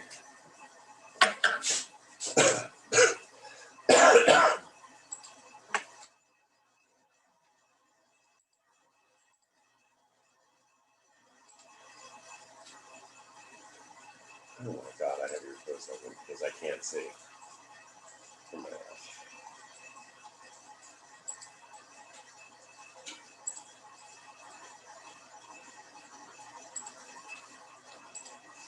Where did I go? Forward.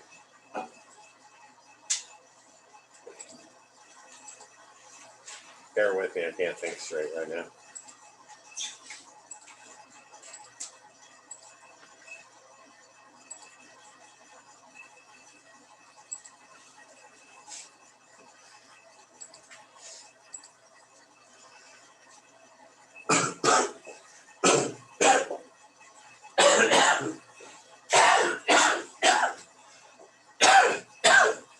Okay, well that answers that question.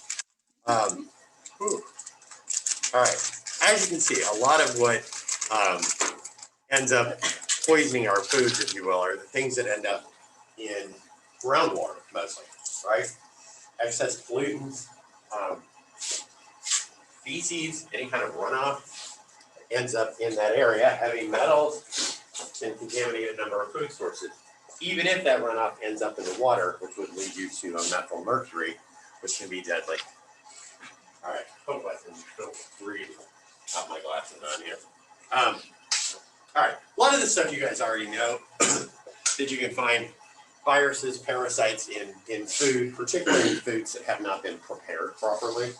And when you deal with foodborne illness, it is from a pathogen whose life cycle hasn't been at least interrupted or made dormant by cooking or proper refrigeration, right? And it's typically from a toxin produced by that. Some harmful ones, Staph aureus, botulism, which used to be a huge problem in the country. Botulism was produced from improperly canned food, right?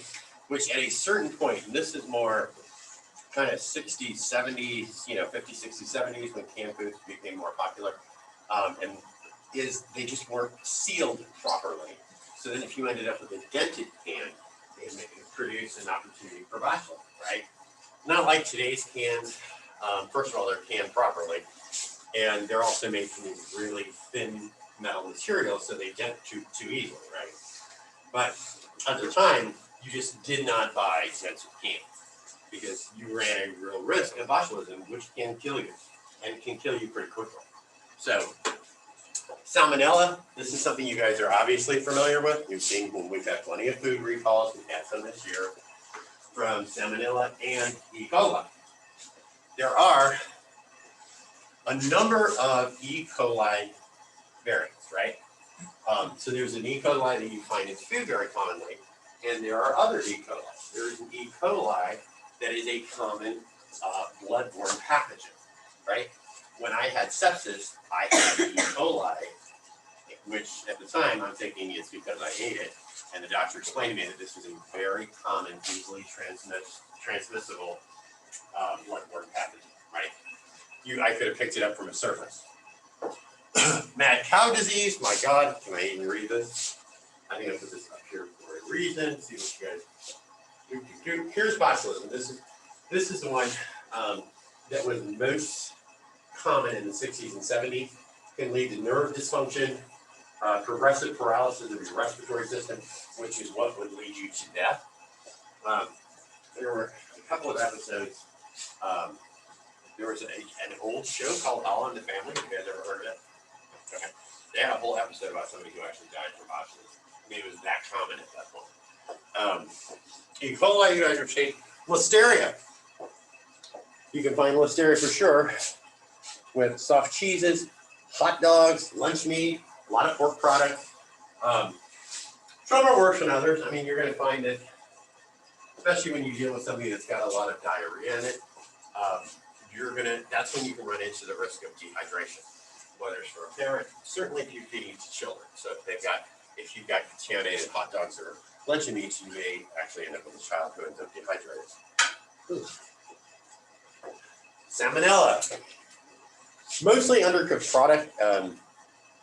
You can have, I will tell you, we had, when I worked, because I was a training manager for a group of Golden Corral restaurants in Atlanta. I did corporate training actually, but and we had one of the restaurants that actually had I think it was salmonella outbreak. And the reason they ended up with it is we had everything separated and we would always have these rotisserie chickens that had their own separate area and that kind of thing. But in these sink areas, they get cleaned after, depending on what you were using, whether it was chicken or vegetables, whatever, they get fully cleaned. There was not enough air gap from this drainage hose, which allowed the bacteria to remain at the bottom of the hose and reproduce and make its way back up. And we ended up having to close the restaurant for like a week. But these are some serious concerns, right? Shigella, is this my pork friend? Undercooked liquid or moist food. So that's the thing too. Normally after Thanksgiving time is when you see most foodborne illnesses. Why would you see most foodborne illnesses after Thanksgiving? Besides the fact we eat a lot of food on this.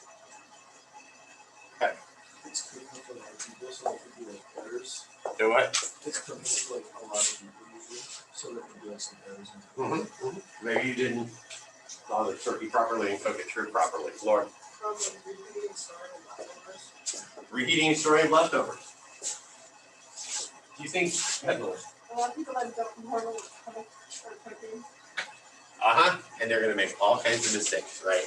Where people think that they're gonna put in some like juice from a cooking bird that they left sitting out for a while and then put it into dressing, right? Terrible thing to do. Or just add raw eggs, or cook something all the way through.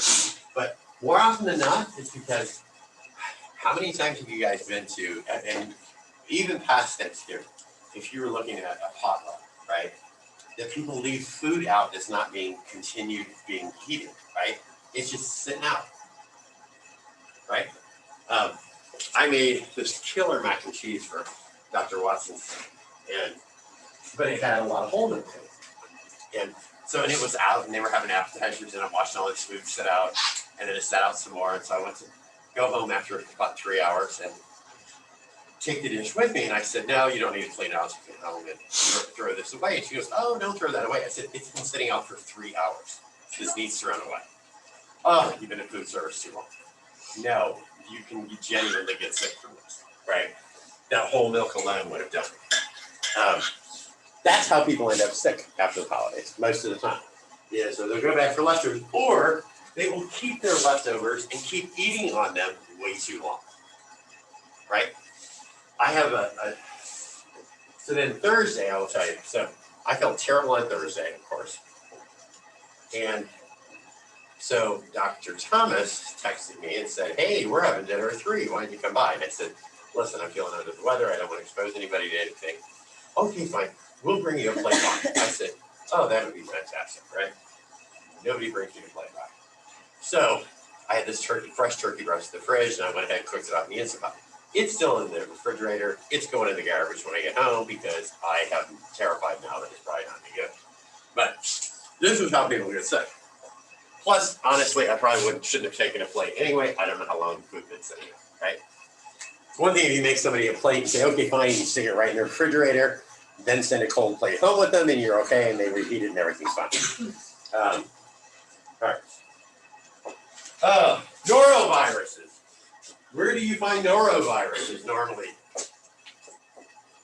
You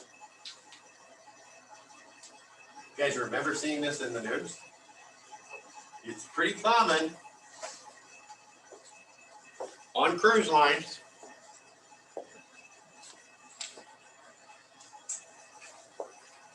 Yeah.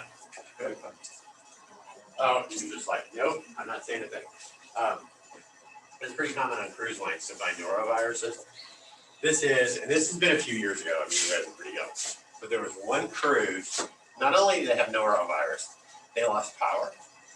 And so everybody was calling it the poop cruise because there was something wrong with this, because the sewage wouldn't work as well. So then they had open sewage running down this cruise ship, contaminated with the noroviruses already. And so they got like everybody sick. Yeah, pretty rough. All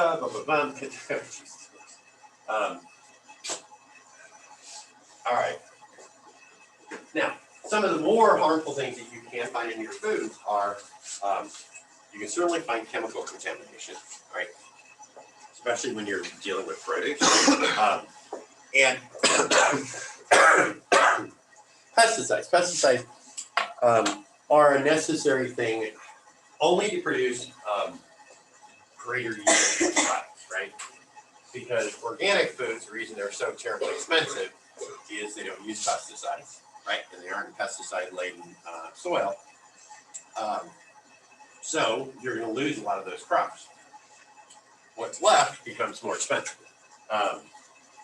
In this case, we're trying to be able to produce enough for everybody to consume, but you're going to have some runoff from both chemicals and pesticides that end up in groundwater. They also can end up in crops and end up, being rained back down. All right. Now, the organic stuff, you can use, you're gonna have to get the USDA organic seal, and you'll follow a list of criteria to be able to qualify for that. You can use certain pesticides, but they need to be a natural pesticide. It's gotta be something that's gonna not be harmful to you. And now, you tend to find more animals who are regularly vaccinated, who receive antibiotics. You'll also see the alternative antibiotic-free sorts of meats when you go to the store, because most of what you're trying to avoid is any of the drug residue that's left over in the meat. But prior to that, even using any antibiotic, people routinely got sick from this contaminated meat because the animal itself was sick, right? So that was not uncommon at all. All right. And any kind of pollutants. I mean, this is something that has gone and been terribly underrated for too long. Is part of, and I wonder, and after you guys see the Poison Squad, you'll understand what I mean by this. But I wonder really with the shorter lifespans that we had earlier in prior centuries, I don't know how much of it really had to do with a lack of medical knowledge, as it had to do with how dangerously we live, because we had all of these factories emitting all these pollutants right into the air. When I was a child, it was not uncommon at all to see smog, because I'm from a steel producing area, right? And that was during its heyday. Well, all of that smog and all of that soot made its way over all this farmland in Indiana. So it was just weird to me. Where I'm from, actually, there's a lot of blueberry farms. And there's one power plant, a coal-fired power plant, that is directly across the street from this blueberry farm, right? And I always thought, like, who's gonna come here and buy these blueberries where you've got all this, gas stuff? Well, most of what they do is they take tractors through there and then they just sell off to like grocery stores. They sell those blueberries off. So when you buy frozen, comes from places like that. So, I mean, that still happens today. But these pollutants can contaminate that food and can certainly contaminate water, which leads to methylmercury in fish, which can be dangerous. And I think it's one of your quiz questions, actually. All right. Natural toxins. These are fantastic, right? Alpha toxins. You can get from contaminated animal feed. Methylmercury we just talked about. It's naturally occurring, but it's enhanced by pollution, and that's when you'll find it in seafood. Ciguatera, seafood toxin, right? Like pufferfish. What's the toxin in pufferfish? Somebody look it up. Is it Ciguatera or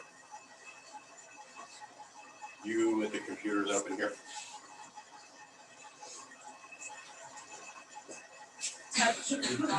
What is it? Tetrodotoxin. Okay. So we have a different type of toxin, but Ciguatera you can find naturally as a seafood toxin. Poisonous mushrooms. Yeah, and I have no rule of thumb. I have no idea how people determine which ones are poisonous and which ones don't when they go out in the wild and forage for like mushrooms. But that what used to always be the problem is there were so many poisonous varieties out there. It's not like you can go in your backyard like mine did when we got so much rain this year and just grab these new mushrooms that were growing in my grass and go out there and eat them. Like I'm not gonna bring them in the house and cook them up. I think it's quite well illegal. And then solanine, toxic potato skins. Not an appetizer either. Okay. Toxins in the food chain can make their way all the way through an ecosystem to find its way to your plate, which is half the problem.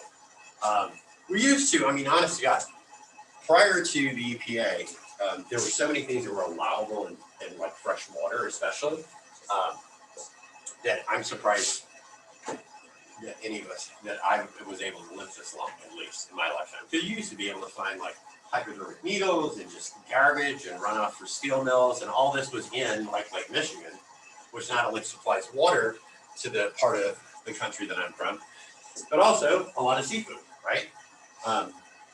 Because of the pollutants that were naturally that found their way into the water. It's one of the reasons you started finding or seeing farm-raised fish. You guys have heard that, right? They're not really on a farm, but they're kept and they've got their own water, and they're protected from these external water supplies to protect them just from this. Allergens, right? In food. It's weird, but it seems that we have more allergen or more allergic children now than I ever remember before.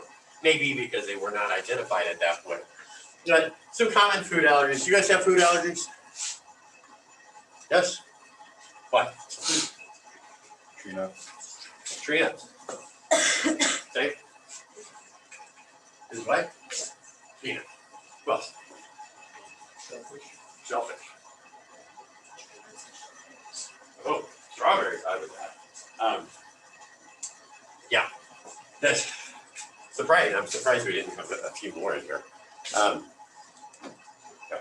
Mine is rosemary. That's it. Pretty wild. I have a full anaphylactic reaction to that. All right. There are additives to food, which we've discussed before, but when we talked about fortified and enriched foods, generally added to maintain some kind of consistency, to reach a certain nutritional value, right? Which is a lot of what we did with fortified and enriched foods. To keep the food appetizing and wholesome. So in other words, it looks okay, right? There's a lot of additives that are attempt to make your food look better than it probably would have naturally. To control acidity and alkalinity, to enhance its flavor. All right. And then there are some that are indirect, which is unintentionally added to the product, and you can find them in trace amounts. Packaging, right? How about if you use, I don't know if you guys have ever experienced this, but if you put like aluminum foil over something and then you leave it for a few days in the refrigerator, then your food starts to taste kind of metally. So, yeah, I've had that experience. That's the kind of thing that's unintentional and it ends up in your food. Even when you use those non-stick pans, you're unintentionally getting some of that Teflon coating, because those pans do wear out over time. All right. Food additives are regulated by the FDA. There is a foods generally recognized as safe, right? They aren't going to have long-term harmful effects. Trans fats and foods not generally recognized as fat are trans fats, and right on the borderline is high fructose corn syrup, right? Because of its long-term harmful effects to your body. Partially hydrogenated oils. And the FDA also regulates any kind of dyes, pigments, etc. in your food, so you don't have an overdose of those. All right, where am I at? The Delaney Clause, yeah. All right, Delaney Clause is a legal provision that anything that gets added to a food cannot cause cancer in humans or animals. So it cannot be either one, right? And that even means if it's a longer term, if it was consumed in large amounts. That's why certain dyes can't be in food products, for example. All right. All right. There were things that were considered to be safe before this 1958 legislation. One of the examples is you could use sodium nitrate and potassium nitrate to preserve meat. What you're going to find when we watch The Poison Squad is a common food additive, particularly around the turn of the 20th century, up until 40, well, up until shortly after Upton Sinclair published the Jungle, borax used to be used as a preservative. So it can remove your COVID and preserve your COVID. And you'll see in this, until Teddy Roosevelt was in, I think this was Panama at the time, and the soldiers would not eat any of the rations that were sent with them. And he couldn't figure out why nobody was eating this because, you know, they were connected to maintain their strength and that kind of thing. And so they showed him that when you open the can, all the food was green because of its preservative. And you'll see, it had long-term effects. And this is also prior to any ethics training, because otherwise they would never have gotten that far. All right. Okay. Keeping food safe. This is what we're going to talk about on Monday. And so, one, you need to clean. Then you need to separate everything you're doing. So you need to separate utensils depending on which products they're used for. You know, you can't just do a quick like rinse under the sink after you've been cutting meat and then go cut some vegetables, right? And you're going to have separate cutting boards. If any of you have ever worked in food service, you should have seen that they had at least either clearly labeled cutting boards or they were different colors based on their use, which is more common. Then you have to cook it properly according to temperature, not according to a recipe, and not by eyeballing it. And then you have to chill it properly, right? That's part of the problem when people cook food, even when they cook food at home. A lot of foodborne illness just simply happens at home because people do not properly cool things down or cook things to the right temperature or then reheat them to the right temperature. Gotta be very careful with that stuff. All right, in food service, this is honestly actually only a few decades old, but you have to establish with USDA, you have to establish hazard analysis critical control points in your facility for any of your recipes. You've got to be able to analyze the hazards that could occur, right?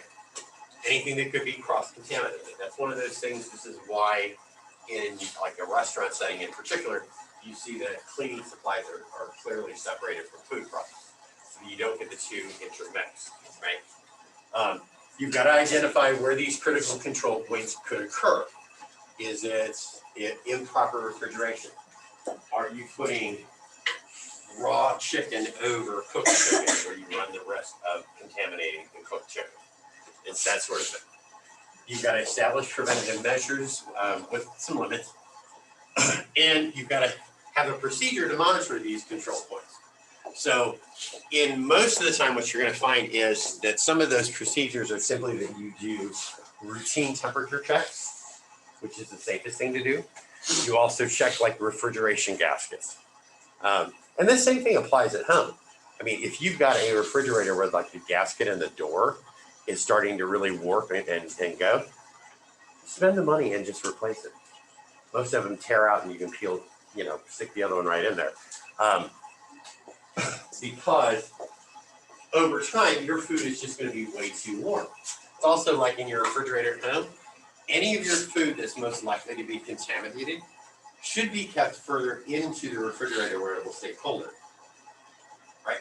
So if you're drinking, for example, I've never understood this with refrigerators, if you drink any milk with fat in it, so if you've got 2%, God forbid, if you've got whole milk, and you keep it in that little pail inside the door, that's going to stay way warmer than the rest of your refrigerator, as many times as it opens. You know what I mean? So that in the home would be a critical control point. You need to be able to establish corrective actions if you can't meet this area. And you need to do plenty of record keeping. I can tell you we used to in the restaurants, and that was a really regular deal, because we had so many opportunities for food to actually go back, right? And most of the time it was based on equipment that was meant to keep things cold or hot, that food routinely had to be checked its temperature, but we also had to do like twice a day full operations check You also wanted to check calibrations on any of the equipment that you were using so that you were properly cooking foods. And some of the risks for foodborne illness when you're more likely to run into this, and this is, it's unfortunate, but you're going to run the risks. You're going to run risks if you have any of these disorders of a lot of things, but foodborne illness is one of them as well. If you have immune disorders, cancer, diabetes, long-term steroid use, if you have liver disease, stomach problems. All right. So, for some food preservation, throughout time, at one point, salt was seen as a premium. It was something that was like a real commodity. Like if you had salt, it was next to having some gold, right? There was actual value in salt, mostly because this is how you preserve a lot of foods that you have. How otherwise were you going to survive a winter in this country? This is pre-processing. We still use salt to cure a lot of things. So we still use salt as a preservative today.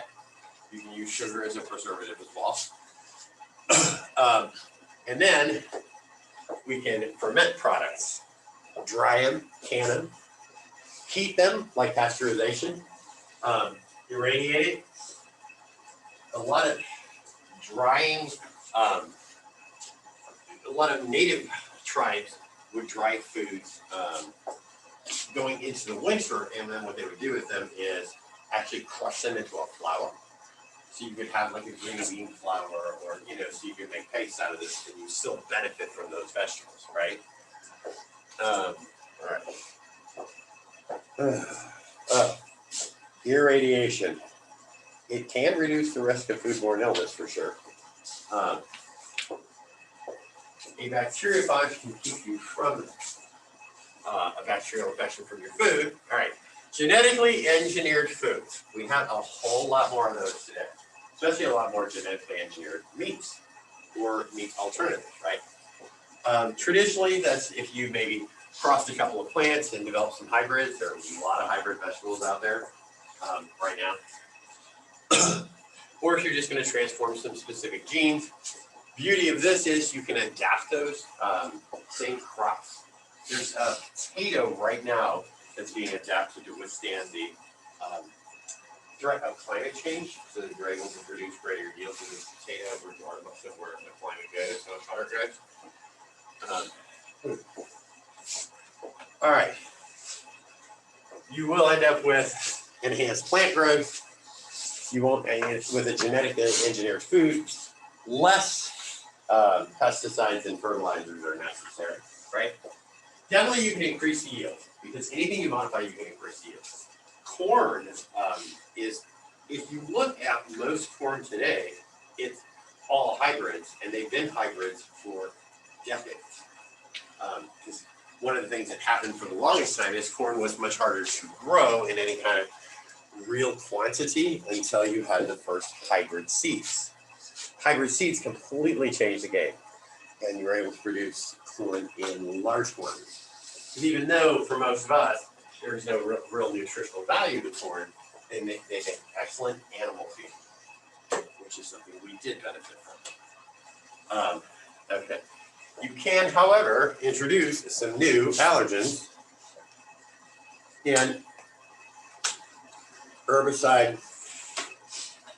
You get a little loss of biodiversity, but in the end, and with where we're headed, particularly as the climate warms, or in some places as we end up with way too much water, we've had a lot of rain over time. This certainly would benefit us to that point. Let's see. Okay. Now,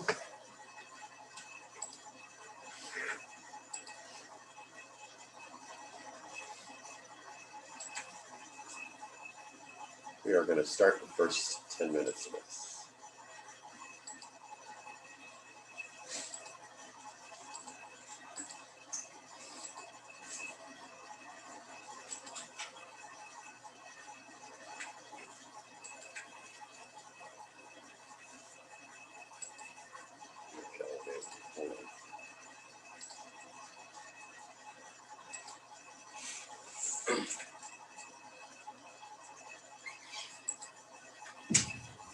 I'm not Puerto Rican.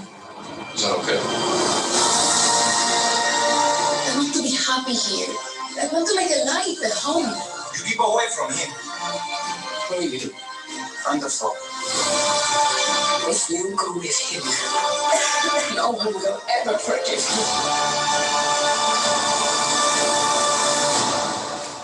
Run away with me. Read PG-13.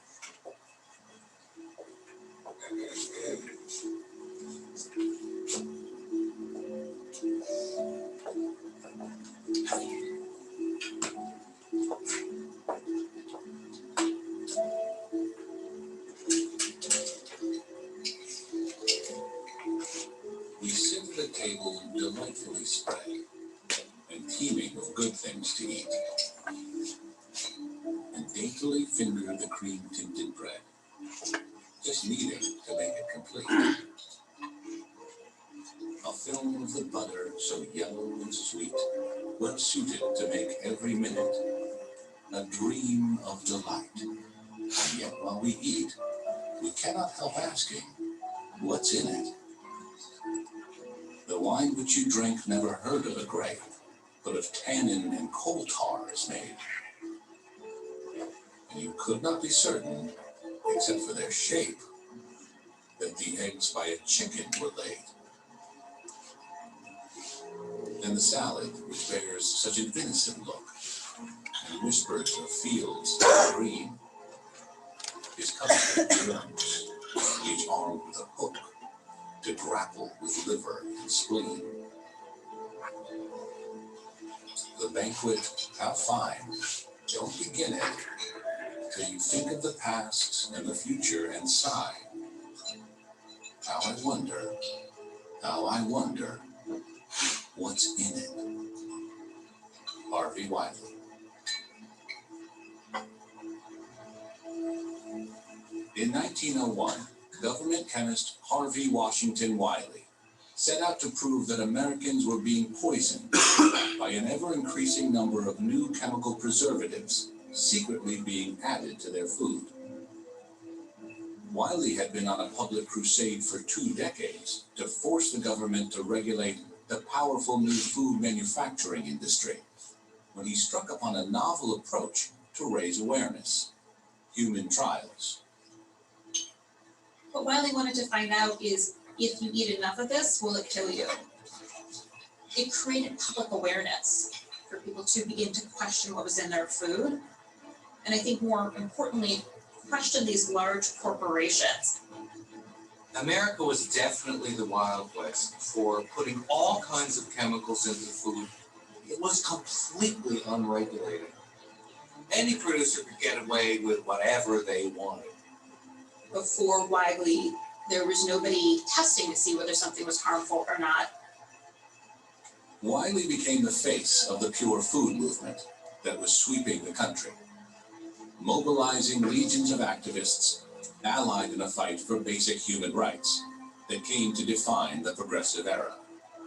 And this man's course in life was to make food safe, making sure that the poorest among us could go to the store and get food that wasn't going to kill them. Wiley's controversial experiments captivated and even entertained the country, and his volunteers earned the nickname the Poison Squad. Their sacrifice helped lead to the passage of the first consumer protection laws in American history. The Poison Squad was one of the most influential scientific studies of the 20th century. This is the first federal attempt to regulate the quality and adulteration of food. In a very real way. He is the father of the FDA.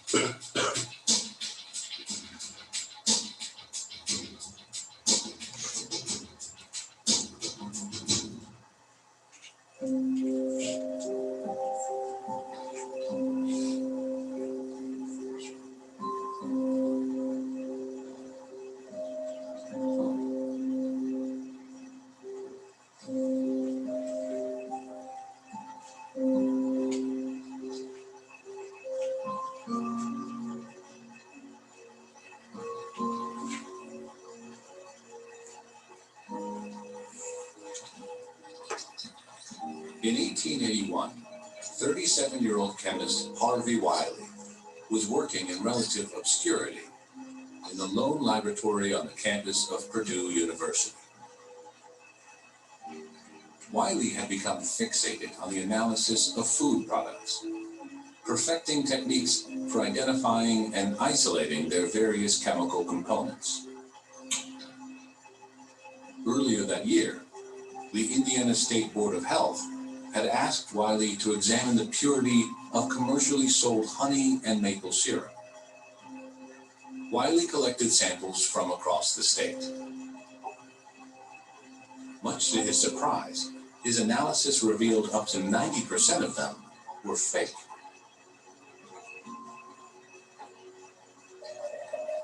Most of the jars labeled honey were just tinted corn syrup with a scrap of honeycomb thrown in to complete the deception.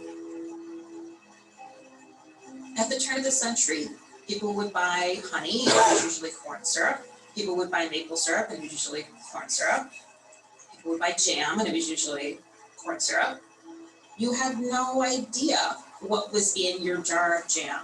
You had no way to know that because there was no labeling on these foods either. Wiley takes all of these samples and finds hugely widespread fraud across the board in all of these products. Then basically comes out and says, if this is true in Indiana alone, we know it's true everywhere. So this is a national problem, and this is not acceptable. Wiley's interest in the new field of food chemistry was happening in a moment of unprecedented change in the way Americans ate. By the late 19th century, the country was in the midst of a second industrial revolution. Great advances in technology allowed for the expansion of all types of industry, from steel manufacturing and coal mining to communication and railroads. Trains now moved people and produce at a pace and distance never imagined, radically reshaping the American landscape. No facet of life went untouched by the great economic transformation, including the American diet. Cities swelled as millions of new laborers began working in factories. The nation's efforts to feed them sparked a boom in the new field of industrial food manufacturing. Post-Civil War, you start seeing a migration to the city and away from people who are living in the farm fresh communities. So there's more and more people, more and more food has to be manufactured. The biggest purely economic development is the rising big business. You get Pillsbury, you get Heinz, Campbell's, Nabisco, all these big food companies emerge at this time. With industrialization came consolidation. Midwestern cities grew into major food manufacturing hubs where everything from wheat, corn, and livestock could be processed. By 1890, Chicago's Union stockyards were processing over 9 million head of cattle a year. And by the turn of the century, meatpacking behemoths like Swift and Armour were providing nearly 90% of the country's product. Take it up there.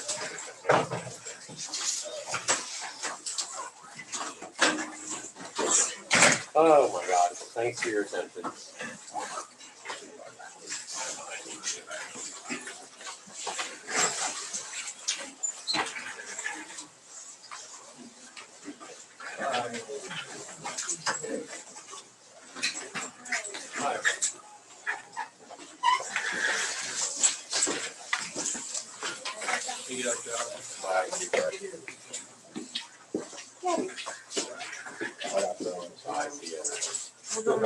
Thank you. See y'all. Driving in my car. Have a good day. Bye. Take care. Bye, buddy.